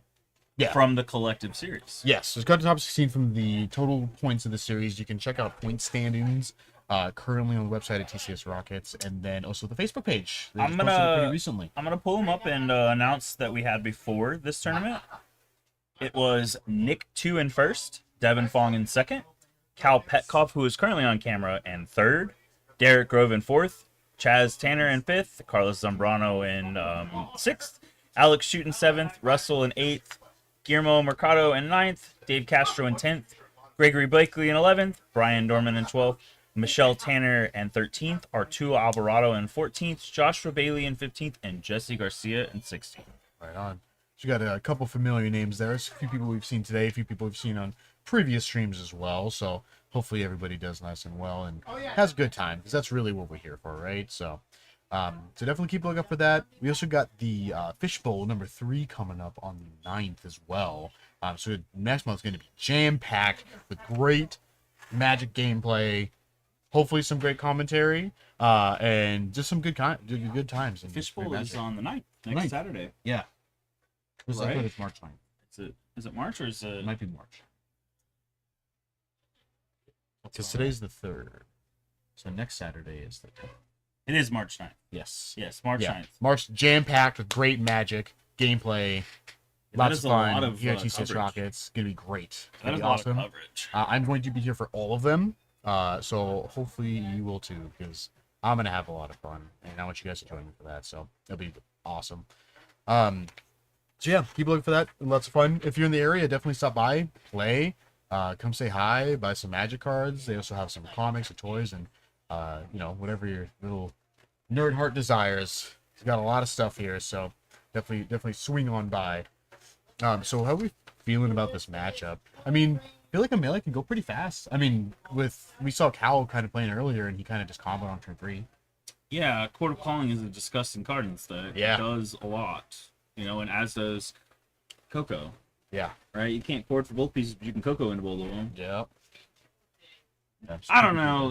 Like, the deck is fast, but Kazi on Arclight Phoenix Yeah. is also just, he's got a lot going on for removal. Yeah. I mean, looking at his list, he's got Brazen Borrower to bounce. He's got Lightning Axe, Is It Charm, Spikefield Hazard. On the sideboard, he's got Aether Gust, Brotherhood End.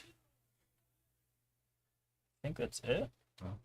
No, Torch the Towers in the 75. I'm not seeing Torch. Are you? It's got Is It Charm in there too. Yeah, Fire Impulse. No, that's okay. I mean, it's a good card, but I mean, and Aether Gust is really good because it puts the Wild Blocker, because it's green, right, back to his Yeah. So that's a good cheap Yeah. interaction piece. Also bounces Cord and Coco. Oh yeah. yeah. Tapping out to play a Cord or a Coco, and then it's like, that's put that on the top of your library, please. Or the bottom, I guess, but. All right. Since Cal's going to be first seed here, so we got that up at the top there for you. Yeah. He's going to be choosing whether he plays or draws. Presumably, he's going to be playing. He's playing a combo deck. He wants to be able to do that as fast as possible, do as little interaction possible. So I'm just going to start off. Team no split. Okay. So they're not splitting, apparently.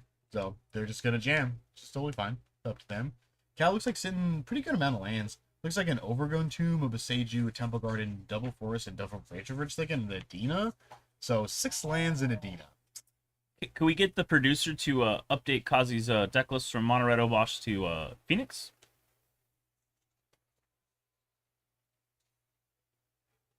Right, so we're gonna jam here.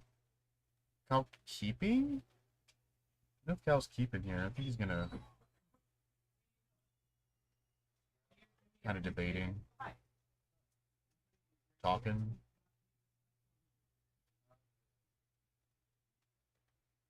Alright. What's going on? Checking out some Magic. Talking about the game. There we go. We get a look at our players here. Got Kyle on the right, Kazi on the left. They know each other very well. Yeah. Yeah, they talk on a already. pretty regular basis. Yeah, so let's see. Because we got Stormhawk Coast, Ledger Shredder, Temple Trespass Consider, miscellaneous red card that I don't know. Shuffling so fast I can't see. Maybe that's a Phoenix. Yeah, that's the Singular Phoenix. Both players going to take them all. Okay, that's totally fine. I mean, Cal's definitely understandable. I don't think keeping a 6-lander seems very doable, so gonna ship that right away. Don't want it. So, so let's go see here. See if we can get some better 7-1s For both players. for both players. That's Mhm. so Kazi probably feels pretty good since he had a mulligan with Cal mulliganing, because he's already sort of favored game one with interaction that's kind of like, I mean, that's what we're looking for. We know what we're playing against. Yeah. It's open deck list so that he knows like what he's looking for. So your opponent mulliganing too, that kind of helps you feel a little bit better about your decision. For sure, definitely. All right, let's see these hands. Let's see them. Cal something other than 6 lands. It's still a good amount of lands. I think it's 5. Yep. Oh man, super unfortunate. Kazi sitting on looks like 3 lands. Island, Spire Bluff, Lightning, Axe, Picklock, Princer, Consider. Fire Bluff, that's a pretty good Phoenix. start. Yeah, this is a pretty good hand for Kazi, I think. He's just gonna pitch an Island here. I mean, he's got Consider plus the Axe, and the Phoenix and the Picklock Princer. So he got a good assortment Yeah, of getting stuff for a turns 1 and pitch 2. Phoenix to Axe is just disgusting. Yeah, Getting to Axe like a Illuminarch or anything early. yeah. So hopefully Cal can keep a 5-er here. 5 on the play feels pretty bad because you're not getting that extra draw, but I mean, you just can't keep like 5-6 lands hands No, with you no can't. gas, no action. You gotta have a 2 in this match. It's too important. You Yeah. need board, you need Coco way too much. Yeah, I mean, if you're sitting on like Innkeeper plus like a Coco Record, then I think that's more reasonable. But when you're sitting with like 2 do nothing 2 drops, all right. So we got a Coco, Prosperous Innkeeper, 2 lands, Walker, another Prosperous Innkeeper, and a Luminarch. That's okay. Yeah, I think he's pitching Luminarch and Walker. I think so too. Yeah. Gonna land go. All right, so we're starting off with Spire Bluff and pass. So he's going to consider a turn or maybe pitch something off. All right. Cal's got Innkeeper. He's going to play Voice. Okay. You can respond and consider the options. That's what's kind of funny when you're playing against Phoenix and you know it's a spell and not a Phoenix because they actually have to look and think about it. Phoenixes just kind of auto get put into the graveyard, so. Kazi has main board Is it Charm and main board Spell Pierce. Yeah. Yeah, he's got one right there. Pretty gas for what Cal's trying to do, right? Yeah. No. That is a Charm's flexible. You also have the Spell Pierce. The Spell Pierce is Coco and Cord. Yeah. I mean, that sort of disruption is kind of brutal early. Yeah. There's the Innkeeper, so we got a 2/2 elemental we get to swing with. Start getting some damage in. You see a Yeah, temporal trespass that's draw. pretty gas. Shock to 16. Get a prankster. We axe Prankster, bring back Phoenix, right? We axe That's 3 discarding. spells. That's 3 spells. Yeah, I need 3. You just pass here. Yeah, sweet. There's that 3rd land for Cal, which means that he'll be able to Coco at the end of turn now. So you can just kind of shock in that land, attack for 3, and then say go. See what he wants to do here. Yeah, gonna shock in here. Yeah, attack for 3.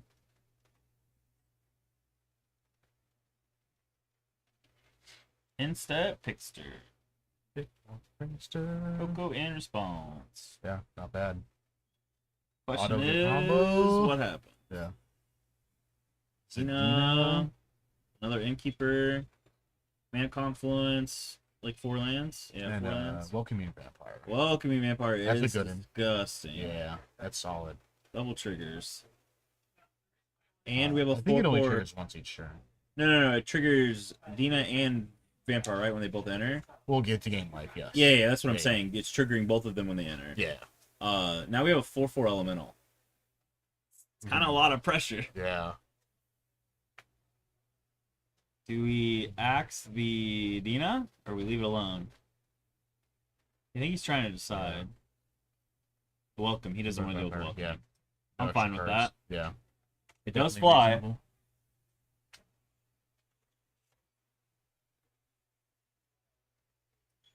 Alright, Innkeeper, yeah, gaining the life, draining you some additional life.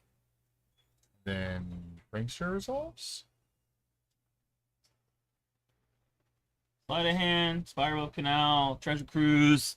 And Opt. I love Strixhaven art. Yeah, That beautiful opt. yeah, that was so sweet. I think. Sleight of hand. Sleight of hand. I kind of like sleight of hand Okay. here. Yeah, we're sitting at 1 more card, so I mean, Treasure Oh, that Cruise is a good. huge spell pierce. Spellpierce good. He's sitting on Treasure Cruise too, so I mean, he can, yeah, sleight of hand here, and oh, okay, what is? I think that's a Pathway? pathway. Yes, River Yes. Glides Pathway. Gonna Treasure Cruise. And then we also have the other card in hand, the other 1-mana spell. What is it? Spell Pierce and Spell then Pierce. Temporal Trespass. So we're hoping to draw a 1-mana spell of Cruise or a 2-mana spell of Cruise to play Phoenix. Yes. There we go. An actual Magic the Gathering card. Alright, so let's see what we got. Show draw 3. Alright, this is sleight of hand. Double sleight of hand? Oh, that's pretty good. Sleight of hand. We hit another. Oh, so we hit Double lands. Imagine if we hit Axe Phoenix. Yeah, Ugh. that'd be real good. Alright, and then we just bring back Phoenix and go to combat and get in there. I know, he's just going to return it and then just leave it up for blocks. There is a Port of Calling in Cal's hand. Spell Pierce has got a lot of real estate here. Yeah. Cal is sitting on a Walker too. Did see that earlier in his hand. So, I mean, he can still go Walker bottom it? plus Amelia. Or did he draw another one? I thought he did another one. He maybe drew another one. Yeah. I don't know. Yes, he Yes, did. He does have one. That's- So he can still Walker and then Cord for Amelia here. If he wants to try to be aggressive. He would run right into the Spell Pierce. We'll run right in the spell Yeah. pierce, yeah, so that's the problem. I mean, he can also, Walker leave- Pass. yeah, You he can hate also that. Walker pass. Yeah, do you hate that? I think it's pretty sick. I mean, he could also Or play Walker Beseiju here. Walker swing too because of Dina, right? Or not Dina, the Elemental. It'd be a 4/4. Yeah, so he can do that.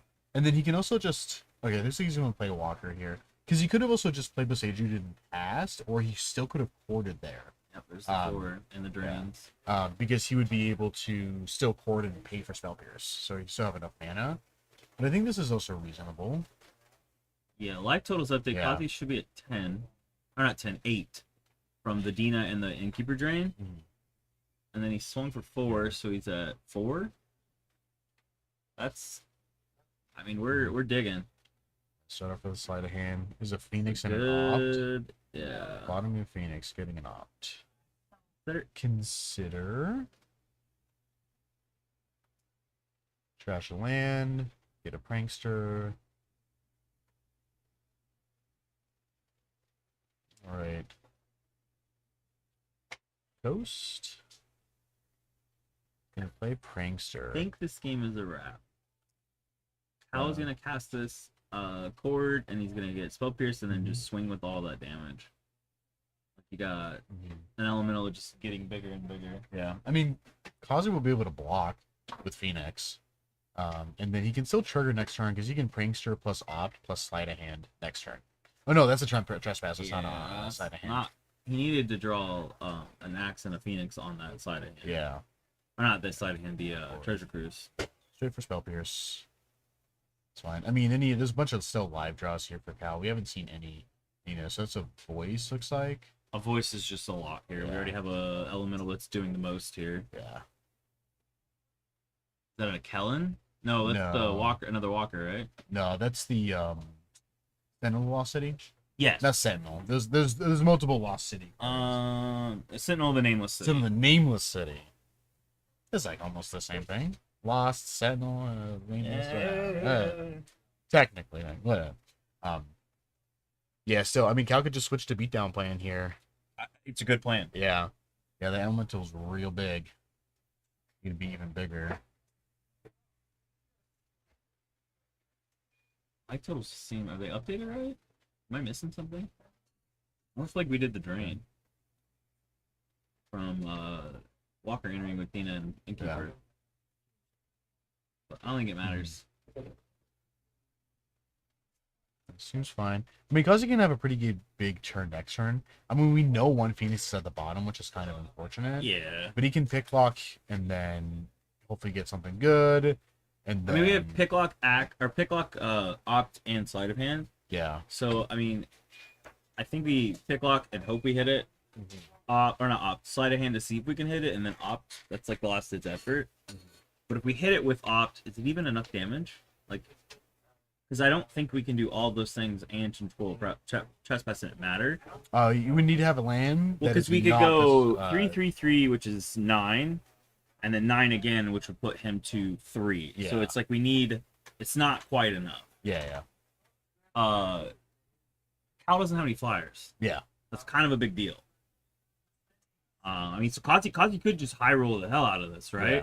He could just get the Phoenix in the bin, bring it out, and then Temporal Trespass for an extra turn after swinging for 9. Yeah. The Picklock's 3-1, right? Yeah. Yeah. Oh no, it's a 1/3. Oh, 1-3. It's the No, opposite. then that's a lot less. Yeah, it's a lot less damage. 7. Yeah, he'd need back-to-back Temporal Trespasses, which, ironically, he might be able to do with the amount of mana he has. Yeah. Yeah. Gonna block. Ooh. I mean, that's fine. It is fine. Yeah, he can just trigger It that is no fine. problem. It is fine, so but we need to... that's not what he wanted to No. see. Alright. All right, let's opt.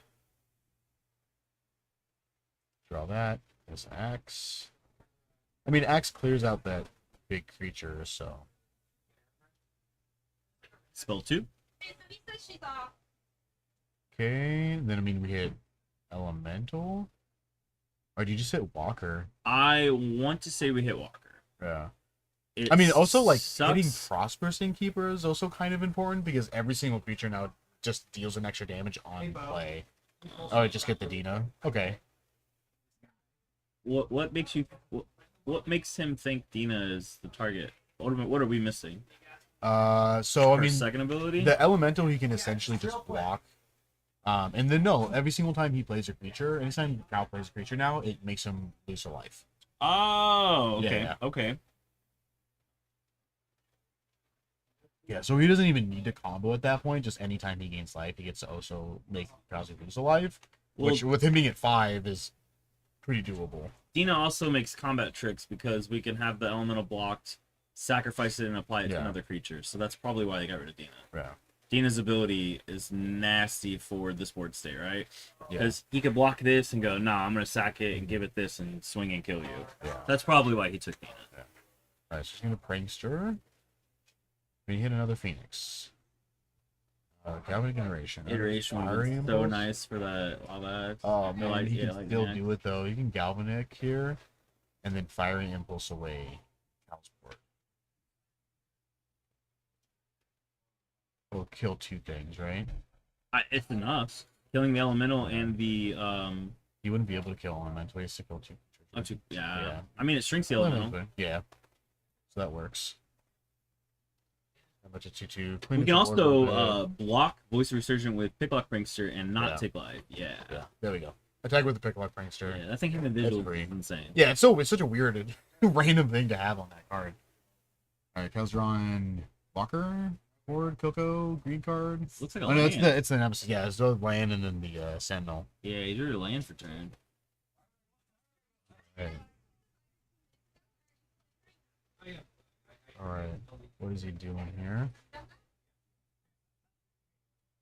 Sentinel Explorer. I'm just gonna use it right away on the yeah, that makes sense. It was an Amelia, okay. Is it good enough? I mean, if he backs to backs combo pieces here, it's quite possible. I mean, I feel like he might be looking he's for in a Coco. very good spot right now because Yeah. now he has to block. Yeah, And because Cal played the Sentinel, the voice is big enough to kill the Picklock. So we have to block.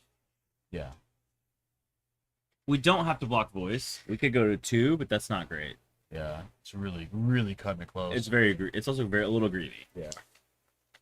I mean, bottoming that Phoenix earlier, just having to bottom that Phoenix earlier, Yeah, it was essentially felt rough. really Kazi bad. didn't have a really good choice. That was a little just bad luck. Yeah. Magic too bad. variance. All right, he's just gonna take 2, kill the token, got another land. That token leaving the battlefield is really big. Oh, and he did a Phoenix. What do we Drew a need Phoenix? here? Yeah, he drew a Phoenix. So we need opt into what? Another a lightning axe? Opt into well, no, the lightning axe isn't enough because we need a spell. Yeah. Which Hardcast Phoenix? That's Yeah. fine. 1. Gotta chill out. I mean, the Sentinel's really rough because that card's a 3/4. It's a 3/4 with Vigilance, so you're not really trading. You you can double block, I guess. Double block is fine because Yeah. we can bring the Phoenix back and we have another Phoenix in the graveyard, but we need to Yeah. hit runner bad. Yeah, but then you just have to throw something under the voice, right? Yeah. Yeah, and then just straight up losing your creature. So what are we doing? Blocking voice with Phoenix and then blocking the other thing with the picklock and just kind of dealing with it?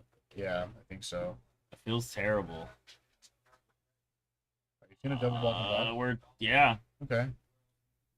Feels okay though Yeah. because the voice is his only creature right now. And he has an Amelia in hand and it's not enough to do a whole lot with. Yeah.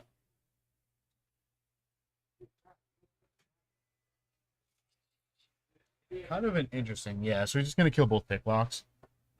I think that's probably right. Yeah, Yeah. killing the Phoenix when it has a chance to come back is not Yeah. great.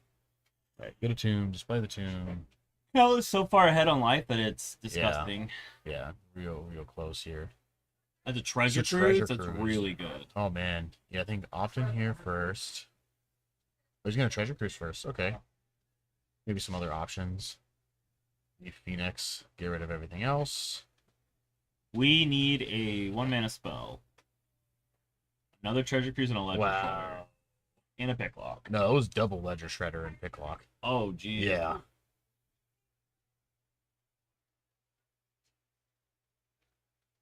Bro, look at that exile. Yeah, right? it's so fat. gigantic. It's so fat.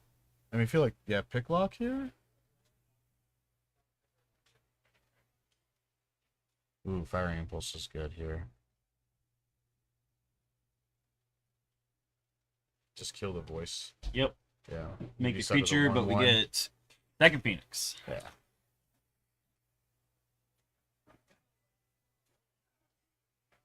You ready for the ultimate greed? Swing with both Phoenixes and then play Ledger Shredder and pass. Yeah. That's big game. It is very big game. Yeah. Where did that picklock prancer go? It's Did an he put it into his exile. graveyard? I think he put it in his Confused yard on accident. Why it went to the graveyard. Shredder. He's just gonna pass. He's gonna play it safe here. Right. There's another land. Oh, unfortunate draws there. Untap. Shredder number 2. Opt. Trigger shredders. What is going on? So we'll do that one first.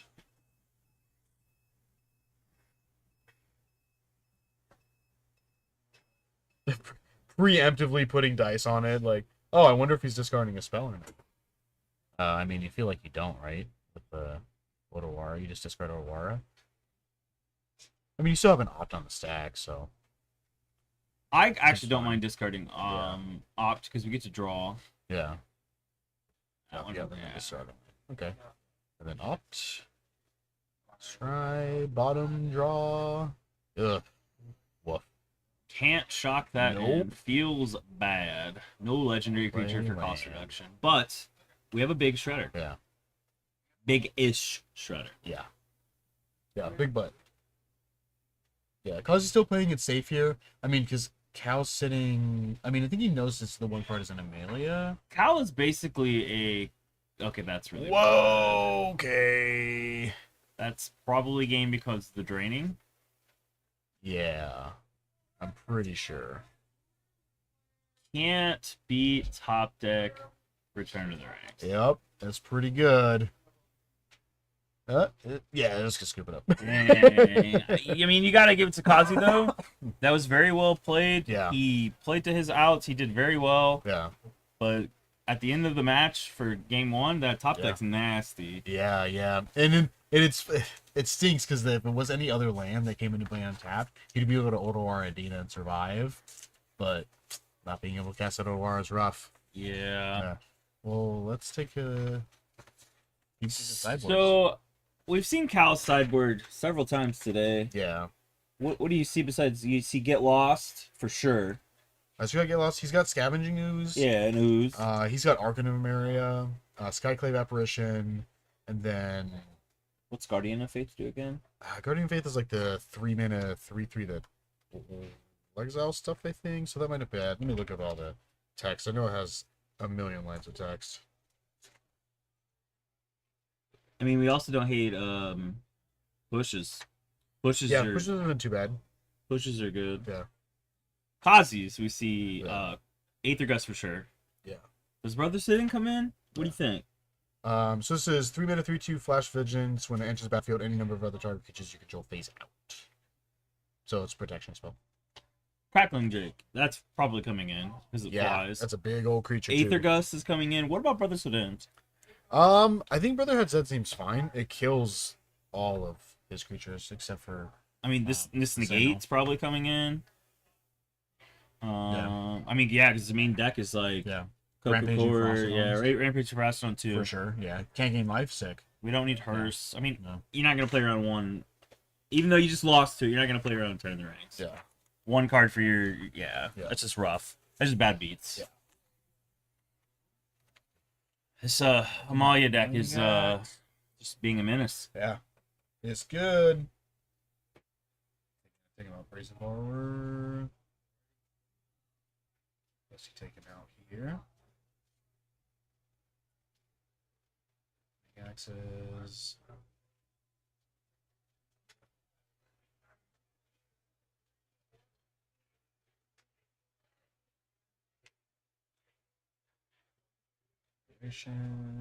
I don't hate taking out the trespasses because it's like this deck that Cal is They're a playing lot. is fast. It's just Yeah. hard to cast a card. Yeah.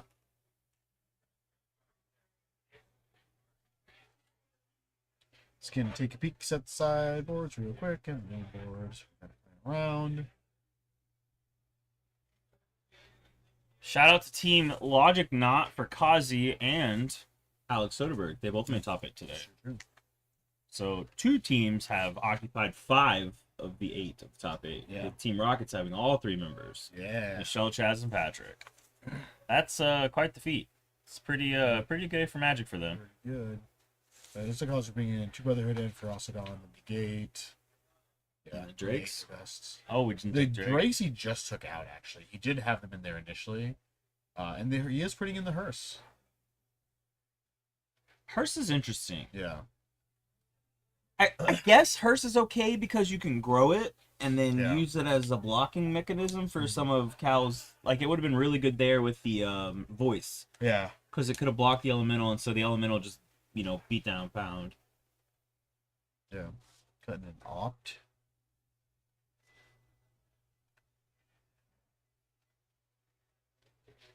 Yeah, double. Okay. I like the sideboard.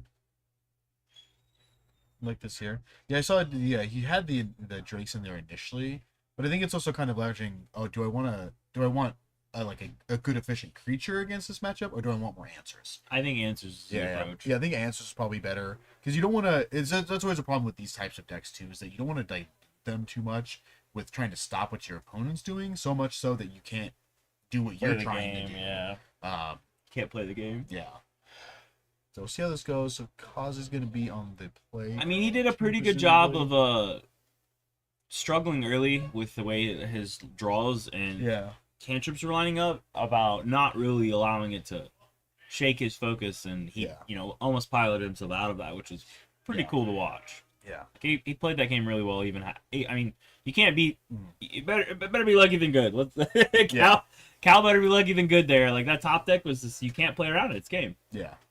Not saying Cal didn't play well. He did Yeah. play well. He played very well that Yeah. game. But that top deck is just like, Yeah. that's Yeah. a wrap. Especially, it's kind of funny that like literally him drawing that many lands as he did really helped out in the long run. Yeah, allowing him to go to bed. Yeah, definitely solid. Yeah, kind of unfortunate when you're doing it, then later on you draw one of your X spells and like, wait a minute, this is actually great.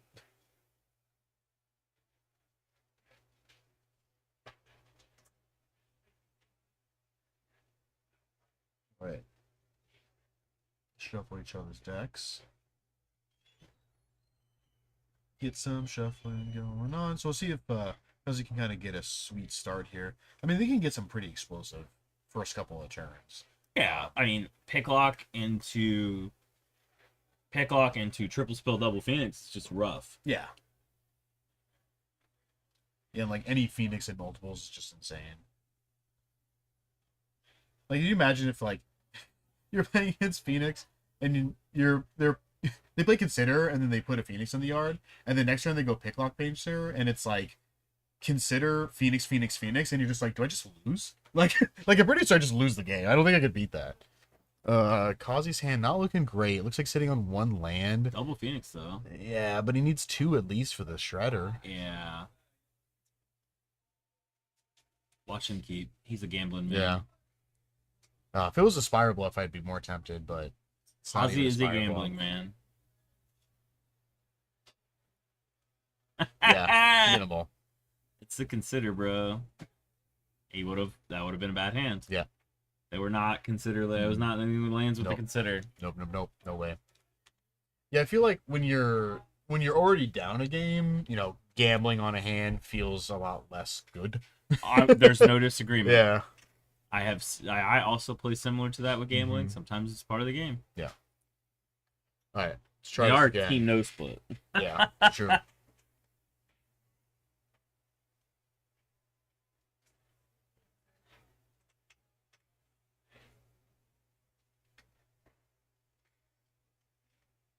Gonna do some more shuffling here.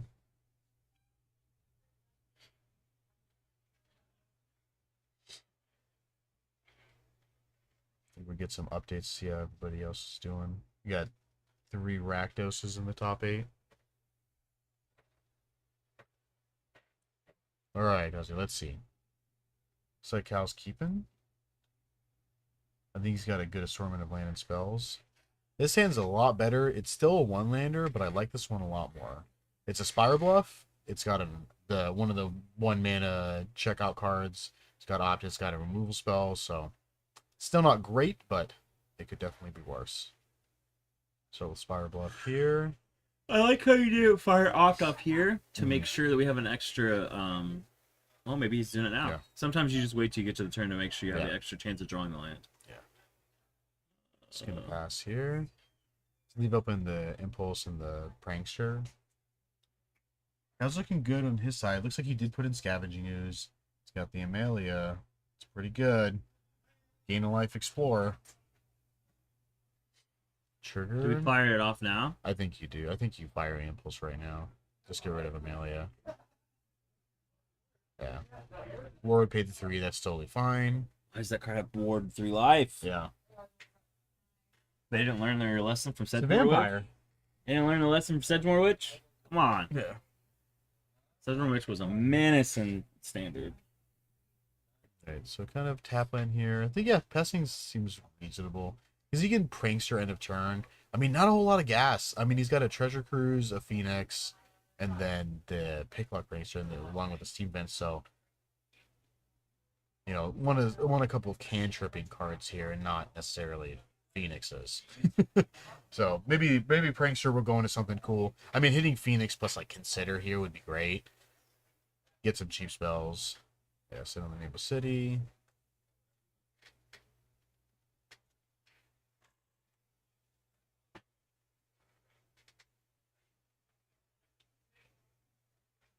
Wow. Phoenix plus Opt. That's exactly what I was saying. Perfect. 1-mana interaction. Oh yeah, and lighting the axe also helps too, actually. 'Cause You know the can discard that problem? Phoenix in his hand. You know the problem is that Cal has that ooze, right? Yeah. That's a huge problem. Yeah. I mean, ideally, because he wants to do that now. He wants we have to get He wants to- pretty lucky here. Yeah, I don't know if it's doable at this point. I mean, he's got 5 in there plus a Phoenix, 4 in there plus a Phoenix. You know what sucks is that if he fires off this axe and both Phoenixes go to the graveyard, at least one of them's getting 8, maybe Yeah. 2. I can't watch. No. Hindsight. Draw. We did hit Treasure Cruise, but it's not enough cards. Yeah. That's not good. No, definitely not good. Here comes the ooze. Yeah, I mean, does he have another? And- And a Temple yeah. Garden. Oh, shock ooze. Eat both of your Phoenixes. There's also Bruh. Backplay Vibration in his hand. Yeah. That's bad beats. That is Yeah. rough. Oof. Already knew. Ouch. He already knew. Ouchie. Yeah, man. Yeah. Easy. And Elskuz is a 4/4 that just gained him 2 life. Yep. Yeah. And we just get to treat this Ledger Shredder like it's not on the board. Yeah. Dang. Did you draw a Prankster? So that's pretty good here. So Another he's gonna, live, another axe would be nice. Just Treasure Cruise. Yeah, I think there's a second Picklock axe. Prankster still on an adventure. Is that an axe? Do we have a Yes, land? There's an axe. There's no land. So Axe is okay because we Axe. get to kill the ooze. Yeah. We're down 2 Phoenixes though. Down 2 Phoenixes is Yeah. rough. Yeah. I mean, we're playing the long game. Okay. We triggered Shredder. All right, Four. it's still a game. Beats. It's Shredder still- beats. Let's it's go. Still a game, man.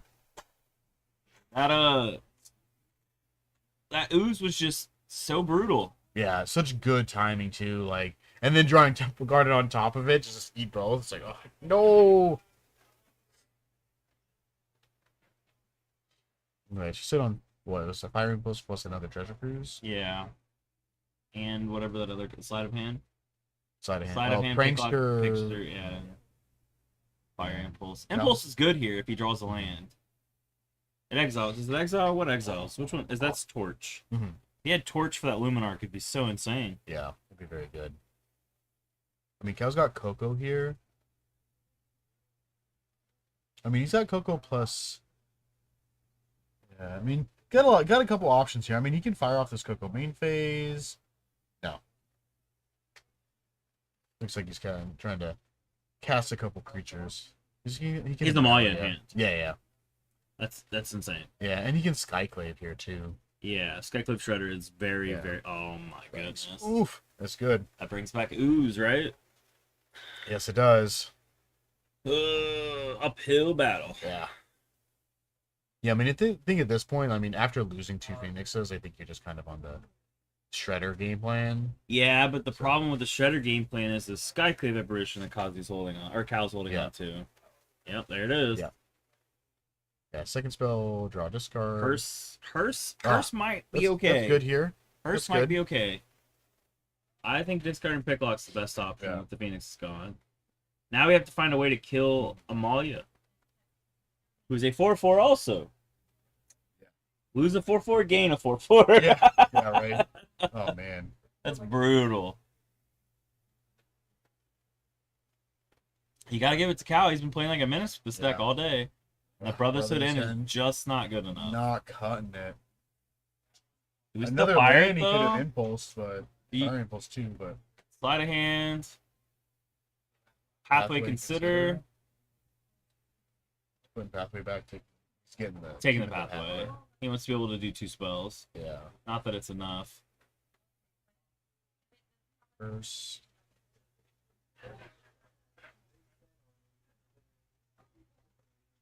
Pathway. Yeah, he did all right. He's got plenty of Yeah. blue with the Hall. Yeah. That Hall might be coming up. That might be the route we gotta take. But we also have a fiery anticipation, which is why he played the pathway to kill the Skyclave or I think the Skyclave. Because if we kill the Skyclave, we get to block with the 2/2 on the Luminarch, and then we get to exile Luminarch with the Hearse. Yeah. But we have nothing for Amalia. No.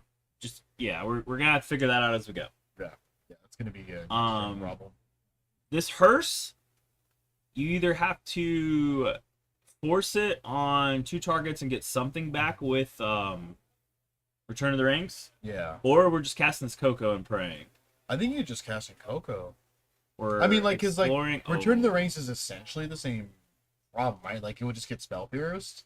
Oh, bro, he just map tokened onto the Skyclave to hit the voice. That's bad. Yeah. That's bad for Kazi. This is where he fires off the fiery now. No, because he needs to keep the fiery to kill the How do we kill Amalia? Brotherhood's End plus fiery. Is it it isn't. Yeah, it's a 6 damage. So even if he double explores here, double counters, then he still has enough to be able to kill Amalia next turn.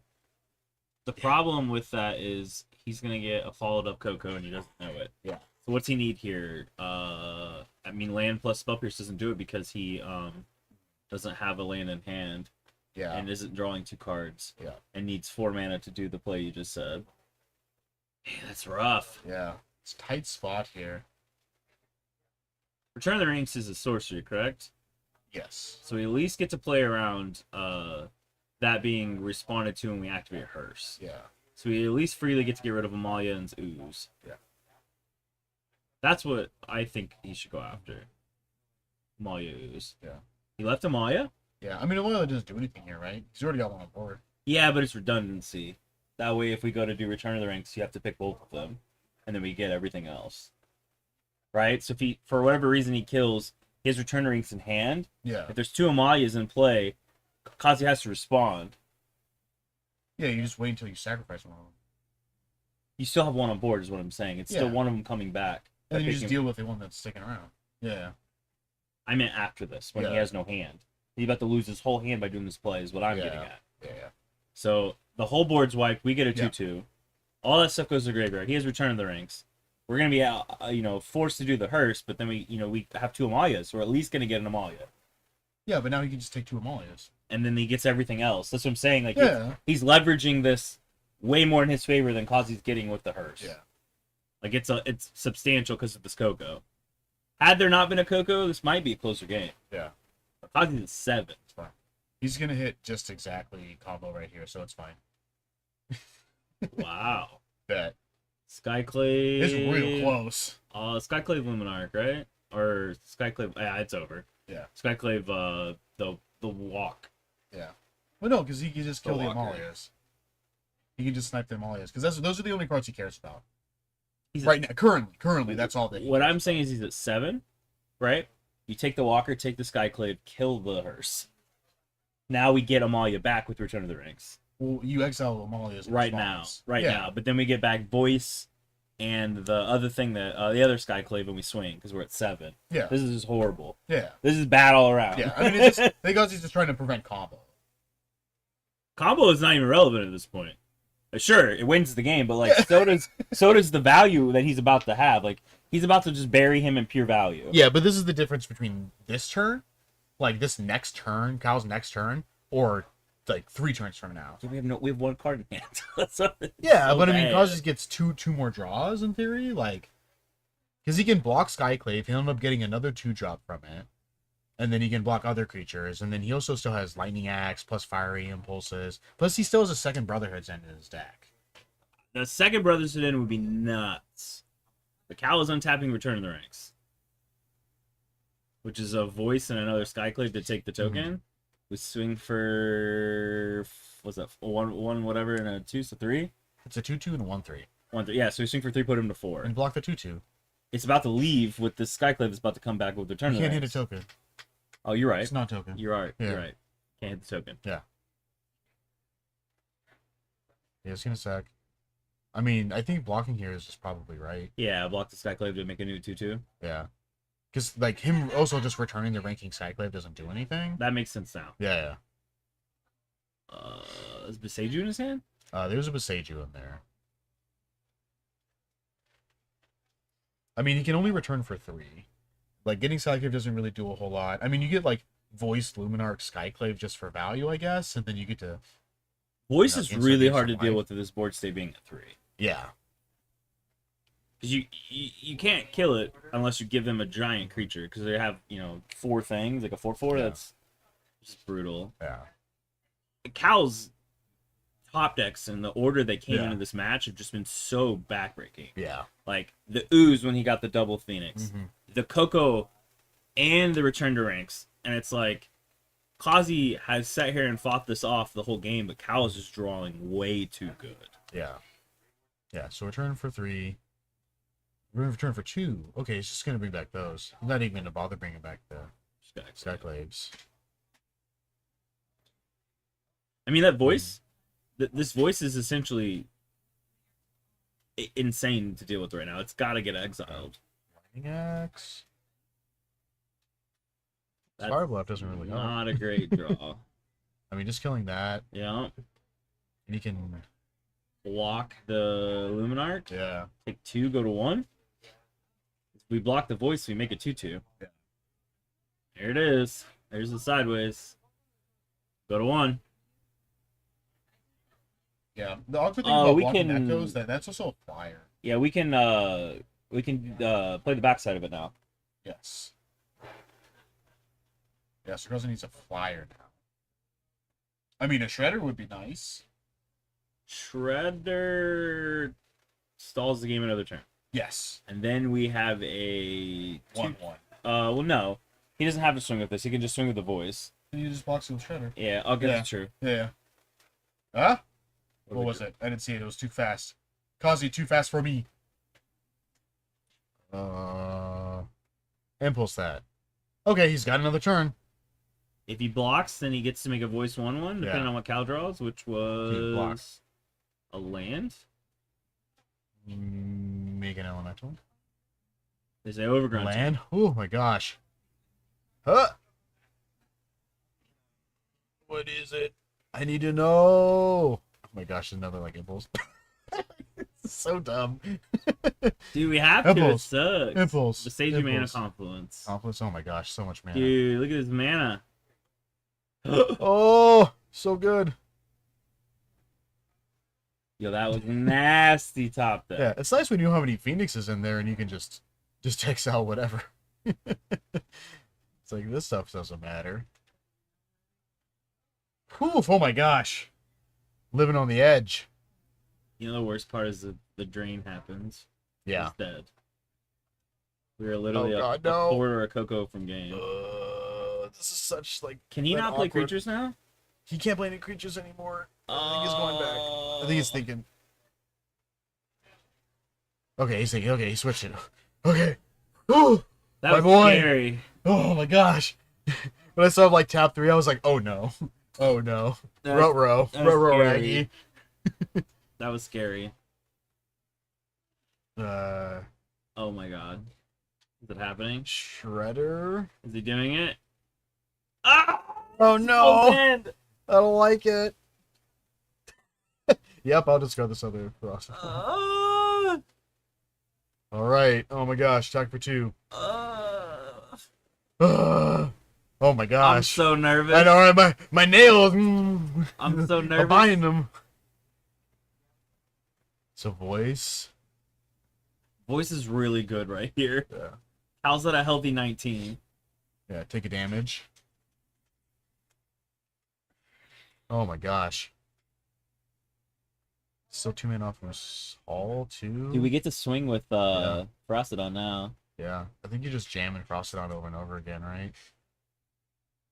I mean, trying to avoid like an end of turn Coco into something. I mean, it's unfortunate because like end of turn Coco just goes into 2 creatures. What is that white card in his hand? I think it's a Another veteran. Luminarch? Yeah. Take 1. Deep. Life totals have not been updated since he swung with the Rampaging Frostodon. Yeah. Or the pings. 3 again. Oh, kind of debating here. Because then he gets 2 flyers. He has Yup. a flyer and then an elemental. So Yup. he just go on Shredder? No, he's still gonna go in. Kazi wants to play creature. What do we do He's here? gonna take 3. Okay. Whoa, this is... Are we a get lost from game? Are we a get lost from game? That's a Gosh, concealed so many courtyard. lands. Brutal. The worst part is that Beseiju is gonna have to hit that hall soon. Yeah. And Yeah. it's gonna feel real bad when Kazi activates the swing and it gets Beseiju. Yeah. It's gonna feel horrible. Like, oh. Oh no. Man, this game is unnecessarily close. I Yeah, like right? it. Oh man. Living on the edge. It's Like really like- Kazi not being able to cast any creature. Just can't This put is- a creature into play. This is flashbacks to Janelle and Patrick's game 1. Yeah. This is so close. The pathway? Oh, that's gnarly. Yeah, he's gonna. Oh, it's happening! Oh, we didn't do it in response. I guess we can pay the ward, but we're supposed to do it in Yeah. response.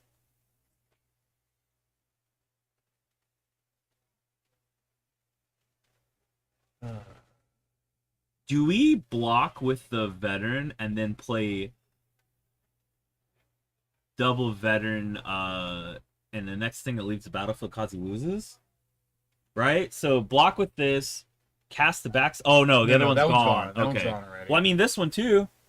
Play it and then he can swing or block. It wins the game, right? Well, he's got your shredders. If this dies, it triggers, right? Or if any creature dies, it triggers, right? If it What? leaves on the backside, Kazi's at 1. No, it's gain life. It's not lose. Oh, Yeah, okay. yeah. I thought it was lose on the your, backside. yeah, whenever your creatures leave play, You gain. I thought it was lose one when they left play. Yeah. I was like, that's brutal.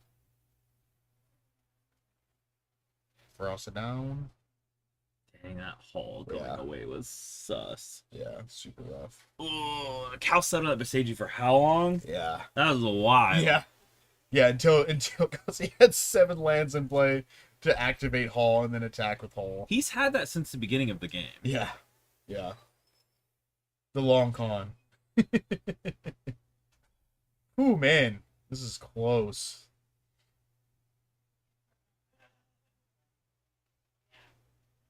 Adina? Dina? I think so. Dina's kind of unfortunate here. Normally it would be really good, but We still have a sacrifice effect, right? Dina is a sacrifice effect. Yeah, that's what I'm saying. We can pump. Yeah, We she can pumps herself. swing. Oh, just herself? I thought it was target creature. No, it's just herself. I mean, next turn, that's over. Kazi's Yeah. gotta get rid Plus, of her. it wouldn't really matter anyway. Any creature that gets through kills Kazi. So Yes. yeah. Well, you get to sack and make a thing if they block this, and then pump, so kill. So they're down a creature, and then you make an elemental. Yeah. So Then you like another net treasure the same amount of cruise. creature. Oh, sleight of hand, okay. Ooh. Phoenix plus Phoenix consider. Consider. I think you just take Phoenix, right? No, you can't take Phoenix. You're at 1. We die. No, no, no. Dead.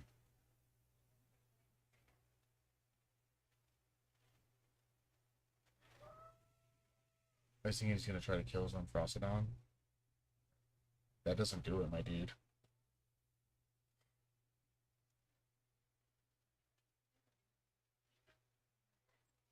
Is he digging for like the 4th Fiery Impulse to kill his Frostodon in response to this Phoenix on I have set? no idea.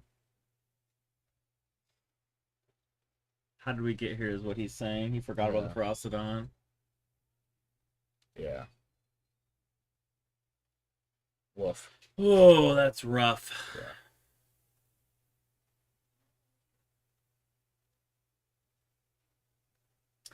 Woof, woof, woof. Man, that's unfortunate. Yeah. But that is how Magic goes sometimes. Yeah. And this is Comp REL, so there's no rewinding there. Yeah. You got to give it to Cal. That was Yeah. like, I mean, his draws absolutely led him to victory both games. They were so dang good. So good. Yeah. And then just kind of like, just sequencing correctly. Yeah, I Like, mean, like, he was uber patient Yeah. a lot of that game. yeah. Yeah. Playing really conservatively really helped out there. Game 'Cause, one, I mean, both of those games, he could have just been super aggressive. game one, he didn't need to be patient. Yeah. His draws allowed him to be hyper aggressive. Like, he knew Kazi probably had the spell pierce when he courted. He didn't care. Yeah. He's like, let me get it out of your hand. Yeah. Right? Like, he had such good timely top decks that he was able to just literally go full gas. Yeah. This Yeah. game, he didn't go full gas at all. Like, he had so many opportunities to apply more pressure, but he didn't. He was like, no, I'm going to sit here and play the long haul. Like, I'm just Yeah. going to outvalue you as much as possible because my Yeah. life total is higher. Yeah. The Pharastodon came down, and we were like, oh my god. But it Yeah. almost won him the game. Yeah. Cal's Beseiju probably pulled more than its weight in that game than anything Yeah. else he did, because that haul with the Pharastodon, with the 2 Shredders, that's 7 Yeah. or 5, and the Pharastodon was 3. That's 8 damage a turn that Yeah. he either blocks or takes. Yeah. That's a clock. Yeah. So, Yeah. I mean, that Yeah. Beseiju was just insane. Yeah. Great time. But And Cal had it hitting literally. all game opening hand. Cal had it all game. Yeah. Like, it's so patient. Yeah. Man. Biding the time. Didn't use it on the hearse. On the hearse, yeah. Yeah. That's Yeah, that's save the the big Skyclave, point, right? Yeah. He let him do that, knowing he could Skyclave it. Yeah. I mean, that was very well played. Yeah. Definitely solid. Wow. And you gotta What give a- it to Kazi. He kicked Yeah. and screamed both games. Yeah. He got himself all the way down to 1 Yeah. and kicked and screamed back and tried real hard. Yeah. Like he played Almost that out there too. he like, played that real super well close. both those games. Yeah. It was almost there. So that's gonna do it for the first Yeah. round of top 8, at least Yeah. for this match. Be patient with us, guys. This is an untimed top 8. So unless they're already all done with the other games we have in top 8, it may Yep. take us a second to get back. So please be patient. Yeah. Be a little bit. Stick around. We got 2 more matches coming up for you. We do the quarters or the semis and the finals. Semis and the finals. Let's do it. We'll see in just a little bit.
All right, everybody, welcome back. Thanks for tuning in, checking out YouTube, seeing the video. We got our semifinals here. We got Guillermo on the right here, played some blue-black control. Got a lot of counter spells, a lot of removals, board wipes, classic control. We got Alex waving to the camera. Look at how happy he is. Playing some Green Devotion, minus Karn. Hi, Alex. Hello. It's good to see you. I haven't seen you all day. Let's look at Guillermo and Alex. We got Guillermo in 2, Alex in 3, which means Guillermo gets to choose who goes first. Yes. Shout out to Guillermo though, because he was the winner of the last Pioneer 1K we had with this deck. Yeah. Yeah, I didn't see him so he did kind of switch it up a little bit. He did. I do not see Archfiend of Dross combo. Yes, yeah, we did get to see that last time. He did win with that combo there. He brutalized the room with Yeah. that combo. Yeah, it was super sick. Yeah, not today though. Doing some other shenanigans. He's playing 2 change the equation main board. Yeah, That's kind of hot. yeah, super cool. And it might come up in this matchup because Alex playing mono green. Yep. Yeah, that should be useful. So we'll see. Yeah. Alex's pivot with no Karn. There's some pretty cool stuff. We got a Vorinclex, main board Cityscape Leveler. That's pretty hot. Big green stuff. We got one lander here. Forest Mystic, Oath of Nissa. Oath is pretty He's good. got at this double matchup. forest. Yeah, Triple forest. Okay. Oath is really good at this matchup. Skimmer plays Spell Pierce. Yeah, I mean, he's got a troll in there too.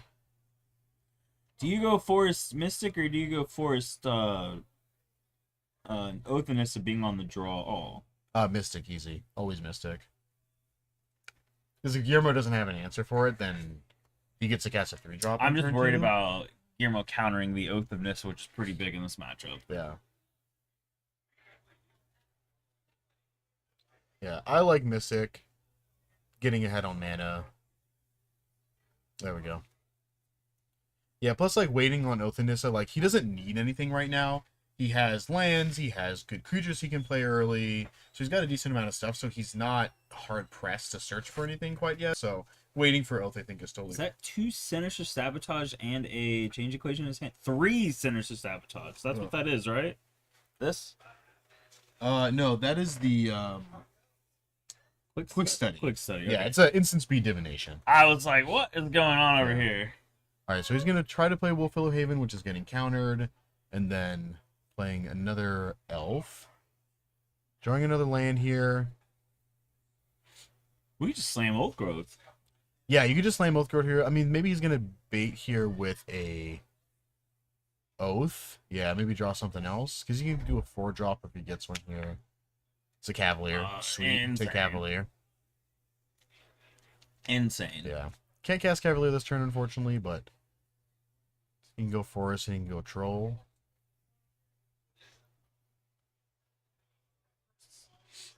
He's got Sinister Sabotage. Yeah. No troll for you. Oh, no. That's pretty big because Yeah. you would rather the troll be on the board and die so Yeah. that your devotion is attached to your land. Modern players, that is time and round after player turn 0. Alright, so now I think Alex is going to run out this last elf that he has in hand. Gets him even more mana than he had before. I mean, that is enough mana to cast Cavalier and have a green held up for the Oath that's also in his hand. Yeah. I don't hate it. Or is pinging for 1 or making, mana ramp a little more important here? Yeah. Field He's of gonna attack Ruin. for 1. Yeah, Field of Ruin. which Already is being rough. on board is rough. Yeah. Cavalier Nykthos, you don't get nothing.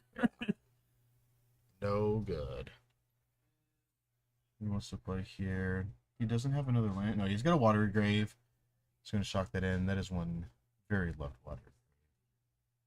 So he's sitting on another counterspell, right? He's got double Quick Study, Triple Quick Study. triple Quick Study. Okay, so triple Quick Study and one other card. It's really dark. I cannot see Yeah. it. It's going to hit for 2. Yo, Well, okay. Yo, we're playing elves. Yeah. Mono this is green the what? elves now. This is Llanowar Tribal. Yeah. Gonna draw 2. Tap. I mean, I believe Guillermo does have a pretty good amount of removal spells. You so, know like, what? You know what Extinction against hurts? his Rough. He has 2 meek hooks main board. Yes, he does. That would hurt a Yeah. lot here. Cling to Dust the Troll. Oh, no. The thing? Okay. Game 3 life. That's kind of good. Yeah. It's definitely solid here. A Deluge. Yeah, I mean, a board And a would have been, pathway. yeah, a board would have been, just a Meathook Massacre would have been brutal. It could still happen. Yeah. Like he's a deluge, right? Yeah. His quick studies too. I mean, you just pass and let him have a bunch of elves for a turn, and then you deluge because he doesn't want to run Cavalier into counter spells. Possibly. Okay, so we're gonna play Pathway. Yeah, just gonna pass. Exiting with the Kiora is what he drew. So, I'm gonna test the waters with the Kiora.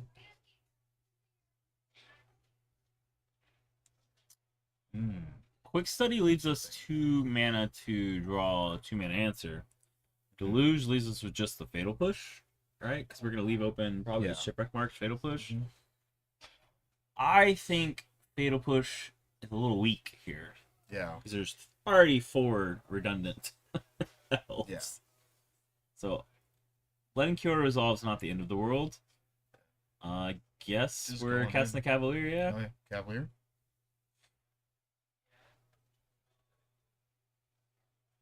This is bad. Kind of using the Cure as a little bit of a bait and seeing if they have a counter spell. Because Cure is definitely good. Yeah, you can't let Kira sandboard. Yeah. Cool. So Cavalier resolves. Trigger draw first. And then go search it. There's a Forest, a Boseiju. A Oh, layer that of was the a Boseiju. Hydra. Layer of the Hydra is sick.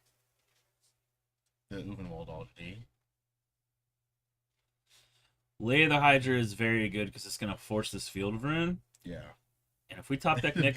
Nykthos, Nykthos is pretty good. Tempest. Okay.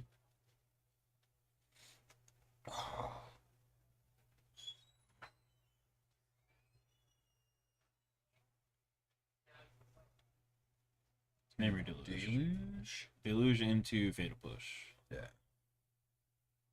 We are digging for a Meat Hook Massacre. Did not appear to hit it. Watergrave, the 4th quick study.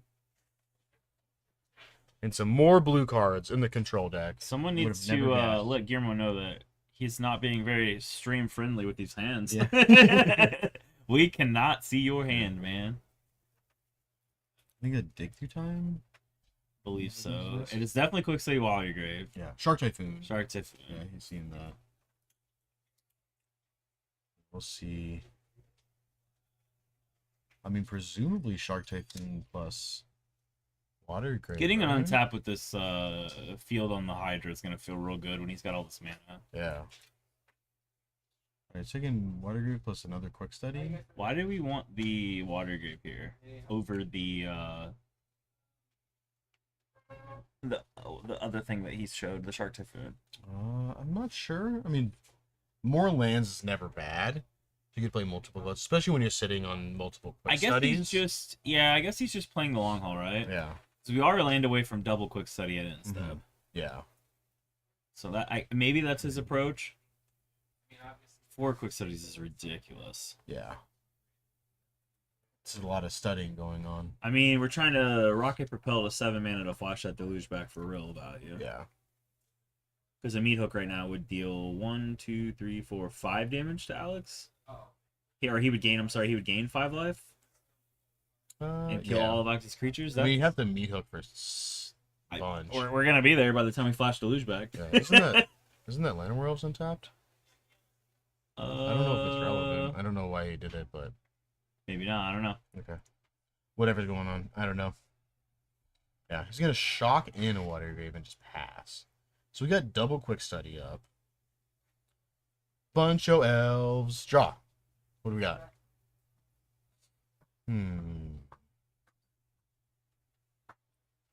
Yeah, leaving that field up too is always, I can't activate this Hydra. You know, if I'm Alex, are we just making it like a 2/2 or 3/3 just to keep mana up, like maybe fake in hand, so it makes him see if he wants to do it or not? Yeah. Or are we just making him full commit?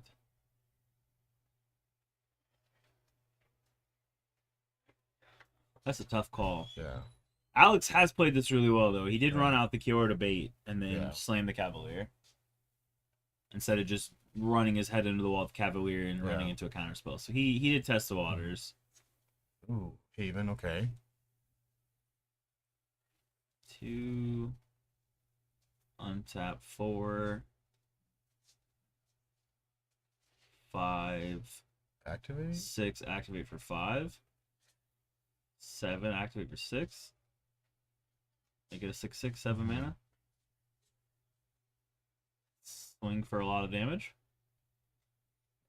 Turn guys sideways. I think we're gonna see the Fatal Push plus Quick Study here, or do we Field of Rune into Fatal Push into Quick Study?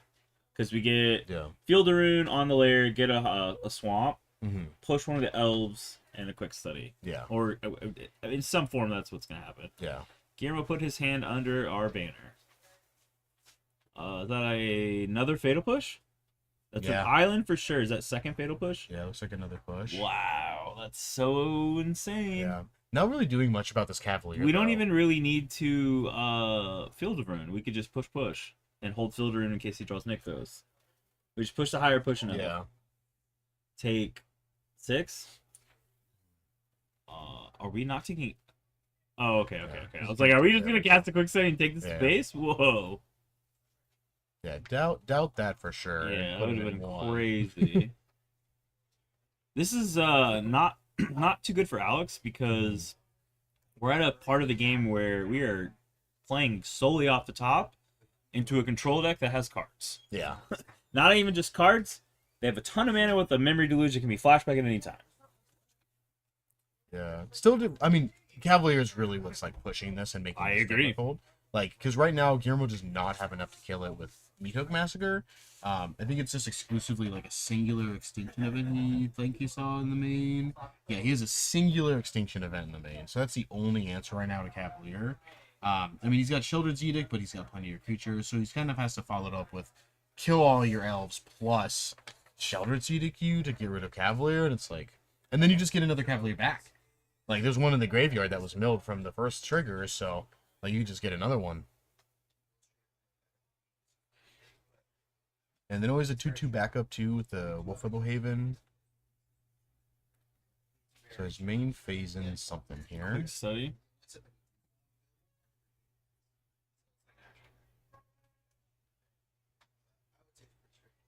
Is a negate and a Hall of the Storm Yep. Giants. Don't think that quite does it here. Did he not make a land drop? He played the one of the Shipwreck Marches. Second Shipwreck March. Okay. Yeah. Combat. Attack.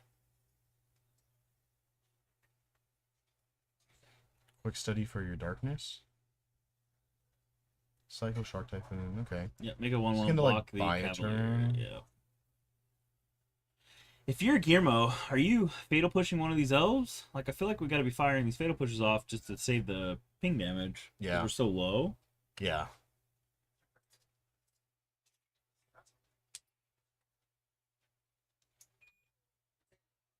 Yeah, because he would be going to 2.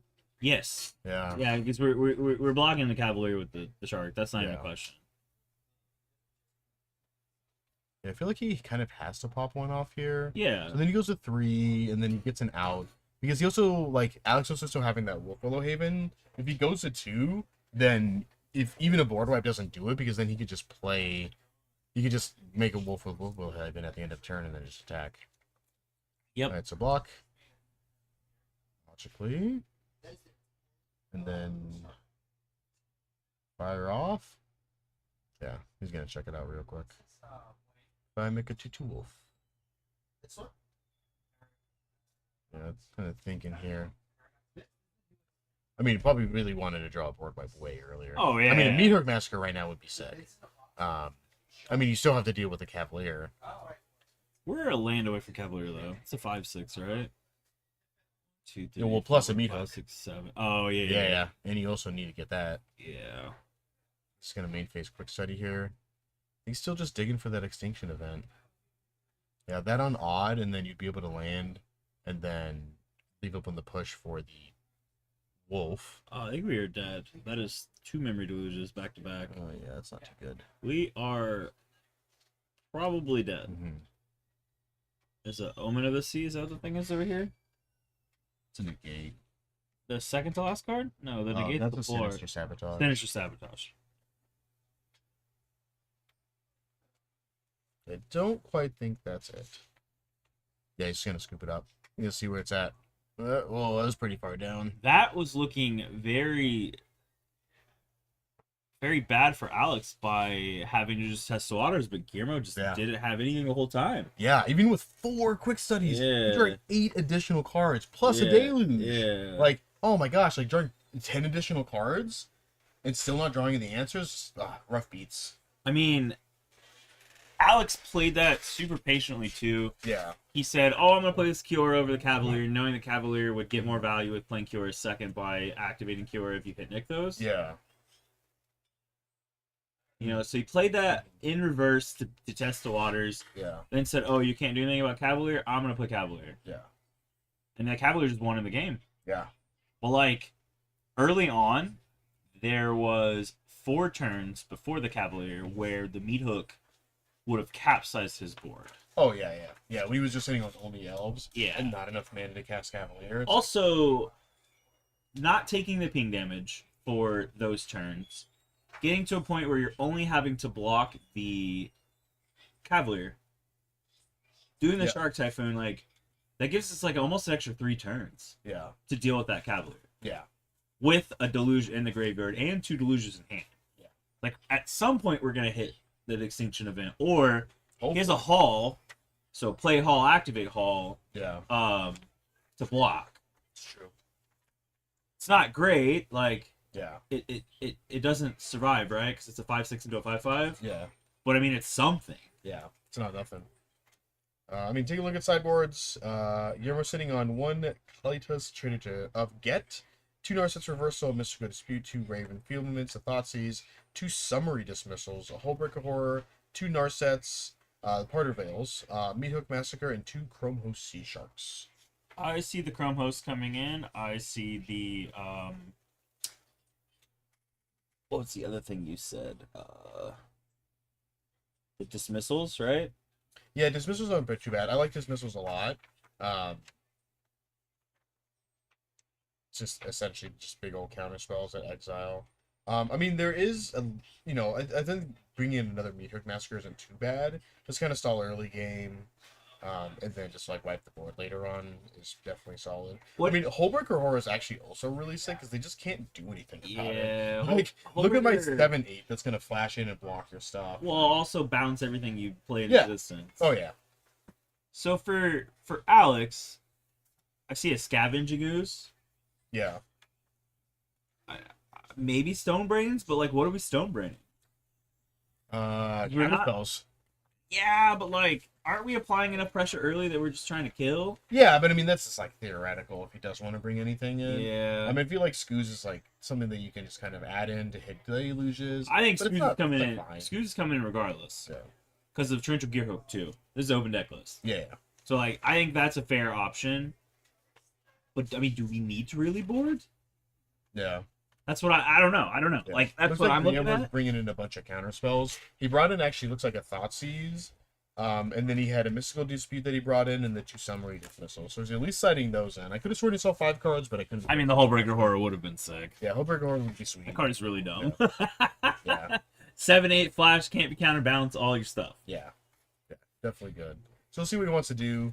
I like that, just kind of adding more counter spells just so you have more answers. Also, being on the play does help again, because you'll be able to cast your counter spells a turn early. He does Yeah. have a good number of 2-drop counter spells. I mean, running Change the Equation in the main is always sick. He does also have 1 Make Disappear in there as well, so he Yeah. does have a couple different options for turn 2 Rewind. counter spells. Rewind's 4. Still sick though. Yeah, You it's untap 4 your mana. mana. But he has counter spells on 2, 3, and 4. Rewind, Like, memory to mana-wise, lose. too. Rewind, Yeah. memory to lose. Pretty sick. Alex already ready to go. Yeah, maybe just bring in Scoos and that was it. An easy sideboard here. We go into our game 2 here with Alex up a game. So, see, we'll take this all down. Right now we have Michelle and Cal playing Yep. over on the rest of the rooms. We Yep. saw Cal playing the Amelia combo deck, and then Michelle we saw a little bit earlier playing that Rakdos mid-range deck. So we'll see how that one turns out in the finals.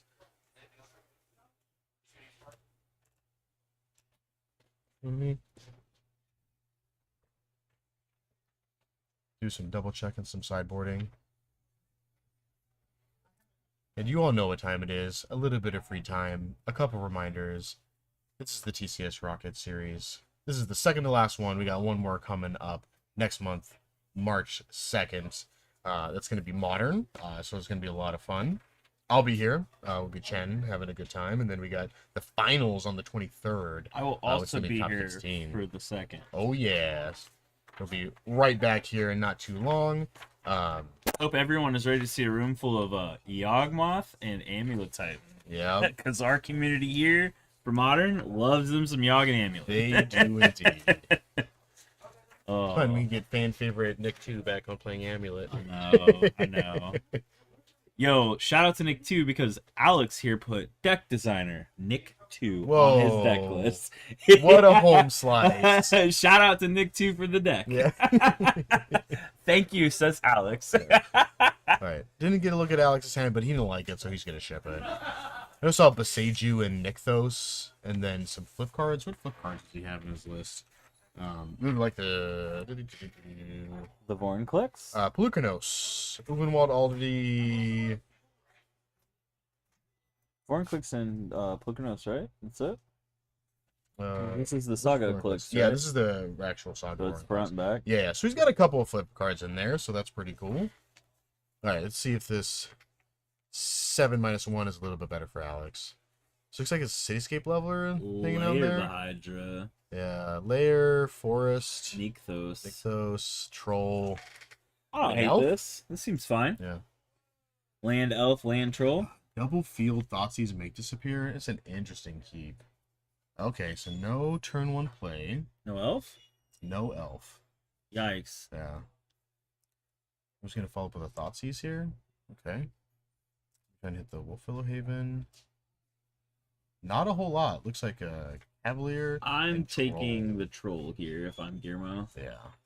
Take the troll. By the time we get to Cavalier, we have to change the equation in your hand, right? Yeah. Yeah. we just- Hopefully. Yeah. Yeah, definitely both interesting keeps. I mean, Guillermo, I don't think has another colored man after this. I He's think- got another field. I think Alex's keep is fine because going down against a blue-black control deck feels horrible for this reason. Yeah. He would have went to 5, he's now on 4, and it could have been a worse 4. Yeah. You know, he's got a Nykthos, but, Mhm. I mean, staring down a field feels terrible. Yeah. He doesn't know there's a second field in the hand, that feels even worse. Yeah.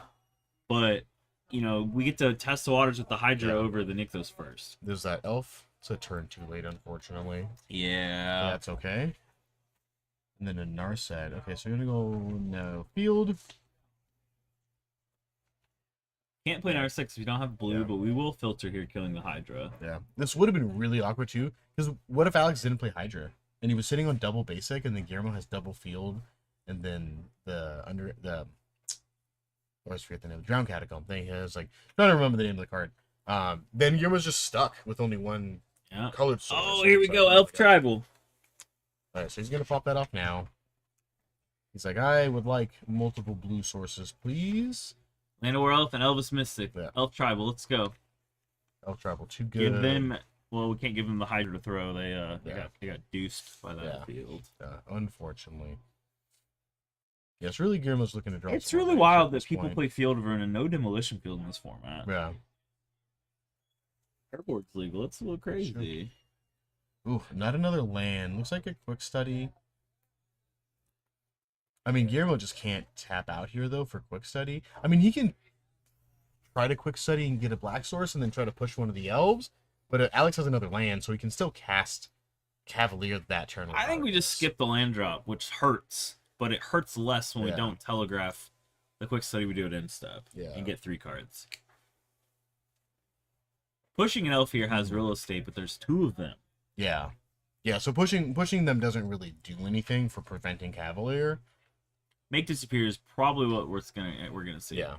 Oh, he's just gonna run Cavalier out, which is gonna disappear right into the graveyard, which is totally understandable. Attack for 1, he's gonna push it. Okay. So 7-5. I mean, Alex has what?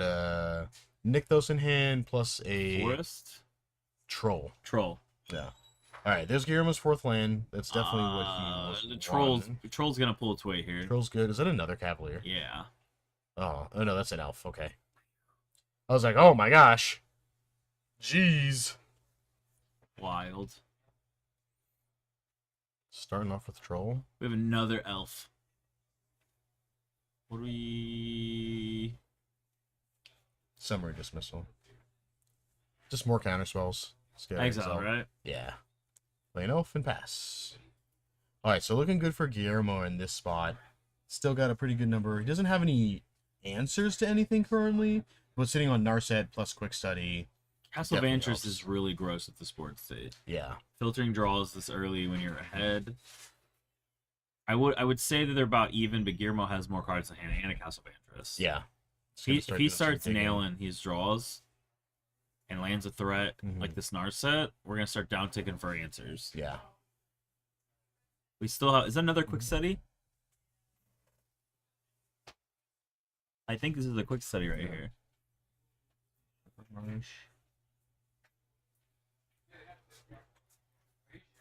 Can't really see. It looks like it's like a A sinister, yeah, a sinister sabotage and another field, I think.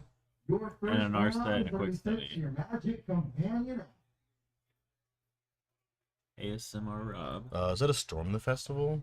Festivities, sorry. Ooh, I think it is. It's Jam Storm the Festivities, right? If that's what that is. Yeah, it is definitely Storm. Yeah. If Guillermo taps, Festivals. if Guillermo taps for quick study at instep, I think we slam that in response. Oh, no, we slam it now. We slam it now. Right? I thought it was an instant. Is it not an instant? Yeah, Because it has sorcery. flashback. Oh, it's a negate. That's what that last card is. It is a sorcery. Yeah. The card can't be that good. It is 5 mana. 6 mana. Oh, 3/3. Three, yeah, three double green. 6 and then Yeah. 10. Jammin'. It's a Passeju. I mean, you just run Storm the Festivities out. You can flash it back. Oh, yeah, he did bring in the Hullbreaker Horror. Oh. Yeah, what does this card do? Hold up. Hold on a minute. If Guillermo gets to untap, this is bad. Yeah. It's like, yeah, that resolves. That's not good. Oh. Counter your spell with negate, bounce your elf. Oh, and it changed the equation now, too. Yeah. Oh, my gosh. Well, Alex does get to be on the play for game 3 if we have a game 3, and that's pretty big in this matchup. Yeah. Being able to curve out before your opponent means they have to have Fatal Push for your elf. Yeah. Oh, rewind. That's what it was. This game's effectively over. Yeah. I mean, he's sitting on triple counterspell at this point. He has a Right. Hullbreaker Horror. I feel horrible Yeah. for saying this to Alex that the game's over, but it's over. Yeah. Everything Alex does is going to start getting countered on top of Hullbreaker Horror bouncing Elf Schmistics so that he Yeah. can freely swing. It feels terrible. Narset, bounce your elf. Narset. Yeah. Ugh, it feels terrible.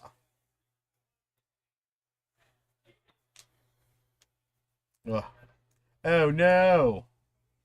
It's minus Narset. Get another counterspell, probably.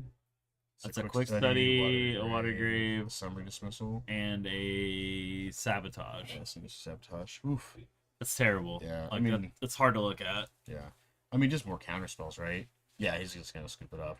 Yeah, when you're already sitting on two counterspells in hand, and technically, Well, it's he like has two bounce next this, turn. put you to 6. Bounce this, you're dead. Yeah. Like it's Yeah. terrible. Yeah. So like Alex has to cast something essentially that next turn, Ugh. and then it's just game over. Oof. All right, so on to game 3 of I our mean, semifinals here. I'll say it again. I this game 3 favors Alex. He's Mhm. on the play. He could curve out on like Elf into Old Growth Troll into Yeah. Nykthos Cavalier on 1, 2, 3, and 4. Mhm. Like Cavalier coming down on 4 just feels Yeah, feels so super good. savage. Yeah, On top of already having like an Old Growth Troll you're swinging with on turn 3. yeah, I mean that's or yeah, turn 3. It's Yeah. pretty good. so it's like Guillermo to deal with it either has to counter it or somehow Field of Rune Fatal Push it. Yeah, And then the Old Growth Troll just attaches itself to a land. Like it's Mhm. like I said, it favors Alex for Curve being on the play into this, but we don't know. We don't know what's gonna happen, you know? I mean, Guillermo just slammed a damn Hullbreaker Horror. yeah, Instep, Hullbreaker Horror, untap, how do you beat me? yeah, It's brutal. yeah. Super savage. Yeah, taking a little peeks at the deck lists and readjusting sideboards here accordingly. Yeah, it seems like Gamer just did just counter spells. I saw the Seed Shark still on the side, so he's thinking about those at all. Alex is like, I just want to double check your deck list real quick. I ain't changing anything. I don't need anything else.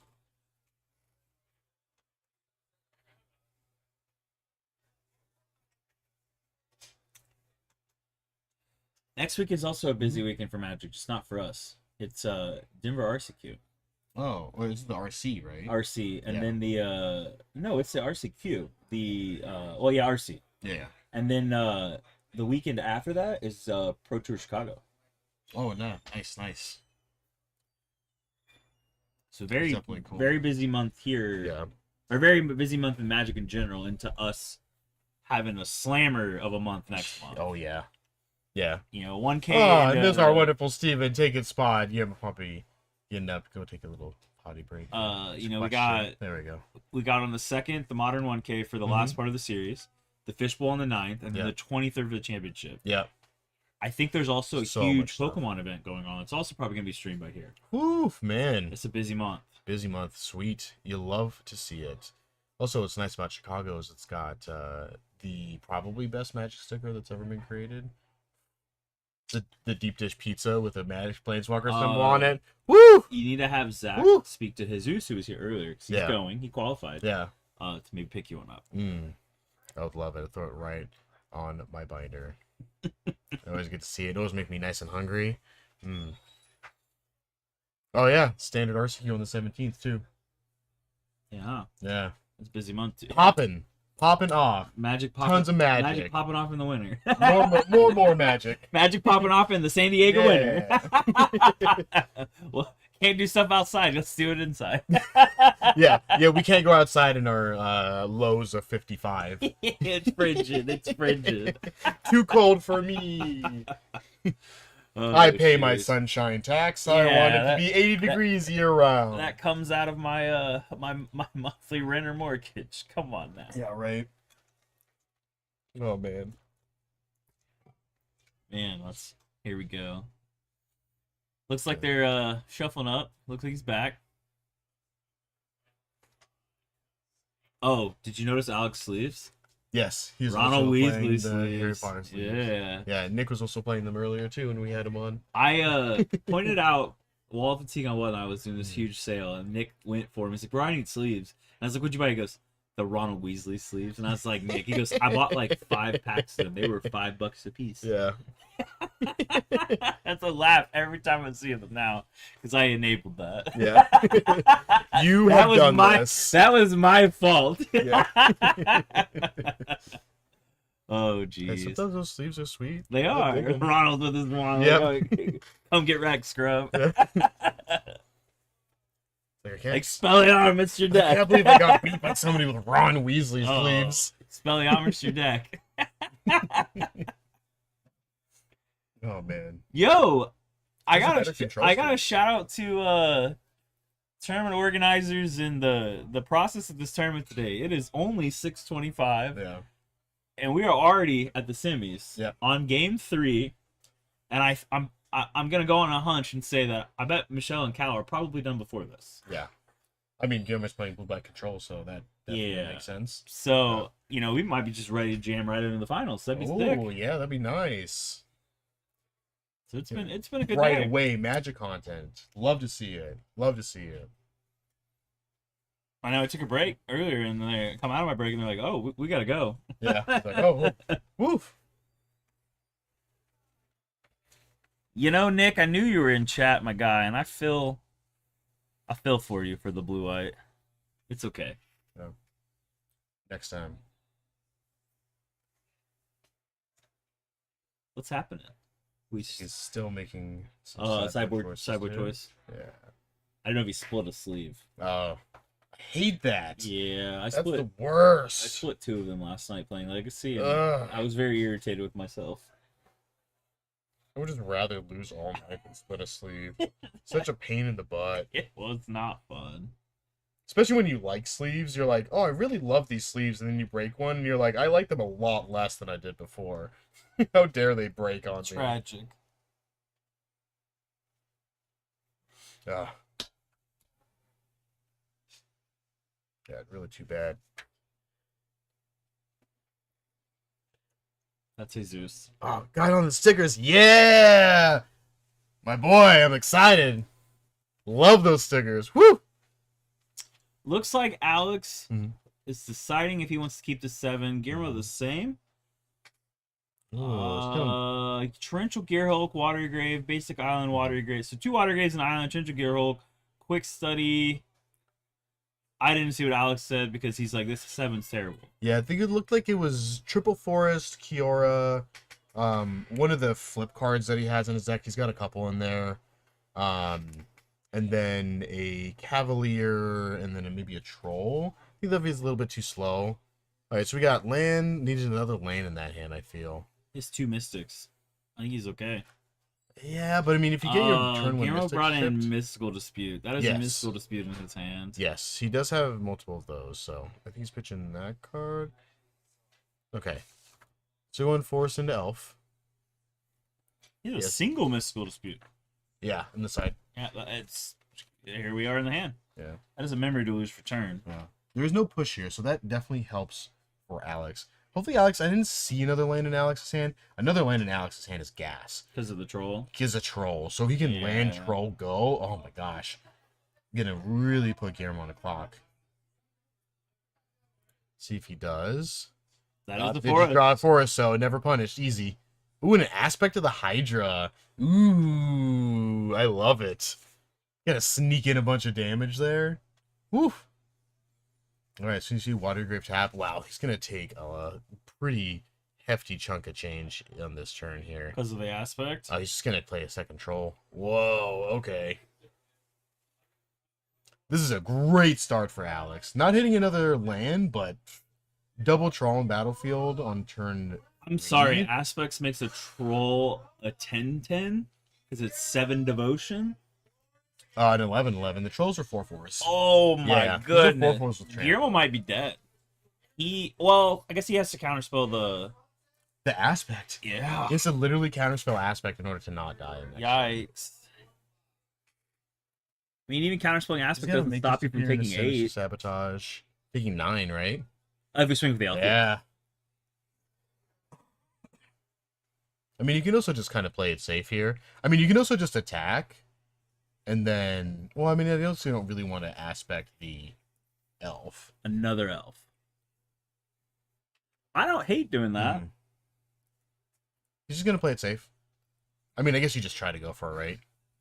Oh, he's got another aspect in hand? Yeah. Oh, With the untapped elf. This is game. Oh, this has got to be it. No, it's not. Oh, no, it is. It is it. It's game. Yeah.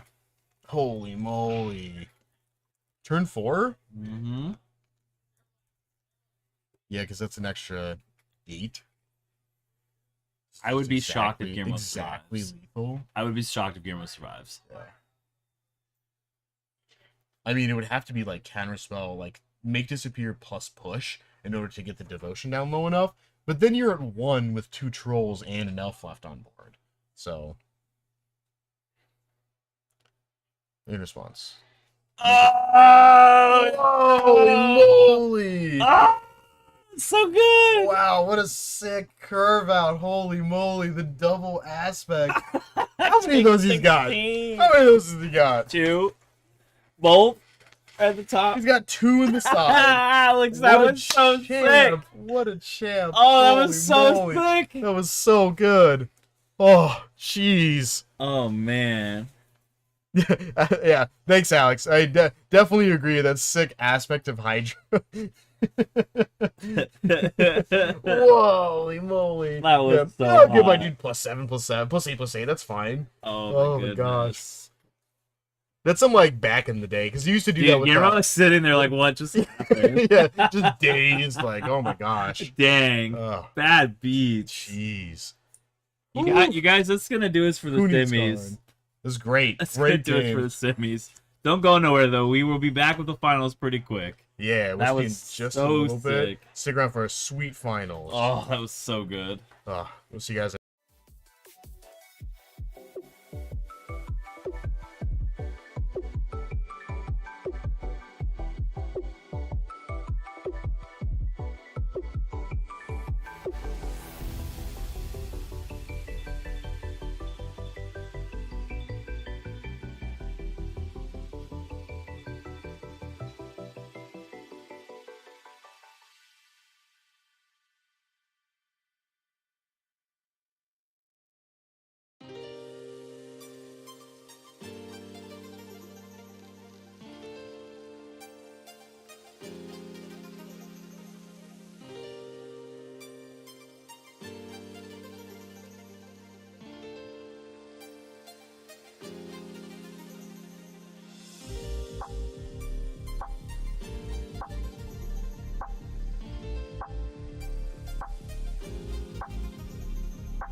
on Netflix. Welcome back, guys, to the finals. The finals of our second to last tournament, TC Rockets Series 1K Pioneer Tournament. We got both players we've seen. Yeah, we just seen Alex. Alex, we just saw. He's here playing his Green Devotion back. Maybe some Hydra action going on again. I mean, he said Hadouken. Yeah. And Guillermo died. Yeah. And then Michelle on Rakdos mid-range. Oh, look at the Rengoku stick. Oh. Matches her, persona of fire. Yeah. Yeah, Michelle had a absolute nail biter with Cal in the Yeah. semis. We watched it before we came over here. It was disgusting. Yeah, they were actually still playing. They were on their game 3 when this last match had finished up, so got to see the tail end of that one. So We that was got good. Alex in the 3rd seat, Michelle in the 5th seat, which means Alex gets to decide who goes first. Yes. Yeah, he gets to choose. How do you feel about this matchup for Michelle? I think this is going to be a great match for Michelle. She got a lot of interaction, tons of interaction. I mean, and that's kind of the benefit of getting to play these Rakdos decks is you got a lot of hand disruption, you have a lot of board creature presence, you have a lot of creatures that just do multiple things, and sometimes it's hard to keep up. But I mean, Alex can also just have these fast. I mean, we literally saw it last game where he just killed his opponent on turn 4. I want to shout out one mainboard card that Michelle has that is absolutely brutal in this matchup. The End. The end. Being able to Elfine. surgical either Old Growth Troll or Cavalier is Yeah. backbreaking for Alex. Yep. Super good. And Michelle has a Beseech mainboard to just go and get that. Yep. Yeah, she got that. So she technically has 2 copies. And yeah, I mean, she's got just a ton of removal in this one. So we'll see how this goes. Torch the Tower also exiles, correct? It does also exile. So that's pretty important Yeah. too. So she has a lot of answers to turn 1 elves, which is really nice. Yeah, I mean, 4 Fatal Push. Yeah. For Fatal Push plus Torch, right? She's a Torch in the main. Yeah, Yeah. she does. Anyway, so thinking Michelle not liking her hand, she's gonna send it back. Alex is keeping his. He's ready to go. Some good, nice shuffling on here. She didn't like her 7. Hopefully No. she likes her 6. Yeah. She's on the draw, so it's less impactful, but still hurts. Yes. Oh yeah. Did Alex mull? I didn't Alex see. kept. Oh my. Yeah, yeah. Since he's going first, so he gets Yeah. to choose, presumably, obviously. And while they're making mulligan decisions, for the last time tonight here, just some reminders about some upcoming events. We've got the final qualifying tournament for the Rocket Series coming up on March 2nd. It's going to be Modern, also a 1K. We'll be here talking about it, having a good time watching some sweet Modern gameplay. And then later on that same month, they got the finals, so the top 16 of the Rocket Series on the 23rd.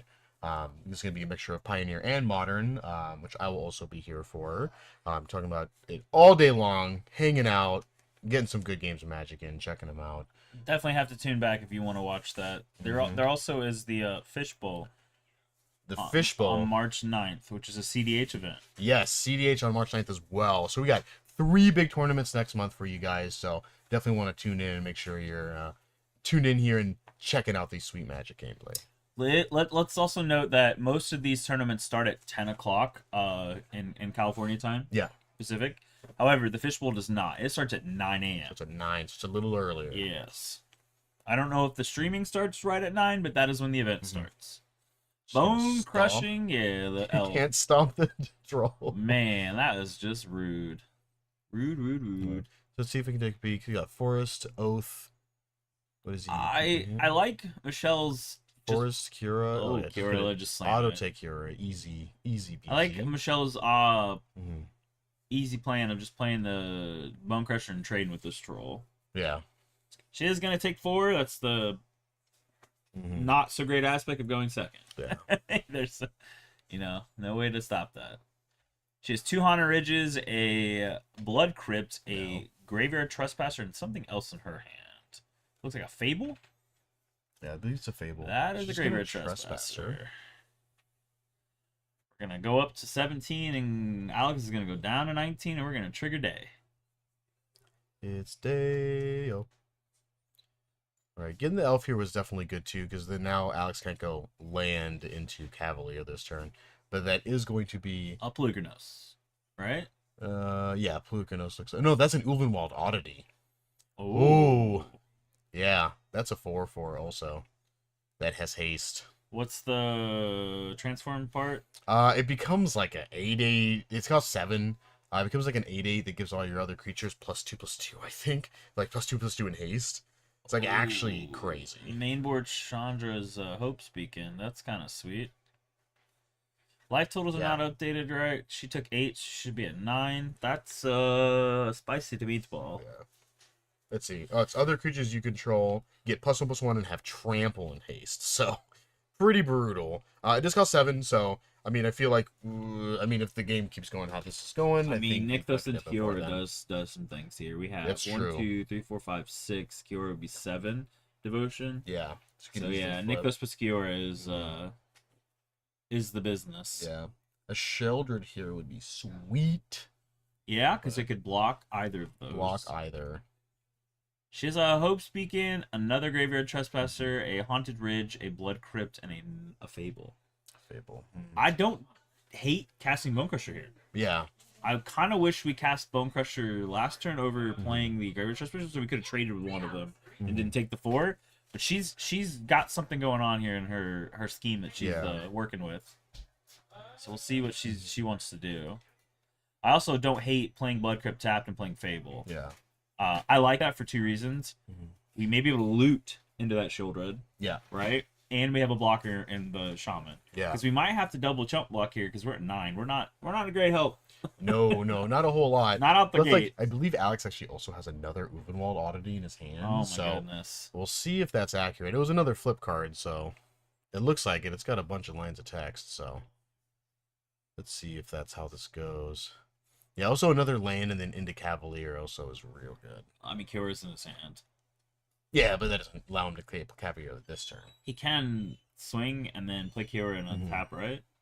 So that he has a blocker Yeah. to protect Kiora. And then just start She's just lowering. gonna take it. Okay. She got cooking. She got going on. I don't know. Hope Speaking costs 6, so maybe we're gonna Yeah. swing with the Shaman and Trigger Treasure and have 6. Yeah. I don't know. Going to 1 Into is, like double is removal brutal. spells. Ah, another troll.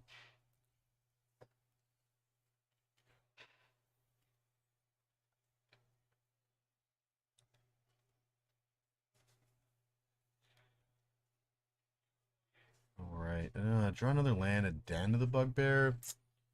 Not really what you're looking to draw. Den's here. not a great draw for sure. We have Yeah. way too many lands. I mean, like, getting to attack and then going, like, attack Chandra into,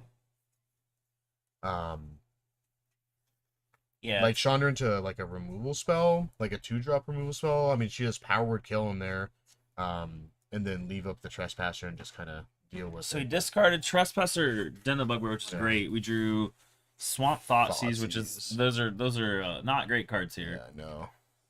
Swamp's okay because it gives us our 5th land. Mm-hmm. Swing with Shaman Trigger Treasure to be able to cast Chandra. Yeah. We can kill Old Gultrol and Uvenwald with Chandra downtick, but we lose Yeah. Chandra doing it. Mm-hmm.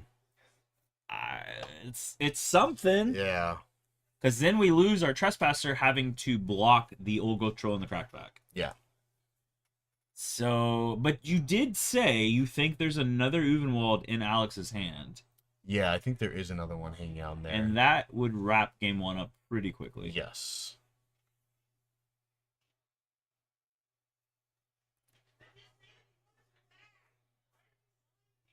Let's see.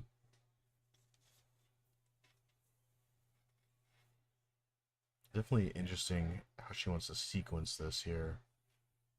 Just so much damage. So much trampling damage on board when you're at 1. Especially when all your creatures are pretty low. Yeah, the Uvenwald's Yeah. nasty. Make a Treasure. treasure. So we block with Old Gultrol, because why not?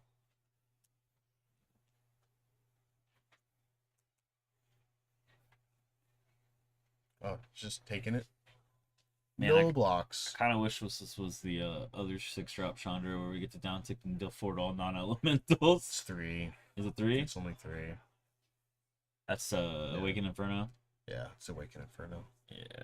Can't be countered. I know my Chandras. Alright. Hope's Beacon. The Hope. Yep, zip, zip, zip, zip, zip, zip. Yeah, just gonna deal 4 to each of those. Bye-bye. Equip. Yeah. Bye-bye. Now we have to block with the Graveyard Shield Monster, which is not great. Mm-hmm. Uvenwall just means game. Oh, jeez. How much mana do we have with Akiora? It's 3, 4, 5, activate, untap, activate, 12 mana? 6, 7. Oh, I forgot about the other old Yeah. gold troll. Way even more. It's like 15. Yeah. Yikes. Oh, looks like not another Uvenwald. Because otherwise he just slams that and then just goes Is for it it, a right? Plurnukanos or a Vorinclex? Both are very bad here. It just looks like a bunch of lines of text. If so- it's a Plurnukanos, he gets to immediately flip it Yeah. with the Nykthos and Akiora. Yeah. Cavalier is real bad, so we're activating in Infinity mana. response to the, adding 3, 6, 9, 10, Bunch. 11 mana.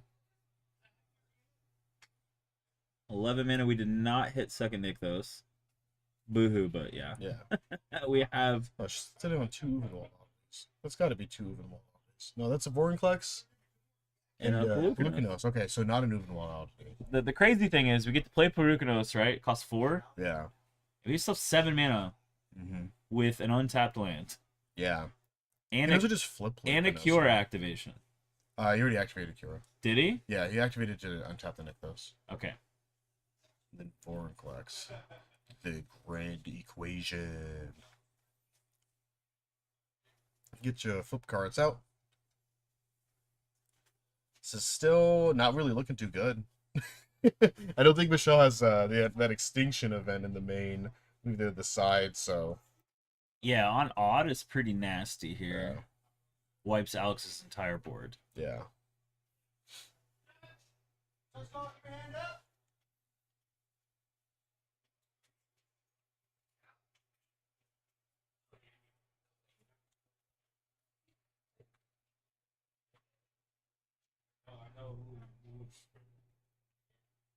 Right. Attack? I mean, yeah. She's like, what? There's more? She's like, what? There's more? Dead? Look at him playing. Look, Alex is like, I want my cake and I'm gonna eat it too. Look at all these things I can do. Who needs Karn?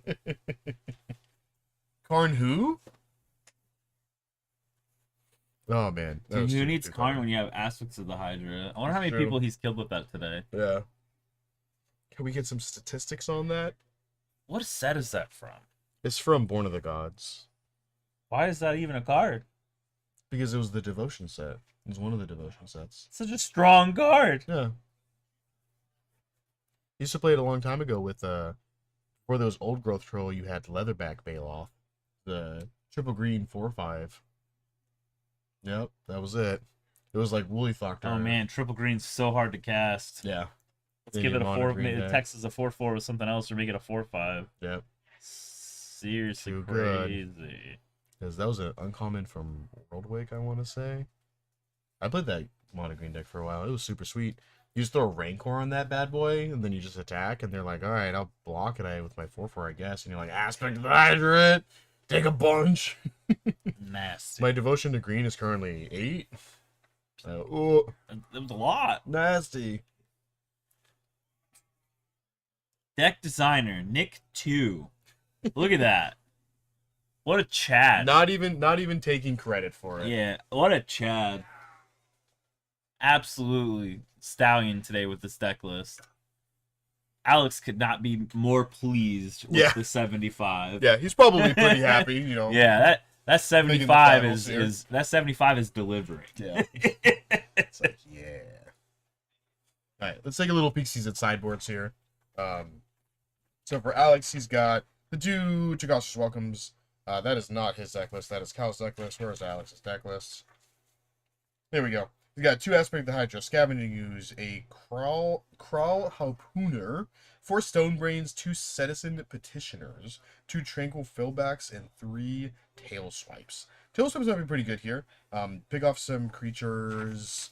He still fights the bump spells, so kill those out of the way. Crawl Harpooner, pretty late. He doesn't really have any flyers, so it doesn't really work. Maybe just bring in the Aspects again, kind of try to go over the top. And then Scoo's also definitely always an option. Michelle's got a few options. She's got this Torch the Tower. I like that coming in. I definitely like Go Blank coming in. Dampening Sphere just seems good, but I mean, we're slapping face without Nykthos. Yeah. Nykthos was so win more there. Yeah. So I mean, I don't know, but I definitely like the Go Blank and the Torch the Tower. There's an argument for Leyline with Troll, but it just feels bad. No, I really like Extinction Event. Yeah, so Yeah. make the second one, right? Yeah, literally everything. Or no, her first one. Both of them. Yeah, bring them both in. Yeah, Yeah, bring them both in. Everything that Alex played last odd. game was odd, except for Uvenwald Alchemy. I mean, looking at his deck list, it hits all the elves. It hits Old Growth Troll, Prelucanos, Cavalier of Thorns, and Vorinclex. It just doesn't hit the 1 Cityscape Leveler that he has, and then the 2 Uvenwald Oddity that he has. So essentially exiling his entire a lot. Yeah. I agree. That's pretty good. Yeah.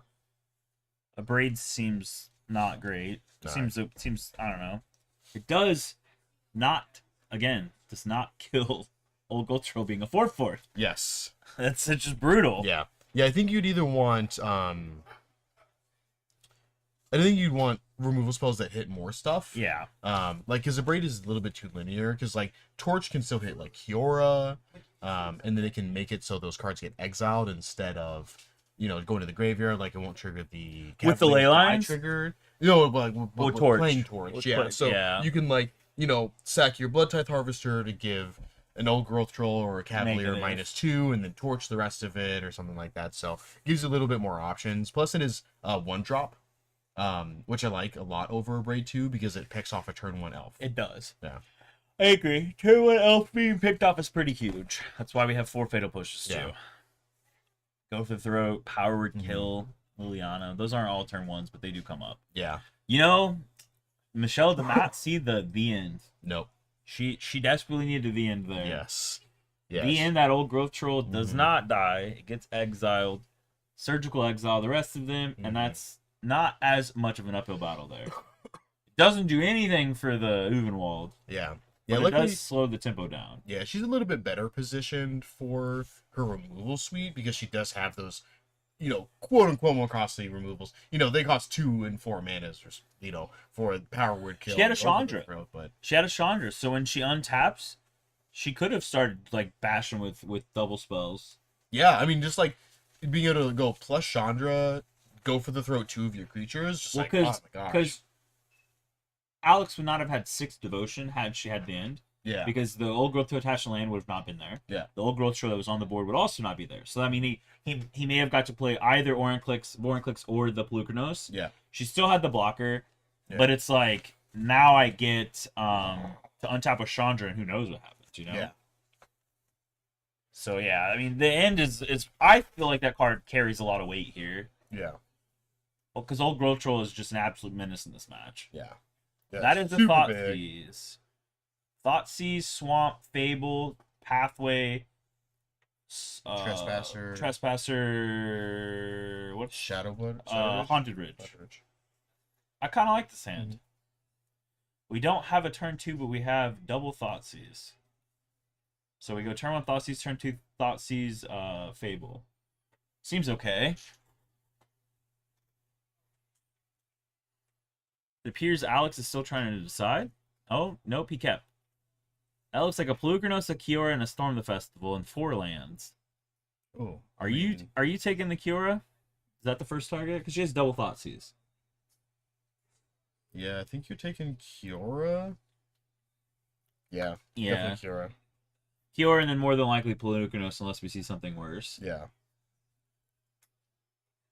Yeah, it's kind of put him on the back foot here. Yeah. I mean, as of right now, not playing anything until at least turn 3. I mean, and if he draws an elf, Both players. She gets to play Thoughtseizes, but no board presence. yeah, She has a Fable, but that doesn't say she won't rip a Blood Tithe Harvester off the top. yeah, She's got 4 land drops. yeah, It's like I think she's in a good spot. yeah. I mean, next turn 2, if like Alex does draw elf here to kind of expedite his mana a little bit, then she can just Yeah. push it. So That is a push. has another push. So we go Pathway on red because we have the Haunted Ridge, Yeah, and then we play the other Thoughtseize. Oh, that's not second Thoughtseize. I'm sorry, it's double push. yeah, double push. Just pushing. All right, just hanging out. Crusher's pretty Crusher. okay. It's okay. Yeah, just trespassing. Hit the Storm the Cestal. Sick. That is Okay, huge. that's a good one. Yeah. Not gonna deal with that later on. Nope, no flashback. Yeah, Alex will get to play a 3-drop here.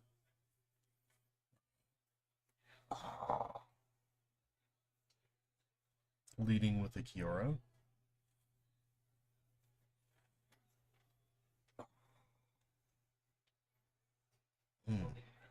Thoughtseizes. Do we play the Thoughtseize to take the Pelugrinos and then we play Fable? I think so. Yeah, because I think Fable. Is that another Storm the Festival? I don't know if we want Pelugrinos. I think we want the Storm Festival and then exile it with Trespasser. Yeah. That's an Uvenwald oddity too. I mean, what's actually really nice here is that she'll be able to hopefully. Does she even have another land actually? Do you see what she can do if she blocks? She has a Fatal Push in hand. She can do Yeah. Revolt. But I was hoping to play Fable here. and No, then- no, no. She yeah, can and then still do make the Fable. treasure.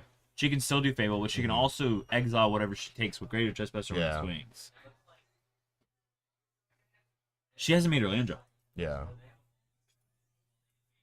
Question is, what do we take? Because those are all 3 nasty targets. Yeah. Actually, all 4 of them are. Yeah. Tranquil Thicket's really hard to get rid of. Mm-hmm. What is that thing? A 5/5? What? The Trigger Thicket? Throwback? The Tranquil Thicket. No, Tranquil. Yeah, Throwback. Trigger Throwback? It's like a 2/2. It just gets modes when it comes into play. You can like select multiple things. She's gonna take the storm here. Again. Oh, it's a 3/3. 3/3. It's gonna attack. Hit that. Taking 3. Gonna pass here.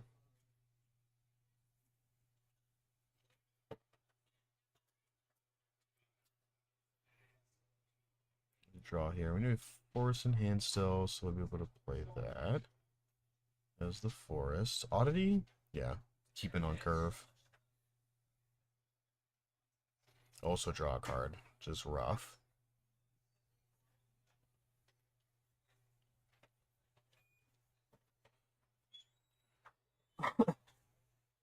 Okay.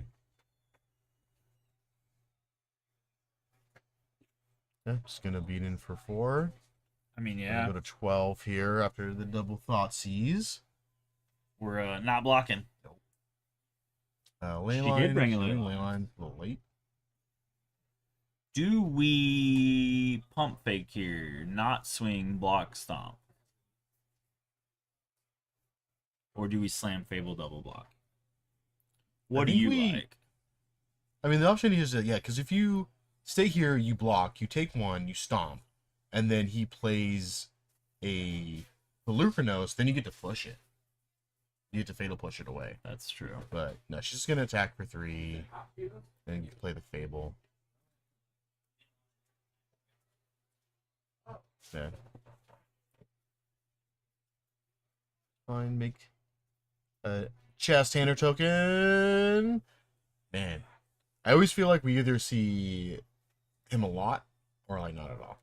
Like on the tokens, like How many red black decks have we seen on stream? that's true. We've seen a lot of Like- fables being played today. Like 4 at least of the 6 we did, Yeah. and then 2 of this round, right? Yeah. 2 mana. What are we doing here? Oh, we'll fill a haven. Okay. And then into Pelucranos. Yeah, that's Yeah. scary. Yeah. Yeah, so that's definitely good. That is also a 4/5. Yeah, that's kind of not okay for Yeah, Michelle. draws here. Alex has been just ripping stuff left and right. Yeah, I mean, the Kiora definitely does help. I mean, drawing a bunch of extra cards. And it's really difficult to kind of deal with Kiora as soon as she's on the board. She's just a 7 loyalty. That's just so much. Yeah. We need a Nykthos and it's off to the races. Yeah. 2, what does he got here? Just Elvish an elf. Mystic. Okay. All right. We loot after we draw. That is a Graveyard Trespasser, I think we're just discarding Leyline. Leyline plus another Trespasser. Or maybe Leyline plus... I mean, Bone Crusher's so hard to discard. Yeah. I think I think it's... just Trespasser and Leyline. Yeah. Because in this turn, you can Unfortunately. double push this turn. Like, 'cause she can attack with both. Yeah. Trigger on the stack. Oh, no, that really wouldn't. No, really she can work. sack the treasure to trigger Revolt. Yeah, yeah, she can trigger Revolt. She still gets the double easily. push. And then draw land. Ugh. Woof. We get to swing with Fable. Actually, we get to swing with both before blocks, use the treasure to trigger Revolt, and then double Fatal Push, leaving Yeah. her with just the Mystic. What if you stomp Mystic, attack with both, exile the Mystic because you get the Graveyard Trespasser trigger, and then you get the treasure, you sack it, and then you push both creatures. I like that. I Yeah, think she wipes his board, and then you get to Gain stick a with your life. creatures. You Gain get a to life. Yeah, so we'll push.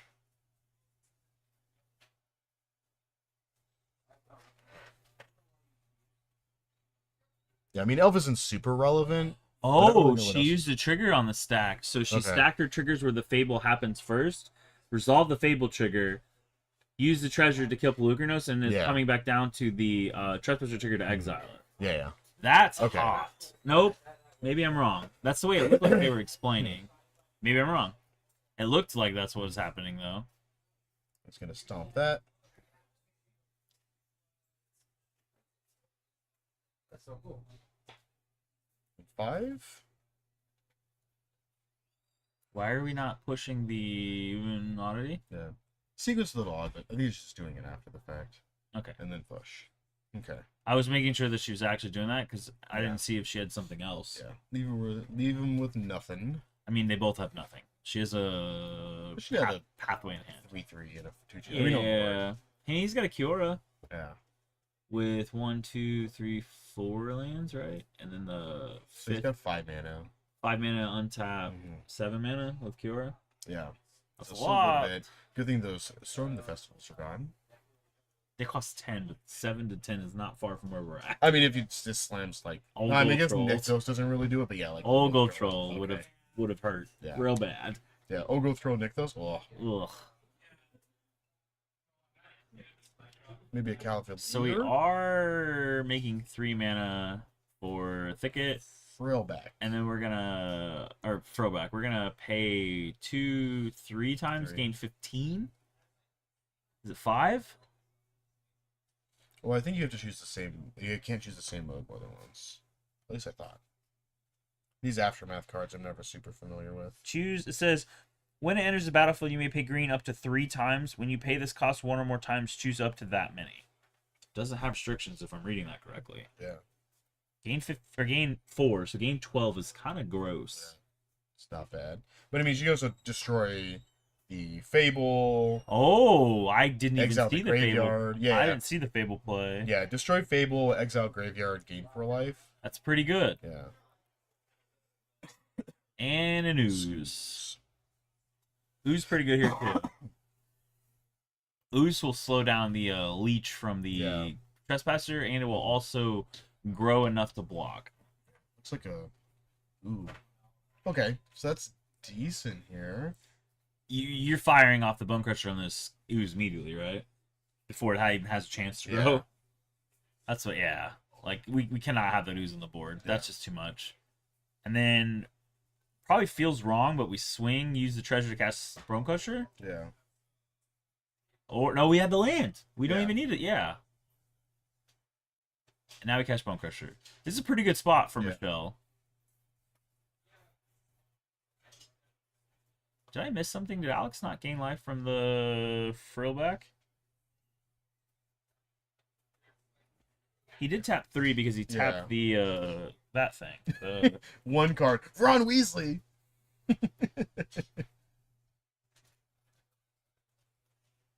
Just times like this, like audio would be great to see what they're talking about. Thinking. The thinking cap on. I just wish I was kind of thinking here, do I want to attack and exile something, get rid of the throwback?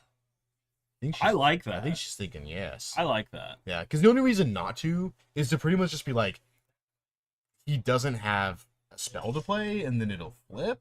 But like the chances of that are so low. I feel like. We also swing because we get the free leech. Yeah. Now we're forced. Yeah.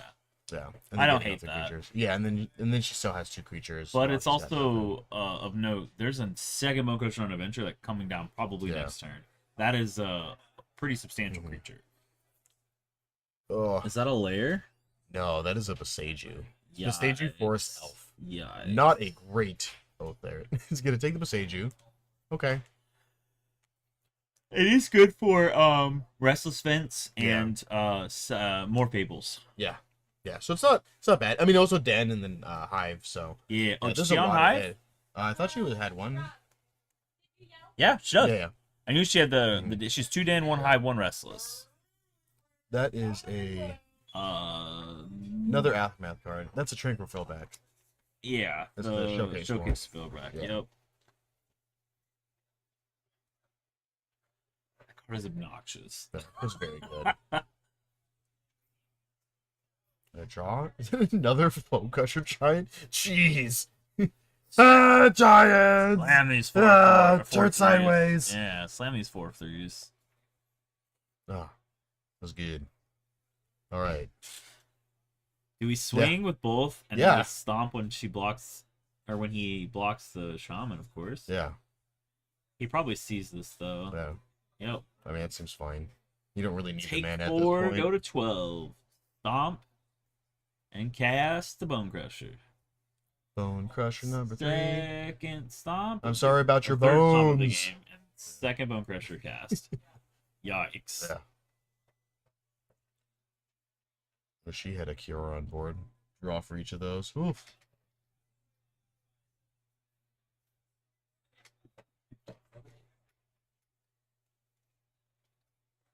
Activate for 2.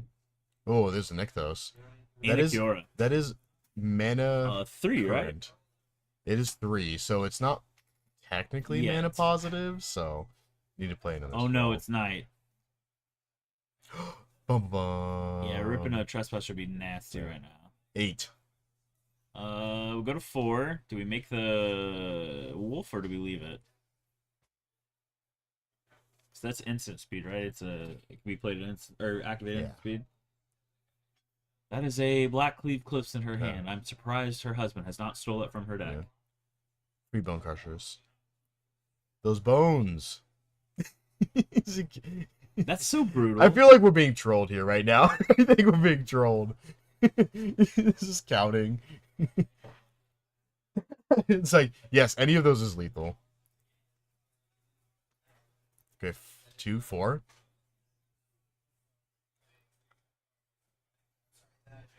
5, 6, 7, 8. Cityscape Leveler. All right. Cityscape Leveler just not. No. We are still dead to 2. Unless that last card Bone is a tail Crushers. swipe. Oh my god, you're kidding. Take 2? Actually, tail swipe. No, tail Oh, it swipe. doesn't would take 2. It's work. It says spells only. yeah.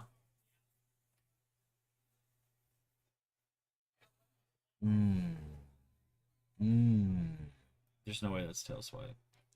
Draw a card. An oath. Oh, that was Beseiju because he didn't play the Beseiju earlier. Oath. Are we still dead? Yeah. Oh, we have an untapped Nykthos, but it doesn't matter. We don't have enough mana. No, you don't need to untap it. You can't untap the Nykthos. Here it is the Kiora. Okay. There we go. Scooping it up. Yes. Woof. Yeah, draw 1 drop there. Would stave off some damage. Wrong 1 drop, for sure. But yeah, that's going to take us another into oath. game 3. We've had a lot of game 3s today. Yeah, we got some great matches going on. Do we have any 2-0s? I don't believe so. I think everything was 3 Yeah, games. I think we had 3 games Yeah. all day. Definitely don't get to complain about watching more Magic though. So No. always down with We that. did even Carlos's game, I think, went to a game 3, right? Carlos versus Jesus. That was probably the fastest match we had. Yeah, maybe that one was 2-0 actually. No, I think it was No, yeah. 3. I think it was 3. I can't recall. It was apparently an eternity ago at this point, so so who knows? I'm pretty sure it was 3. I think it went game 1 Carlos, game 2 Jesus, game 3 Carlos. Well, Carlos's draws were just insane. Yeah. What's really nice is that we'll be able to find out later when this video is going to be on YouTube. And watching the Yeah, VOD. we're gonna get to check out YouTube and go through and see exactly what happened during that match. And you can do that too for this tournament and all of the previous tournaments as well that we have streaming. We got commentating on the good majority of them. Like, share, and subscribe the TCS Rockets Twitch and YouTube channels. Yeah, you can subscribe for free with your Amazon account, so don't forget to use that. Support the stream here. We definitely appreciate it. We definitely appreciate you being here. So thanks for hanging around. I'm gonna adjust some sideboards. I think Alex is bringing in the aspect of the Hydras again. I mean, Michelle's over there teasing about putting in a Hazard. I'm like all for it. I love Hazard. I used to play Hazard in EDH. It was great. Oh man. Yeah. So good. Wheels would just like deal your opponents a ton of damage. It's great. I'm thinking. We got our players here. Shaw on the right. Alex on the left. I think Jared's hanging out in there somewhere, our head judge. She is. She is probably, that is her hand or Yeah. her jacket of some sort. Wave to the camera, Jerry. Alex did. Yeah, right. Up there. There's her. Hey, our wonderful head judge. She's fantastic. She is not only had this event today, she has also had the full pre-release and the two-headed giant. She's been too busy today. Yeah. Tons of tournaments. Jer will also be judging, I'm assuming, the second for the last Rocket Series Modern event, Yeah. the championship, and Yeah. the fishbowl. Yeah. Busy. No, fishbowl. I'm pretty sure she's doing the fishbowl. Usually the fishbowl has a separate judge set. They sometimes. are going to assist her, from what I heard from Play Ooh. with Power. And Fancy. so she will be head judge with assistants. Nice. That's always nice when She's you a get the head busy judge woman. and you get to have your little puppets doing your bidding for judging. It's like, it's the best. She is going to be a busy woman. Yes. All right, switching up sideboards. It would be great if Michelle just like switched sleeves and just had like Harry Potter sleeves right now. We get to see Harry Potter versus Ron Weasley. Battle of the Battle of the Dwarfs. the Derps. It was only 7:30. That's not too bad. Yeah. You know, I think there's only 2 rounds all day where I felt like they have drug on. Yeah. Not too bad. Yeah. Been a nice good. Unlike Modern. Modern Yeah. last month was brutal. I think I got home at 9:50 and I lived 10 minutes away. That Yeah. was brutal. Yeah. All right, we're starting off this final game here. Alex, presumably on the play. Yeah. I don't that's, think he particularly wants to be on the draw. that is really favored for him because turn 2 potential for Old Growth Troll is disgusting. Which looks like he does. He's got, I think, 3 no. lands. Looks like I think it was a lair, forest, elf, Urborg, throwback. Orborg, Haunted Ridge, Thoughtseize, Extinction Event, Den of the Bugbear, Fable, Bone Crusher. Ooh, this is I so really good. like her hand. Yeah. I really think like this Michelle's hand. That is second layer of the Hydra in Alex's hand. Yeah. Blood Type Fibers is a decent It's draw good. here. Yeah. Start off with Urborg Thoughtseize. I believe so. Yes. It's real strong. Yeah, don't wanna get hit by a 3-drop. Yeah, definitely taking Troll. Oh, there it is! Aspects of the Hydra! Yeah, I saw him draw it. I was waiting. I was like, Menace. ooh, man, it's gonna get real awkward here. Yeah, you're gonna see Old Growth Troll plus Hydra, and you're like, wait a minute, we've seen this before. It was, Get this troll out of here. Well, she's gonna take Hydra. I think she's That going to doesn't take seem Old good. Growth Troll. Yeah, she's gonna take Old Growth. But she's Troll. reading what that card does. Yeah. It's like, oh, this is just like a giant growth, but like A gianter growth. Oh,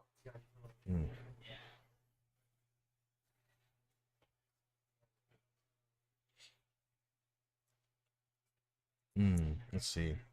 Yeah, troll just seems correct here, I feel like. Troll is a Yeah. very He's gonna take troll. you got to get rid of troll because Yeah. unless you exile it, it's gonna come back and just Yeah. keep pumping that Hydra Oh yeah. because you never lose the devotion, which is a little brutal. Yeah. Yeah, and he can like it's just fine. Just draw an old growth troll easy. As a Nick though. Stop Um, it. That would have been disgusting. Yeah. And then she gets to play Harvester on 2. Yep. And then 3 The hopefully get Fable. something good. Oh, he's just gonna run out fill back here with no value. 3/3's Yeah, No, it is nothing gonna to scoff push some at. damage. but- yeah, it's something to scoff at.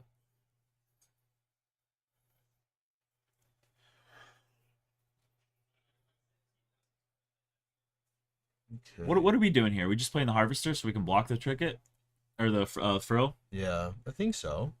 I mean, unless she wants to stomp the elf to put him back a mana. You know, that's Mhm. not bad. Yeah. Yeah, keep him off of 4 mana, at least for another turn. Spillin, just 3. Okay. You know that 15 from that Thoughtseize. Yeah. Their land. We're okay with this because we Yeah. get to go Haunted Ridge into either Fable or the Blood Type Harvester. Yeah, Fable makes Fable. sense. Yeah. Capitalize on your mana, on your curve. Yeah. Yeah, going 1 drop, 2 drop, 3 drop is great. And then next turn, She has multiple Blood Crypts in hand, which means she gets to loot some form of them away. yeah. Her hand, I believe, is Blood Crypt, Blood Tithe Harvester Extinction Event. Yeah, so kind of staving off, holding off, and then trying to get to that. We extinction do need event. to fire this. Chandra, yeah! Chandra Torture Defiance! We do need to fire off this Extinction Event before this Fable flips, otherwise we're in the hairs of it. Yeah, I think that's fine. Fable Harvester is disgusting in this matchup. It's just like Yeah. swing my 3/2 at you, or I can just kill one of your things over and over and over. Yeah, I mean, at this point, like, there's no... She doesn't need to do that. Eye Right? of the Eye Tyrant. So Yeah. are we gonna shock a Blood Crypt and play that, or are we gonna Yeah. swing back with? I kind of like swing back with Fable, the Shaman, trigger Yeah. the treasure, play the Hive of the Eye Tyrant tapped, cast Chandra Torture Defiance, kill the Frill. Yeah. The only problem with that is that he does have 2 Layer of the Hydra. Hydras. I mean, you gotta take and choose Yeah. here. Had she had a Fatal Push, it would have been so good. Yeah, it would have been real good. Because then we'd just be Shock and Blood Crypt doing it. Yeah. Let's see here. I still think that's probably right. I mean, Layla Hype becomes a 2/2, maybe a 3/3 next turn. Kill Chandra, but then he's got to activate it every single time, taking up all of his mana. Yep.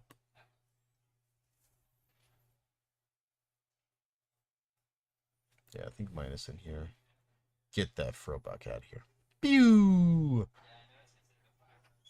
Chandra torching that lizard. Ever had grilled iguana? I've not. I've heard it's really good. I would not know. Yeah. Chandra knows, apparently. Yeah. She just grilled that lizard. She did. Yeah. Forest. Oh. Okay. Kind of holding back the Nykthos here. Was it better to just not play the treasure and just shock the Blood Crypt and leave the Fable up to block? Oh no, because the Hydra has trample. It doesn't matter. Yeah.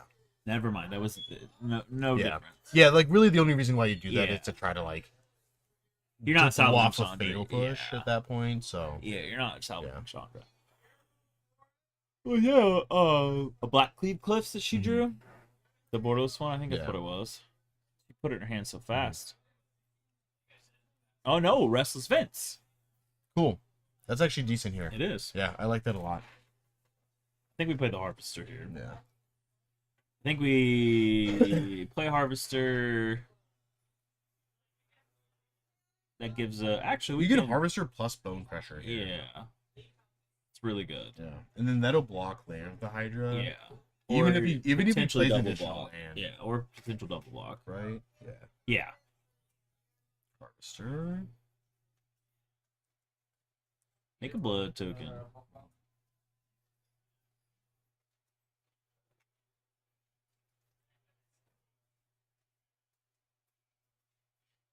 Yeah, and then Vence, solid. Vince is gonna Yeah. come up because it flies. Or not flies, that has His menace. So 2/3 red and black insect with menace. Oh, And does then he it have another land? loops. Was that It a storm in the loops when you swing. Cavalier. Ooh. Okay, Cavalier's good. Yeah, it is. But we do get to copy the Bloodtooth Harvester. Yeah. It's not enough unless we. get a Nykthos. It's not enough unless we downtick both harvesters on the Cavalier. Mhm. The one that comes to making the second blood token, we give it -4/-4, and then the second one to kill it. Yeah. We are at 12. That is a devotion card in Alex's hand. Yeah. And that would pump the Cavalier for 3, which would put it outside of double harvester range. Yikes. So it would make it a 9, and we can only hit it for 8, 4, Yeah. and 4. That might come up. Yeah. What if you just attack with Bone Crusher here? I don't hate it. Yeah. I don't hate it.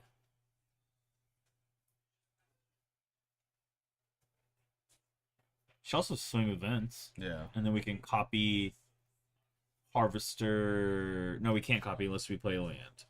So it costs 4, Mm-hmm. and that costs 3. Yeah. So 1, 2. No, we can. I mean, she's a Blood Crypt, but No, I we- don't even think you want to play the. No. We can Blood still Crypt copy. This costs 3. This costs Yeah. 1 red black, so we can go this, activate, swing with Menace, here. Mhm. leave this up to copy the Bloodtooth Harvester with Fable when he swings, Yeah. and block with the Yeah. copy.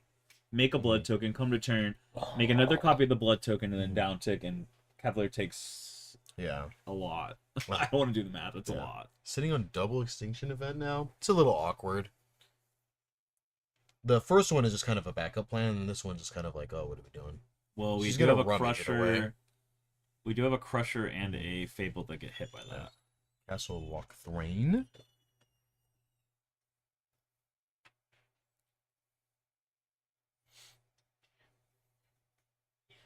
Activating Fable here. Okay.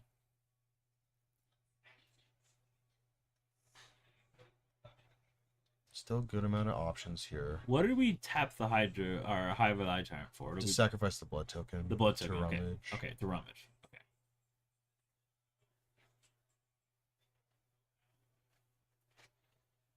Let's see. Maybe you can try to run it back. Another blood tithe. Yeah. Yeah. try to What is she rummage digging again. for? Power word kill. Power kill's The good. End. The end is also good. I mean, any removal spell that kills Cavalier, just like straight up. I just kind of like swinging with Restless Vince and then keeping up the Fable to oh, we're just doing it. Oh, she's gonna do it for odd. Yeah, we're just gonna do it. Yeah, That's brutal. I like that. I like that a lot. After seeing one of the Uvenwald, because she knows that he only has 2. So he only has 2 creatures in the deck besides Cityscape Leveler that actually are even. So seeing one in the graveyard, knowing that like, oh, I only have even creatures right now.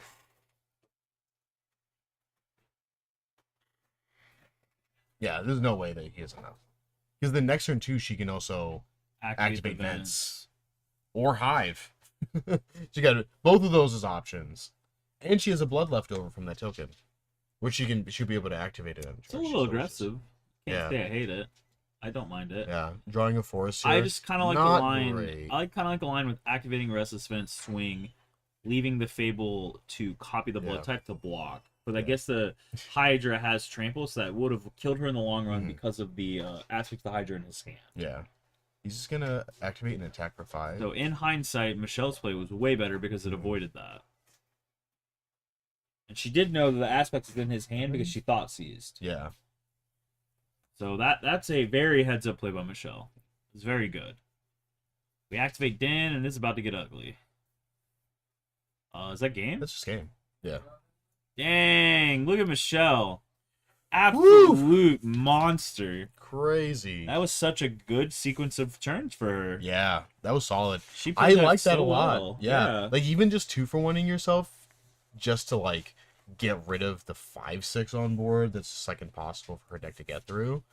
It's definitely a solid play. I mean, Holy Michelle moly. absolutely piloted that perfectly. That was Yeah. so well done. It was fantastic. I got to shout out to both of these players, though. Mhm. Congratulations to Alex and Michelle for making it throughout the whole day to the finals. Yeah. That was, I mean, they both put up very good showings Oh every yeah. time they were on camera.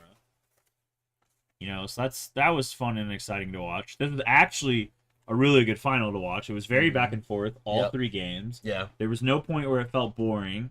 Like it was very good. Yeah, it was super awesome. It was great games to watch. Both players playing really well, sequencing correctly, and then just, you know, showing off these decks, which is really cool. So Yeah, and I mean, Michelle's list for Mono Black is super different. I don't Yeah. think a single person in the room has any of her one-ofs. Yeah. Let's go over them real quick. Beseech Tamira, Chandra's Hope Beacon, Chandra's Torch of Defiance, The End, Lily, Power Word Kill. I didn't see hardly anybody on those cards in Yeah. any of the deck lists we looked at. And then you look in her sideboard, and she's got a Hazard, an Invoke Despair. You know, those are aggressive cards. Yeah. Like, and, you know, she knows her 75 because she played not just well all day, she just showed us playing really well right there. yeah, Like, you got to give it to her. That was great. it was great games to watch. I think, Yeah, I mean, Ready this for was a the great finals? series. yeah, it's been awesome. It's been great matches. Hopefully, next month we'll continue as such with our last qualifying the modern. So, just pushing that again. So we'll see you then. I do have one shout out though. This Twitch stream is more than just these events. There's also weekly events. Shout out to the YouTube too, because you will also get the weekly events when they're posted. We do Tuesday Legacy here at 7 p.m.